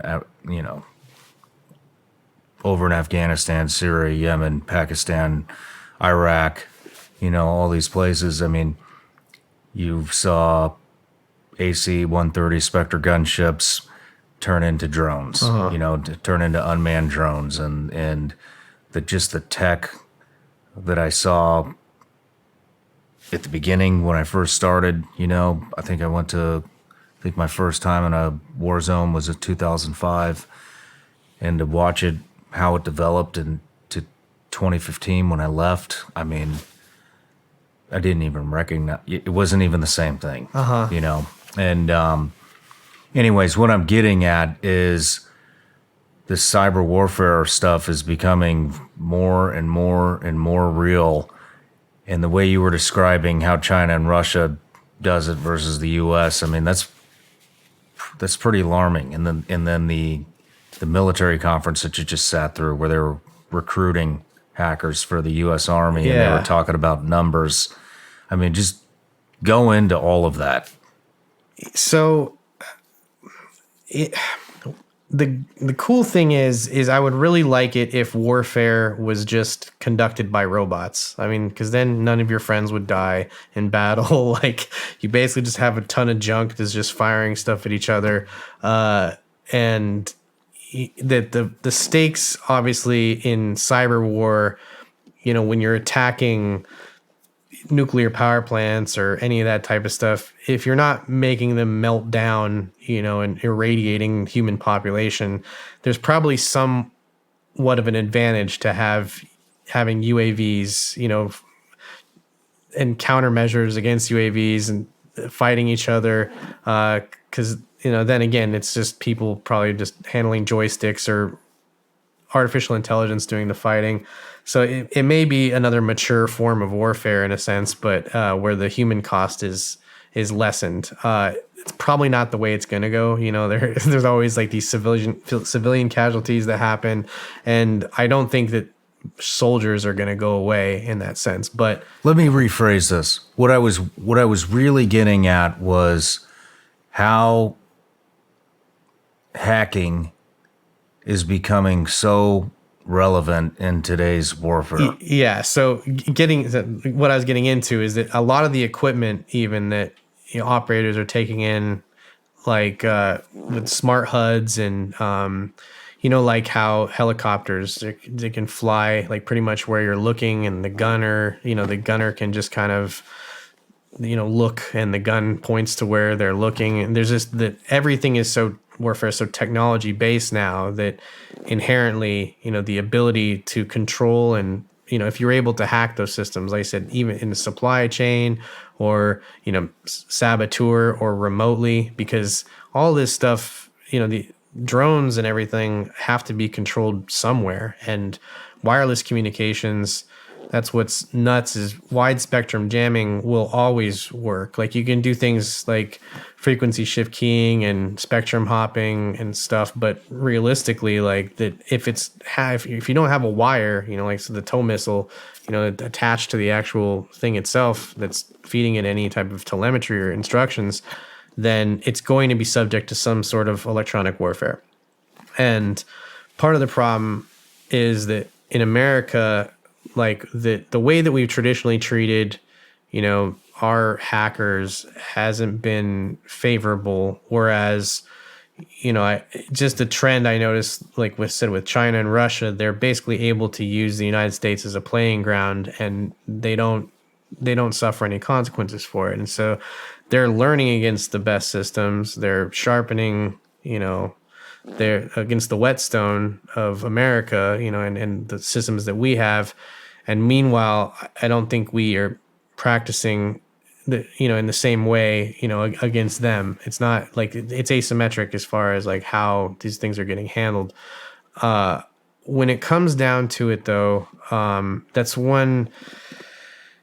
What's really strange is that hackers themselves, like, we don't really exist with borders. A lot of us don't really think of ourselves as part of a country. Again, if it's kind of like, soccer or, football or something like that, like we're part of a team, like we are, but in a sense, we all are in the same league. There's these rivalries that maybe, they don't bubble up so much.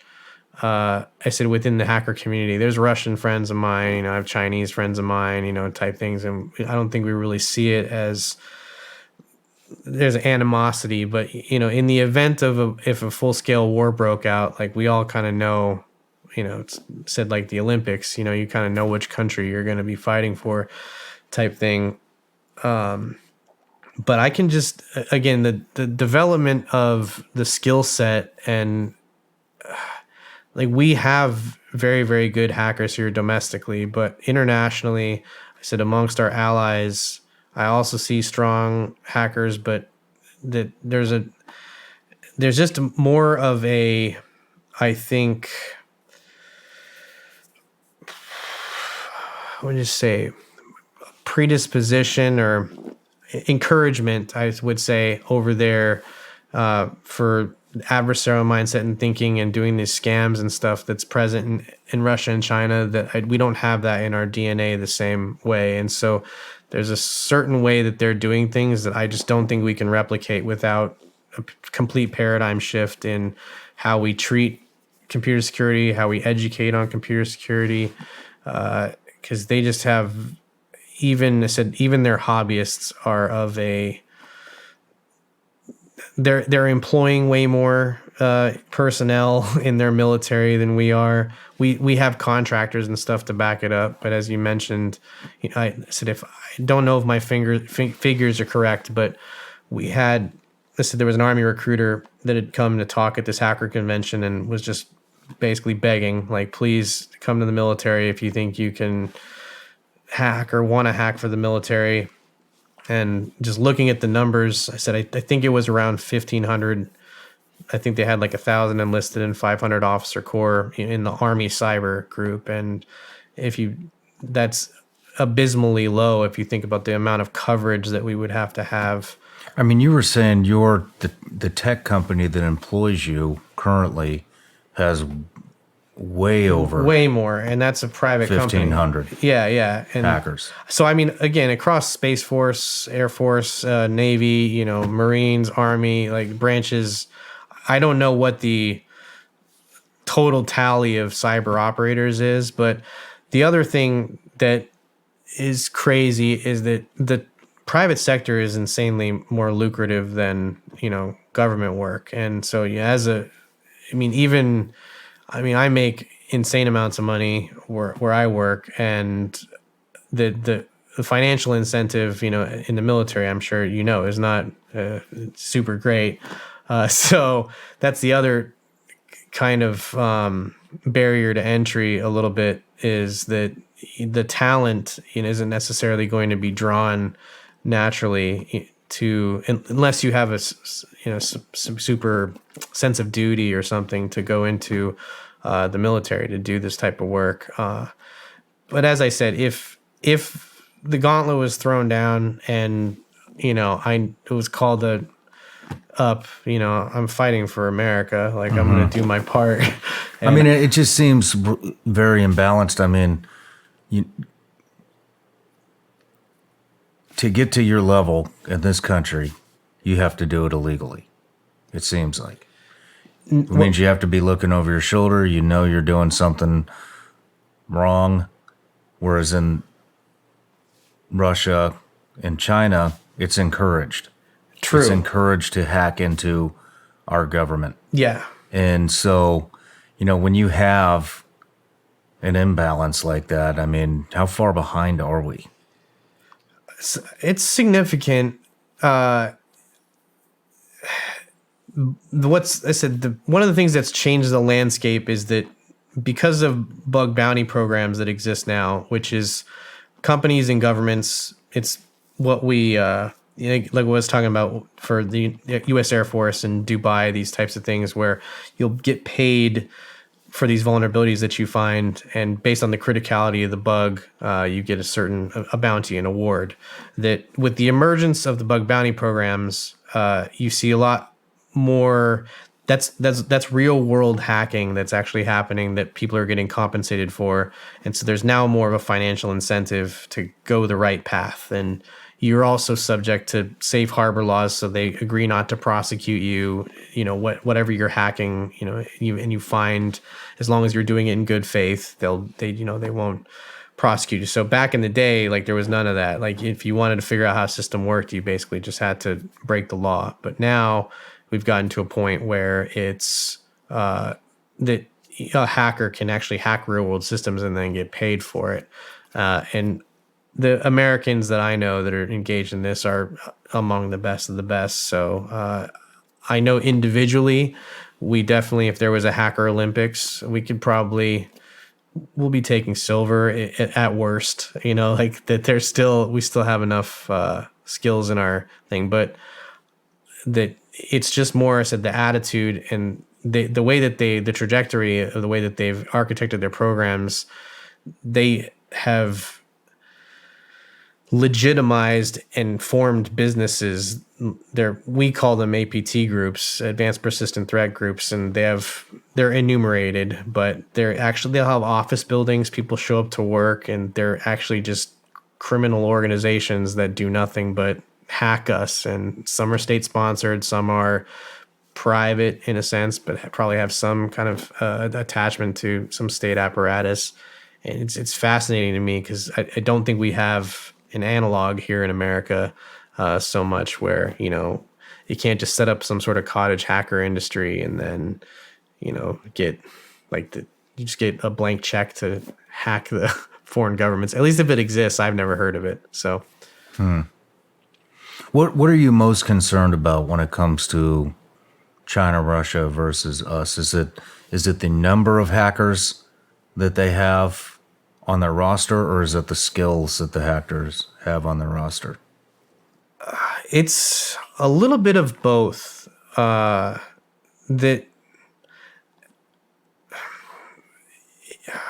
it's more the culture and how it, like, they're just ahead of us, a lot of it, in how they manifested their computer security programs. Their aggression. Yeah, their aggression, how they carry these things out.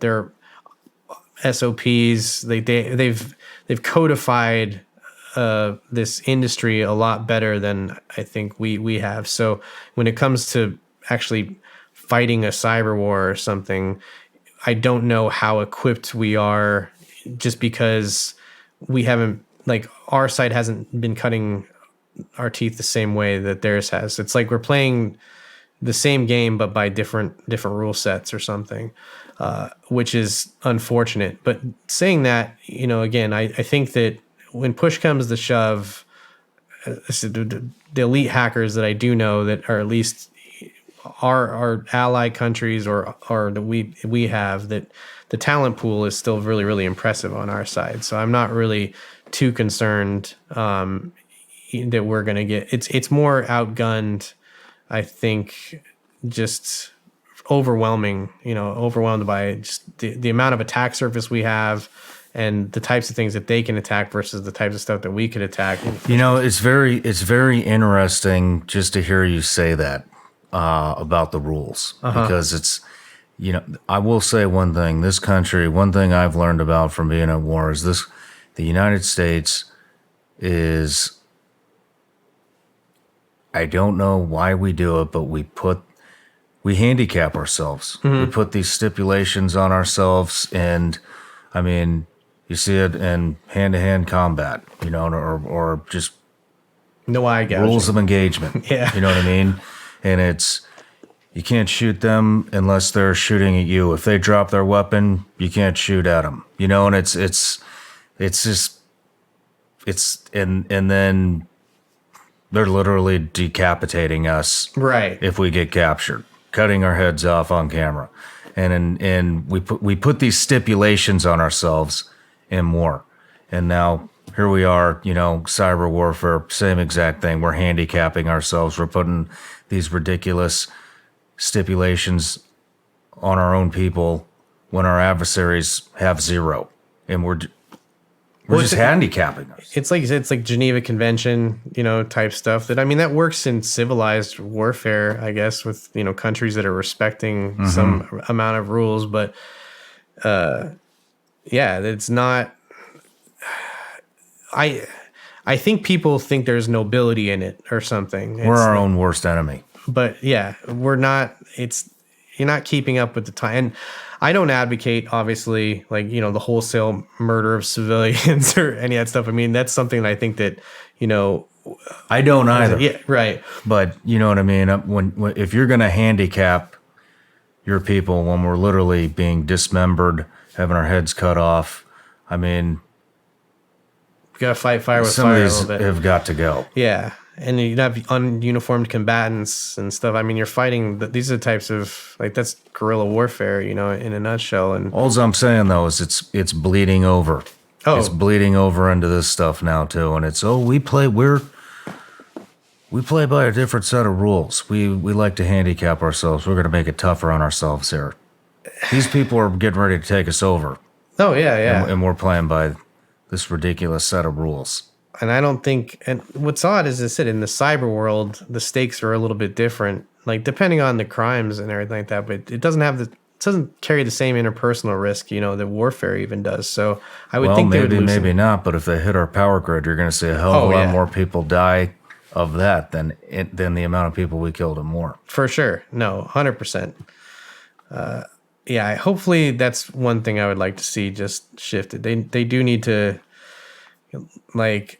I think as you were talking about earlier, the kind of restrictions on, becoming an operative or whatever. I understand, if you're deeply in debt and, you're a drug addict or something, they don't want you having a clearance. They don't know if you're going to sell nuclear secrets for a bag of Coke or whatever. But at the same time, in the cyber world or whatever, a lot of the characters that have these crazy personality flaws are exactly the types of people that you would want on your side, fighting in the cyber trenches type thing. So a lot of that stuff I think should be looked at, through a lens of, sure, there's a cool, calm composure that you definitely want to have somebody have in battle, but, behind a keyboard, you might be able to relax those restrictions a little bit, just to make sure this shit happens. Let's move into deep fakes, AI stuff.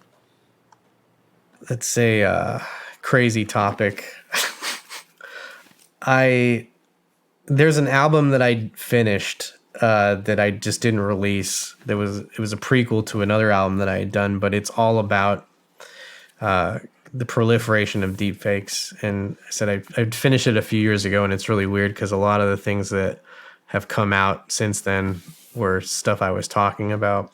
But what's crazy is there's so much media over even just regular people now. Just everyone's TikTok reels or Instagram reels and TikToks and YouTube videos, and just even your normal average person is going to have a ton of material out there about themselves, and that the maturity of these models and the ability to on your own home computer basically create these pretty convincing deep fakes. I mean, some are better than others, obviously, but the technology is only going to get better, and it's going to get to the point.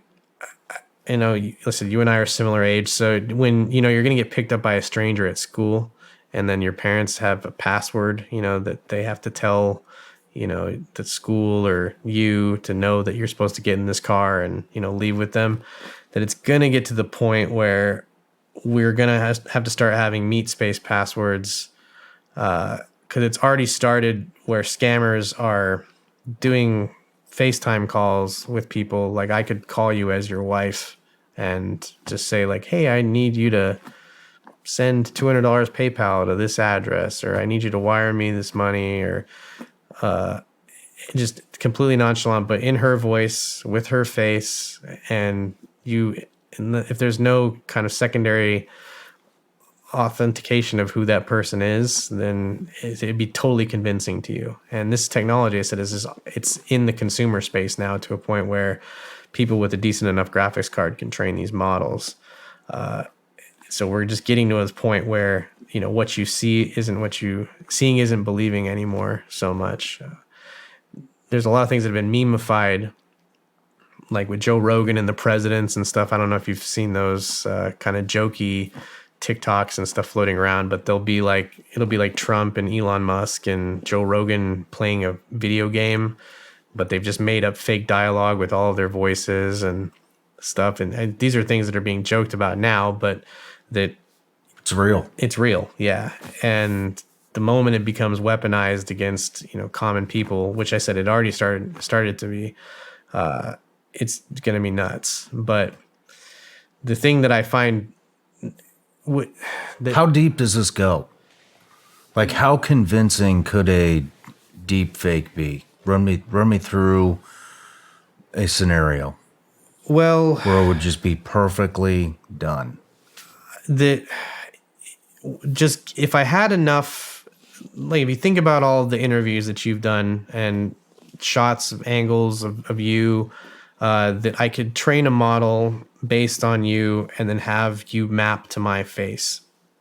And then I can emulate a camera programmatically, and then just kind of I'm intercepting the image. It's the same way that Instagram and Snapchat filters work, like where they can just overlay stars on your eyes or make you look younger or whatever. But again, like if I had to call somebody, one of your relatives, or if I had to call your bank or anything and just pretend to be you, depending on the information that's available about you, it's like this combination of social engineering plus technology that, I just basically become you.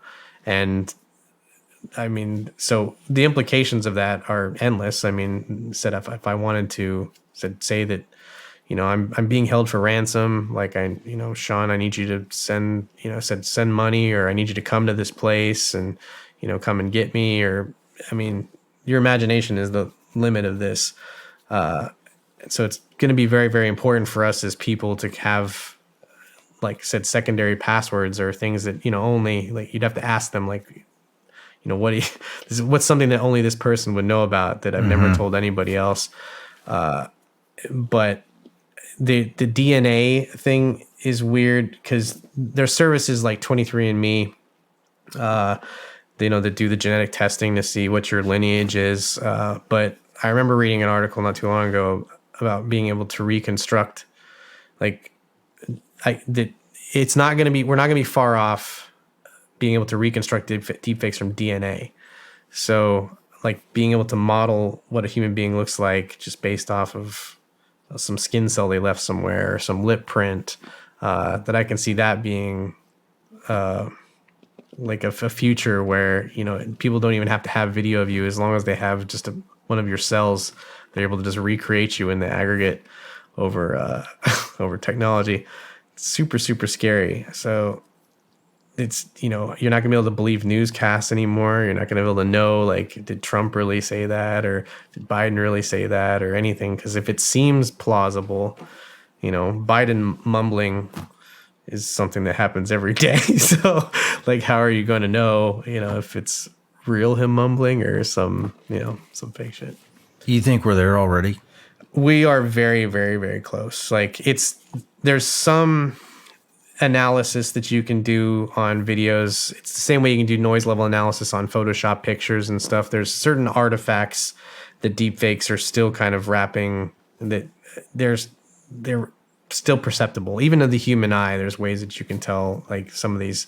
But the really good ones are getting really good. Like, and there's VFX artists out there that have done just fan edits of movies, or the place another actor in a role or something, and just looking at it with the naked eye, you can't tell the difference. You would think that you know, that actor had played that role, you know, in those clips. It's mind-boggling.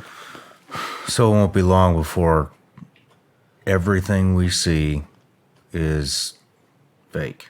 Seeing is not believing anymore. It won't be. Yeah, you'll have to have some sort of consensus on, you know, whether or not something is real or not. It's sad, but, you know, hopefully this is where man's reach exceeds his grasp a little bit. I think that the ramifications of this technology, one of the things that it was used for when it was first coming up is, remember, as I said, porn is the thematic thread through all innovation in this stuff. And so this deepfake technology was employed a lot of times. Like, if there was a person you wanted to see naked, you'd find someone with a similar body type, and then you could map their face onto their body. And so people were using this to basically make fictional porn of people that didn't exist. And that was going on even in the Photoshop era. Like, when I was growing up, you know, people would put Britney Spears' face on, you know, some nude model or whatever and say that was Britney Spears. But yeah, now it's like, even, you know, some girl that you met at a bar at the gym or something, and you're like, I want to see what she looks like naked, and then train a model, you know, with I said similar body type, and then just put their face on it, and then boom, fantasy achieved. But obviously, while that is questionable, you know, in as far as, is that ethical or not? Probably not. I mean, it's not really doing any harm to that person, but if it leaked out, you know, how would they defend that wasn't them, or, you know, whatever? And then said the flip side of that coin, though, is that you can totally use that same technology to make people say and do things. Like, one of the problems that we, you know, where I work is, like, if people are faking video footage, if people do somehow transmit fake video footage to our back end, you know, how do we know if it's genuine or not? How do we tell? Because law enforcement, you know, may use that as evidence. And so, you know, I could invent a domestic violence situation that didn't really happen, and then, you know, that's the evidence that's against me. So it's just, the rabbit hole goes deep, and it's only as I didn't even think about that. oh, dude, these are the things I have to think about all the time. So it's scary. Let's move into machine learning. How does this work? How do machines learn? Well, that's artificial intelligence, or what we kind of consider artificial intelligence, is machine learning. When people think of artificial intelligence, and like, deepfakes are a product of this, and I think the goal of mankind, in some senses, is to trend towards generalized intelligence, which is having a computer think exactly like a human does. So being able to learn abstract concepts, not necessarily a lot of what AI is now is regurgitation of training data. Computers are just very good at certain tasks. Like image recognition is huge. It's something that machine learning has been employed on for a long time. How CAPTCHAs work actually is, when they're saying like pick the pictures of fire hydrants, in this block, what they'll do is Google basically, for reCAPTCHA, they'll add adversarial noise to those pictures until their own image recognition doesn't recognize it as a fire hydrant. So that's why those images sometimes look really grainy or stupid, depending on the level of security on the CAPTCHA. And then you as a human are basically making that model better by, it knows which ones are fire hydrants when it first places them up for you to see, but it adds a ton of noise to those images. So that way, until its image recognition software doesn't recognize them as fire hydrants anymore.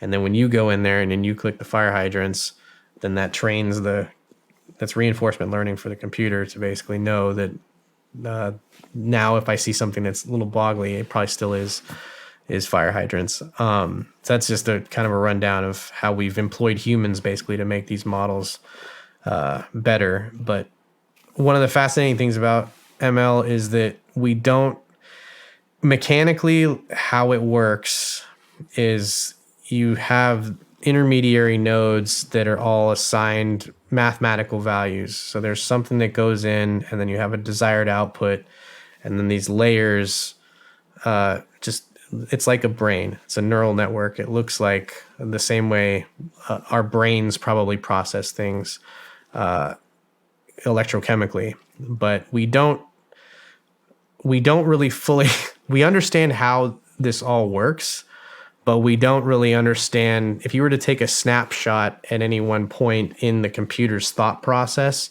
it's just a bunch of values.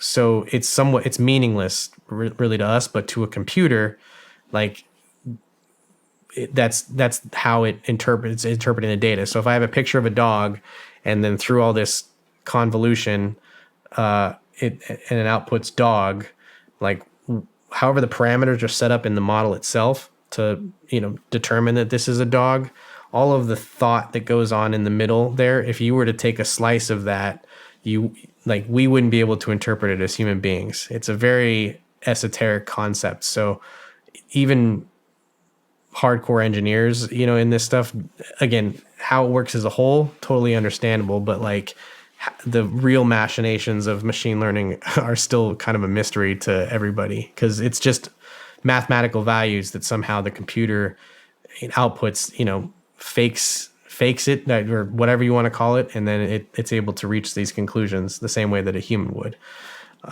which is fascinating, obviously. But there's things that computers are really good at doing, and there's things that they're not very good at doing. I'm sure you've heard of ChatGPT.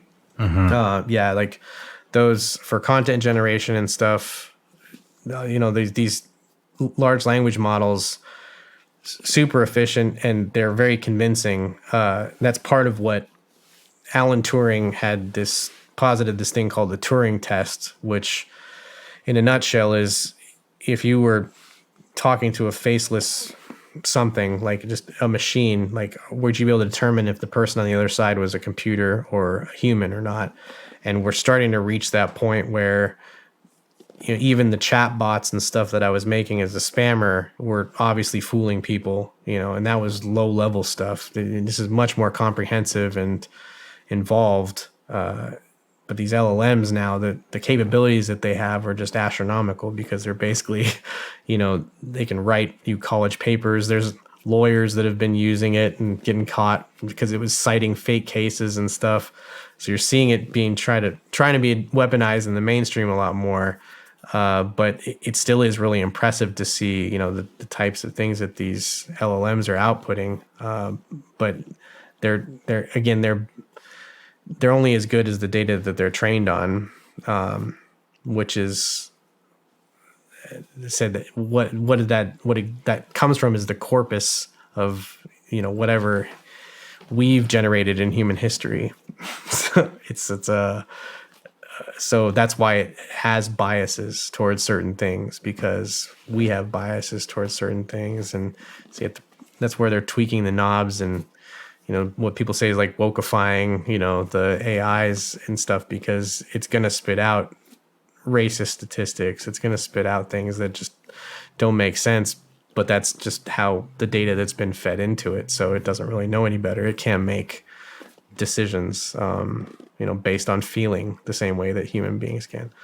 It can make decisions based off feeling. Oh, it can't. No, it can't. That's what I'm saying. I bet you said it can. No, I was like, it lacks whoa. that. Yeah, the comprehension is different. But I said it just fakes it well enough.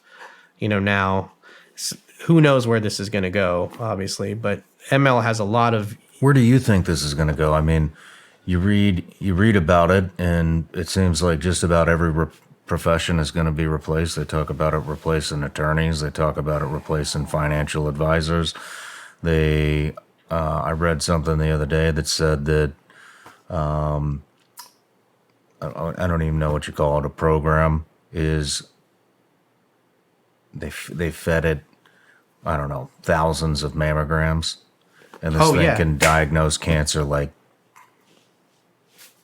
Yeah, 99% success rate. That's where a lot of the medical field, there's so many applications where ML is like super, super useful. In site optimization, there's projects like GitHub Copilot, and Amazon has one too that grab some water.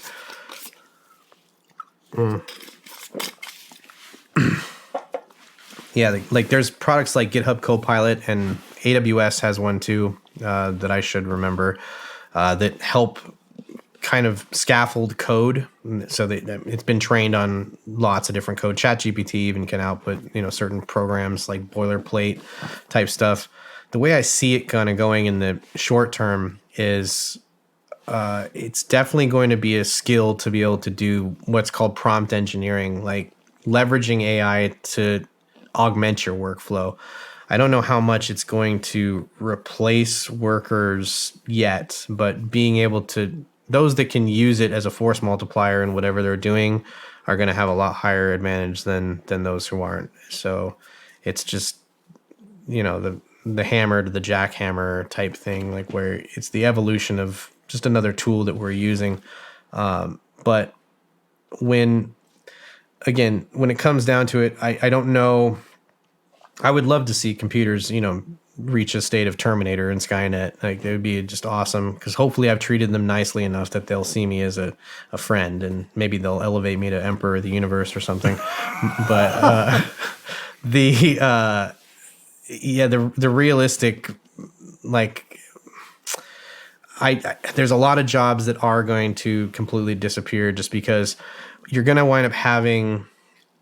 I think there's a lawyer site called, I think it's donotpay.com. Not affiliated with them at all or anything, but they're just, it's a LLM driven lawyer service, and it'll write like, so it'll fight traffic tickets for you. It has this it'll write divorce paperwork. It has this huge laundry list of things that like it will do. So it's kind of a lawyer in a box, but that, if you're trying to get something removed from your credit, you have to send letters in snail mail to the company and da-da-da. Well, taking like a LLM, GPT, ChatGPT or something, and then front-ending it, and then giving it access to be able to print letters and mail them, now you've got this entire work stream where you can have an AI fighting your credit card credit report, for you, completely automated. And so what's going to happen is, on the other end of that, they're going to have an AI that's reading what's incoming. And so I just see you're basically going to have these AIs that are fighting with each other, that just AIs talking to each other, sending each other like, legal documents, resumes, like whatever you can think of. And so the gatekeepers of both of these sides are going to be artificial intelligence, and human beings aren't going to be reading this stuff anymore because it's just considered mundane. So I can see that kind of in the near future, where you just have AIs that are talking to each other, that are resolving disputes in a sense, because human beings become too lazy to fill out a form to do something. It'll be fun, but What are some professions that you think are just going away? I think Guaranteed it's over. I think that the self-driving is going to be a huge, and the transportation industry is gigantic. If you think about just logistics from truck drivers and just regular delivery drivers, taxi cab. I mean, you name it. The transportation industry just has a ton of people that are working there, and probably little by little, you're going to see a lot of that stuff automated. So pilots, drivers. Yeah, pilots maybe. Yeah, for sure. Definitely, I said road operated, probably choo-choos too, the old trains. They're going to see a similar thing. I don't know what the timeline is for that. I'm not that much of a futurist, but that's where I see the most economic impact, just because of how many people are employed and kind of propped up in this industry. We've been scared about robots as long as I've been alive, robots taking over, automated factory processes and stuff. But the other thing is too, content writers, reporting, I think it's going to get to a point where you just type in a few bullet points about an article and then it'll just crap out something that's totally readable. So, you might need a lot less writers on staff. That's part of, I think, what the Hollywood strike is about is, but in my estimation, if an AI is writing better content than a human being, then maybe you're not that good to begin with. So I don't know. You can't ever fight technology. You always have to embrace it. And you see this just happen, throughout human history. There's professions I think that we had considered sort of bulletproof. Like you could, at any other time in history, if you were a blacksmith, you were probably the man. But, I don't know too many blacksmiths in 2023. It's just the rapid nature. I mean, we discovered how to fly and went to the moon within 70 years type thing. And dinosaurs ruled the earth for millions of years and they didn't have any internet. So, it's just this is crazy, like jumps forward that we're making that it's very hard to tell like where things are going to be. Science fiction authors refer to it as the singularity, that there's just going to be a point that we reach where everything, you wouldn't be able to explain what was happening to anybody before you. Like even with a phone, now I can show it to you, but it's kind of like smoke signals. If you were a caveman, I'd be like, yeah, this is sort of like that, smoke signal thing that you guys do. I'm like, oh, okay, I get that. But supposedly the singularity becomes this point where it's just completely unrecognizable. There's no language I could use to explain, where we're at or what's going on. Interesting. Not heard of that. Singularity. The singularity, yeah. I gotta look into that. That sounds interesting. Let's move into cryptocurrency. Okay. As far as crypto goes, like I was just an early adopter of the technology and I just like how it operates. I wrote a song about Bitcoin in 2012 that became somewhat popular, and it's probably my most played song. But when I had gotten into Bitcoin, it was very like 2009 is kind of when it started, and 2011, 12, 13 is sort of when it was on my radar. And at that time, it was just coffee shop meetings type stuff. It was like 20 people would come to these meetups. It wasn't this huge phenomenon that it is now. And I just really appreciated the technology aspect of it. It solved this intractable problem in computer science called the Byzantine generals problem. But it's basically just, how do you solve the ability to double spend currency And how do you trust, like, how can you assign authority to somebody sort of verifying these transactions? And I spoke about earlier that the hashing thing, where you try to find the most zeros in this arbitrary hash that you're pumping values into. And so that's pretty much how it's done. But it's just the cool thing about cryptocurrency, or where it came from. I'm not a big fan of banks. That there's been times I've gone to the bank and I've asked them for the money that's mine, and they're like, "Oh, you got to wait. We got to get it for you." Or, that I tried to send a wire the other day, and they were like, "Why are you sending this wire?" And I said, "I don't. Why do I have to tell you that? Like, it's not. It's my money. I should be able to do what I want with it." So Bitcoin eliminates all that stuff, but it also, you're in charge of your destiny there. So if you lose your keys, or you give somebody your passphrase or whatever, and you get wiped out, there's no phone number that you can call to beg for it back. So you have this responsibility that also kind of comes with that. But the problems that people try to, for a while there's a lot of pitch decks floating around Silicon Valley that were trying to solve every problem with blockchain, and that's just not the case. There's certain things that it does really well, and so the fact that it's distributed, decentralized, the purest kind of crypto world, that becomes a great alternative currency, alternative value store. If I want to send money to a foreign country without going to Western Union, without dealing with a bank, like, it's nice because it's practically immediate, within 5 minutes, and you can do it very cheaply, relatively. I mean, I can send $1 billion, for less than $1, in less than 5 minutes type thing. So it's a great concept. But I don't buy into a lot of the hype around cryptocurrency now, the way that it is. It's become kind of taken over by a lot of finance pros and, quants and Wall Street types that are just kind of in it to make a buck. But I was always I'm just a purist. I'm just in it for the technology and in it for the. Do you think this is the future? I do. And even America, I think our Treasury Reserve, National Reserve, has been discussing making a cryptocurrency to represent our dollars. Like, there's a couple, like Tether and USDC. There's a few coins. They're called stable coins that are basically pegged to. They have a dollar amount associated with them. Just one coin is $1 type thing. But even the U.S. government now has gotten to a point where they've been kicking around starting their own stable coin. Just government backed. What do you think of that? Central bank digital currency. It's a big topic right now. It is huge. And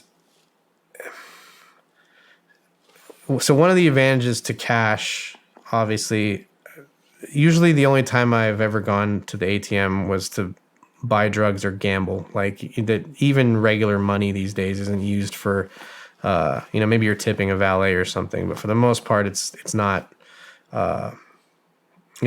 something that every other cash purchase that you're doing is usually with a card, or like it's a debit or credit. So there's a transaction there. If people were always talking about, the government being able to see what you're spending your money on and everything. And that's one of those, like in China, they have this social credit system. I don't know if you're aware of it.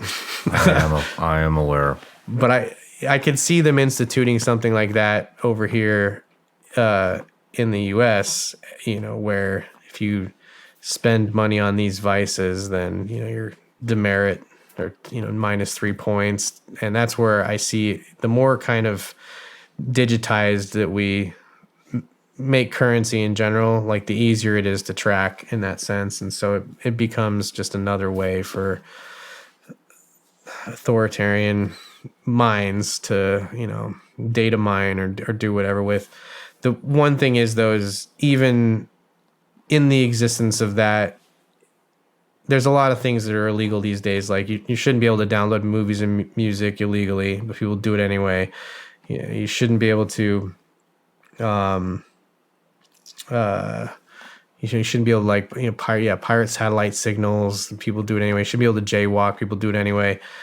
There's no way you can outlaw Bitcoin at this point. It doesn't. It's just the network is too robust, and so you can always use that as an alternative. Or there's currencies like Monero that are privacy focused. They're designed because with Bitcoin, it's pseudonymous, that you can be as public or as private as you want to be with that. But the entire purpose of the blockchain is it's a ledger from end to end of every transaction that's ever happened over the history of the blockchain. And so it provides that, I think for nonprofits, for instance, it's a really brilliant thing to use because I would have total accountability and anyone could audit me because they could all see which transactions are coming to my address, when withdrawals are made. I would have to have some sort of tie in to like, what did I spend this money on? Because everybody will see it go out. Everybody sees the money come in. So I think for nonprofits and stuff, it's a super, super useful tool for accountability. I don't know if people want to adopt it because people really want accountability in that sense. For those things, it's good, but privacy coins like Monero obfuscate the transactions of the blockchain, so they can't really see if you and me are sending money to each other, and that's how it's designed. That's the kind of the point of the privacy coins. But depending on what you're looking to get out of it, that's the thing. It's good that we have alternatives. But even if the U.S. government was trying to outlaw Bitcoin, you couldn't really. I don't think you really could. So you can try. The biggest thing that you'd be able to do is cut off central exchanges.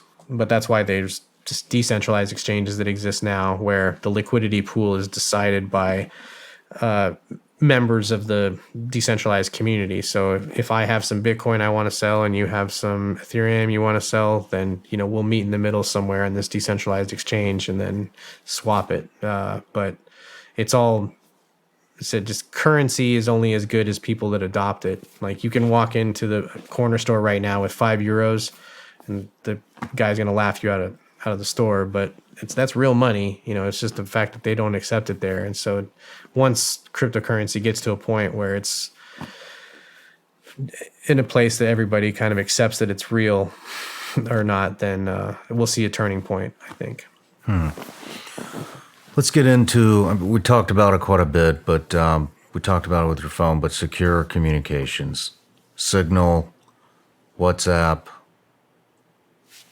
regular text. I mean, what is the most secure method of communication nowadays? Yeah. Everybody's worried about government overreach and big tech tracking everything we do. And what do you use?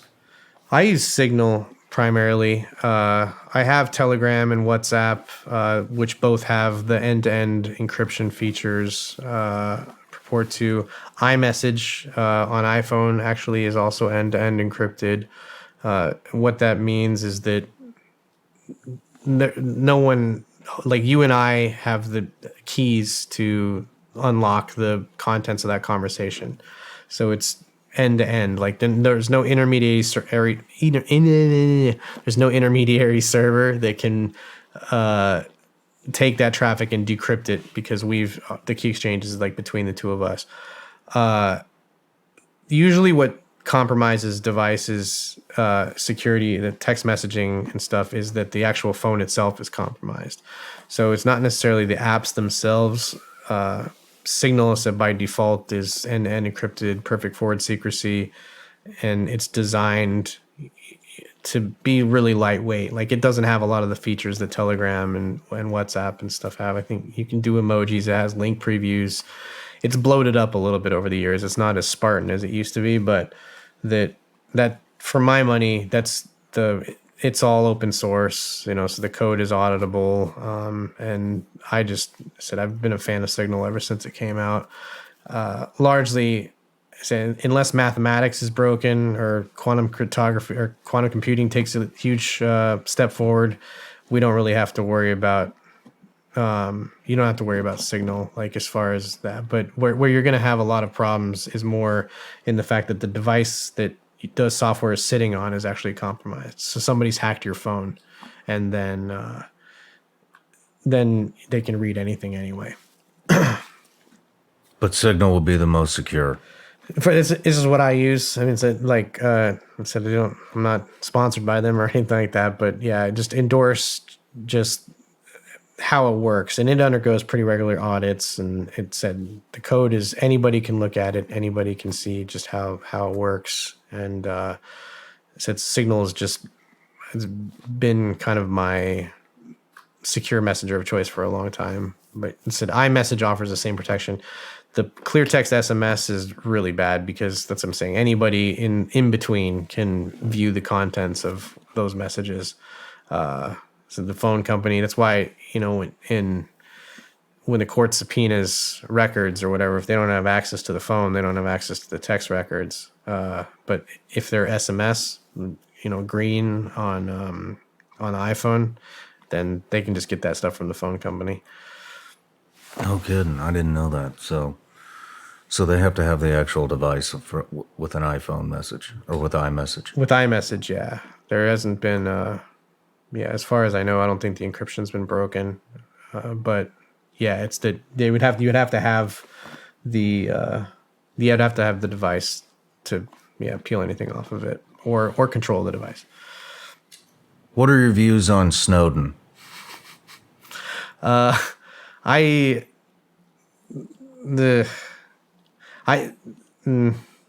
a tough one. I respect what he did for sure. Like, I love whistleblowers. I think that's a good thing, but the nature in which it was done, I think, is something I find somewhat problematic. I don't know.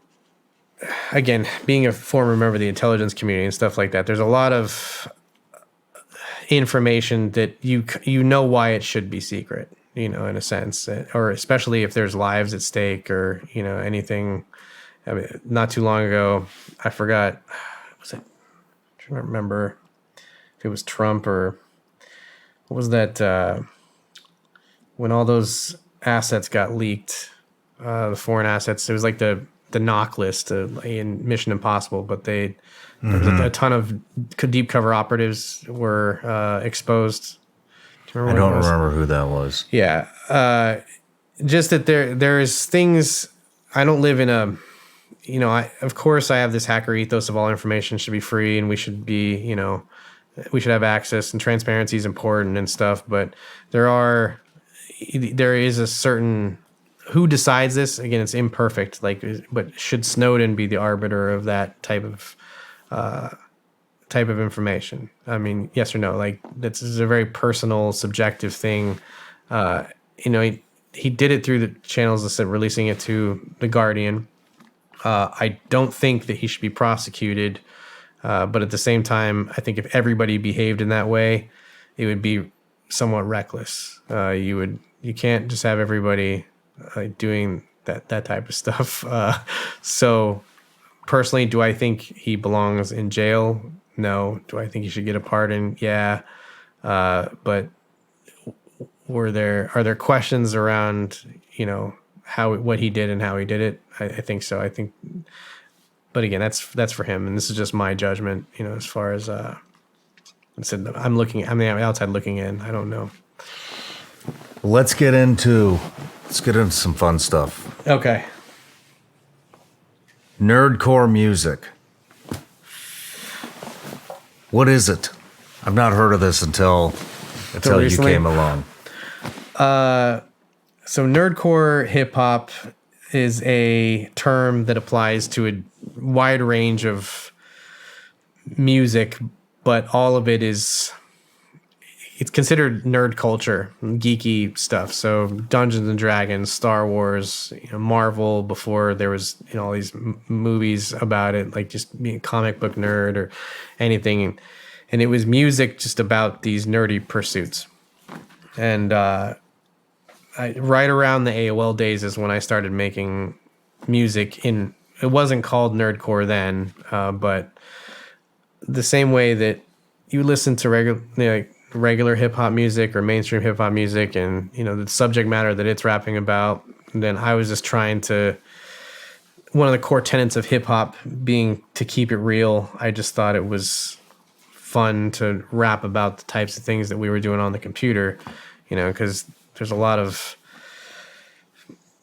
correlation between making money on the streets and making money on the internet. I think there's a lot of the similar qualities that both of those things have. I was pimping on the internet, they're pimping in the streets like that.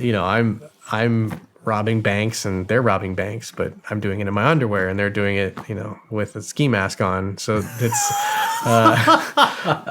it just seemed like the natural progression, but most of my contemporaries are doing it in, like one of my friends, MC Lars, like he has a degree from Stanford in, 19th century literature. And so a lot of the contents of his rap is about poets and the poetry and prose of that era. And he does songs about a lot of stuff, but that's kind of his focus. And then MC Frontalot is like, he's considered the godfather of nerdcore. He's the one who named it, but he was a graphics designer. He's an artist, web guy, and he just makes geeky songs about geeky things, but he's not much of a hacker, so has no real insight into computer security.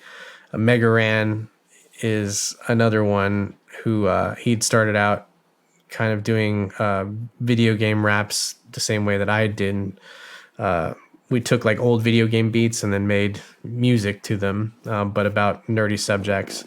Megaran's probably he's been doing a lot of stuff with the WWE. And, so he's a huge fan of wrestling. And so he's got songs about wrestling. He's got songs that are in video games and like in the credits and theme songs and stuff. But everybody sort of has these little, even sub-genre pockets of nerdcore that they occupy. And mine has always just been computer security, that I rap about hacking and spamming and all those things that, we've talked about today, but just put it in a song form.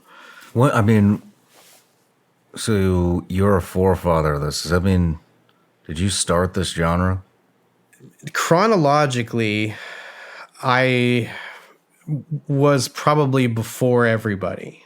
Like considering, let's say 1998, 1999, that the genre really started to become like embody something. I'd say in the mid 2000s is like where the wave started to catch. But I'm sure that it was being done. Like, I don't really know how.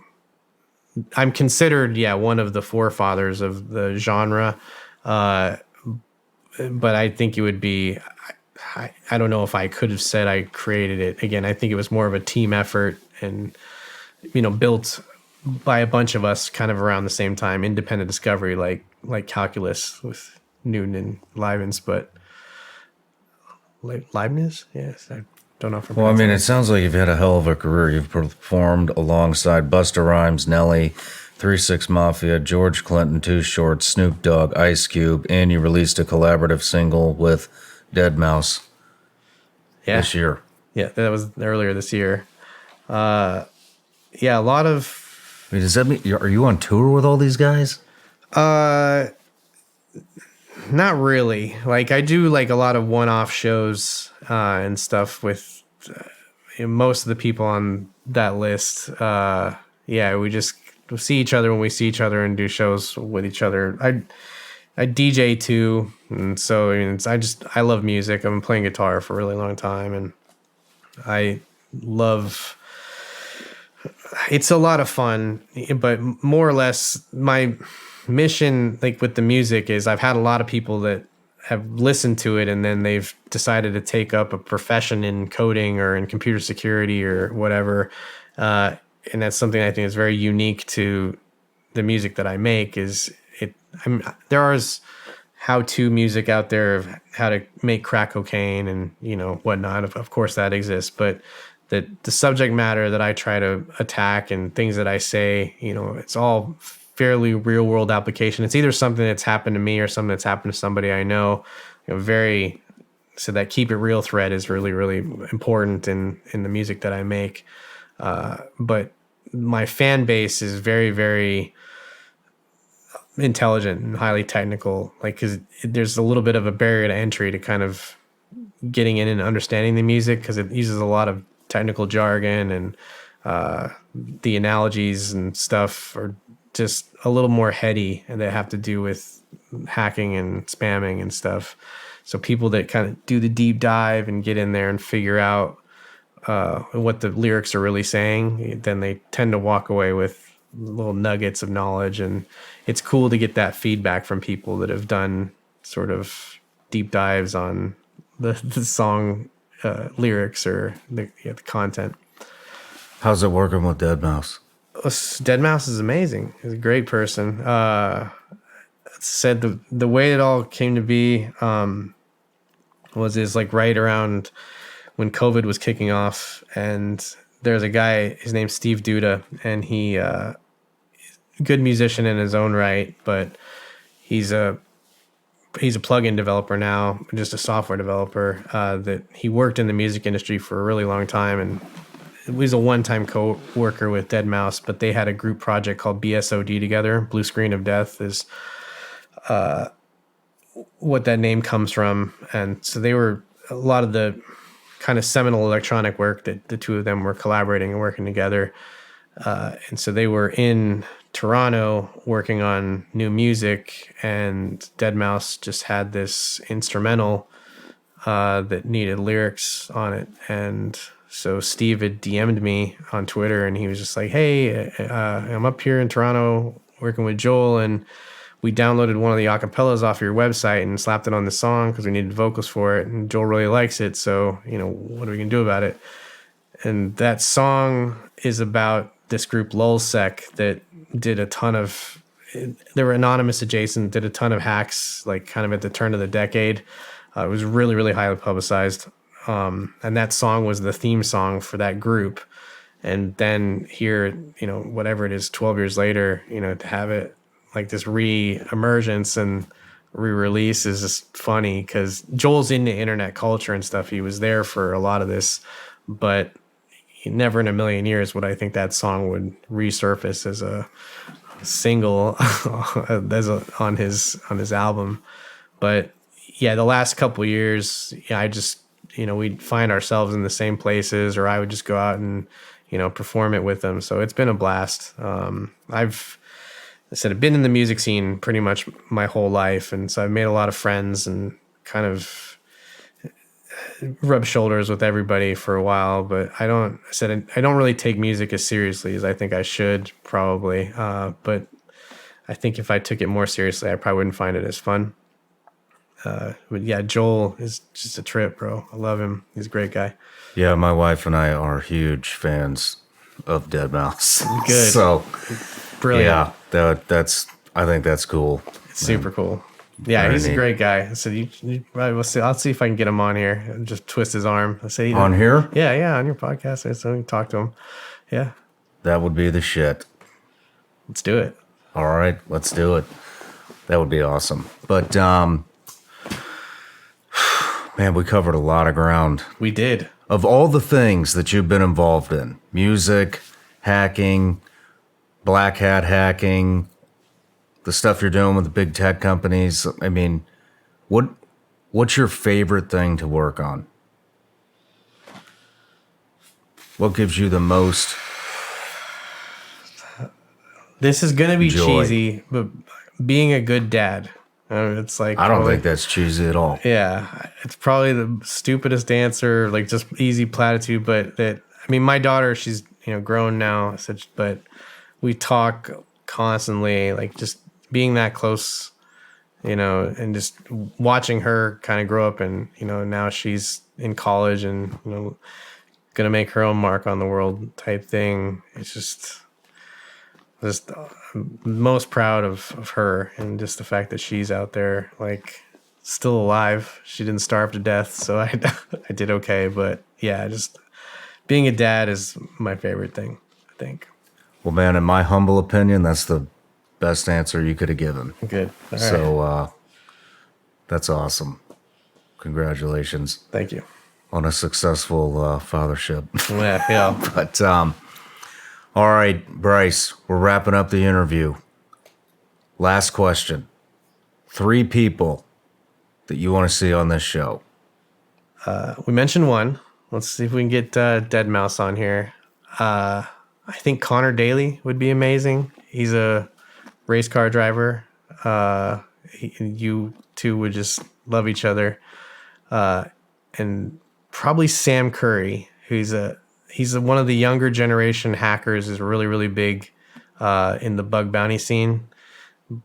But he's one of those guys I was talking about that's a young gun that's just done so much impressive stuff. And he's been with me a lot on more of the recent journeys, like to the UAE, and just highly, highly skilled, insane, amazing, just, yeah, brilliant. So I think you would really, really like him too. I'll look him up. Okay. I appreciate it. Well, Bryce, man, what a fascinating conversation. I think we got to be close to 7 hours. But yeah, geez. And I'm not gonna lie, I could go longer, but I think you're getting tired. I'm just amazed somebody wants to talk to me this long. This is crazy. So yeah, I'm having a great time too. You are a wealth of knowledge, and we covered it all. Childhood, at least I think. Is there anything we need to cover that we haven't yet? Did we do the mathematician thing? Did I qualify that? Oh, because it's funny you say that, because it's not real. But yeah, I have 2 published sequences with my friend Tony in the online encyclopedia of integer sequences. Yeah, I remember you mentioned that up top, and I was like, I don't know. That is real, though. That it's real. Yeah, it's real. Is real. But it's not like rigorous scientific, like I proved Fermat's last theorem or anything like that, or the Riemann hypothesis. But at the same time, yeah, it's funny how much nerd cred that actually gets you. Like when you figure out a new sequence of numbers, that they really seem to enjoy that. But yeah, other than that, you could write my biography now. I think you got it everything. Fascinating stuff. Well, Bryce, I just want to say thank you for coming. The pleasure's mine completely. I really, really enjoyed myself. Thank you. Me too. Cheers. Cheers. Best of luck. Thank you.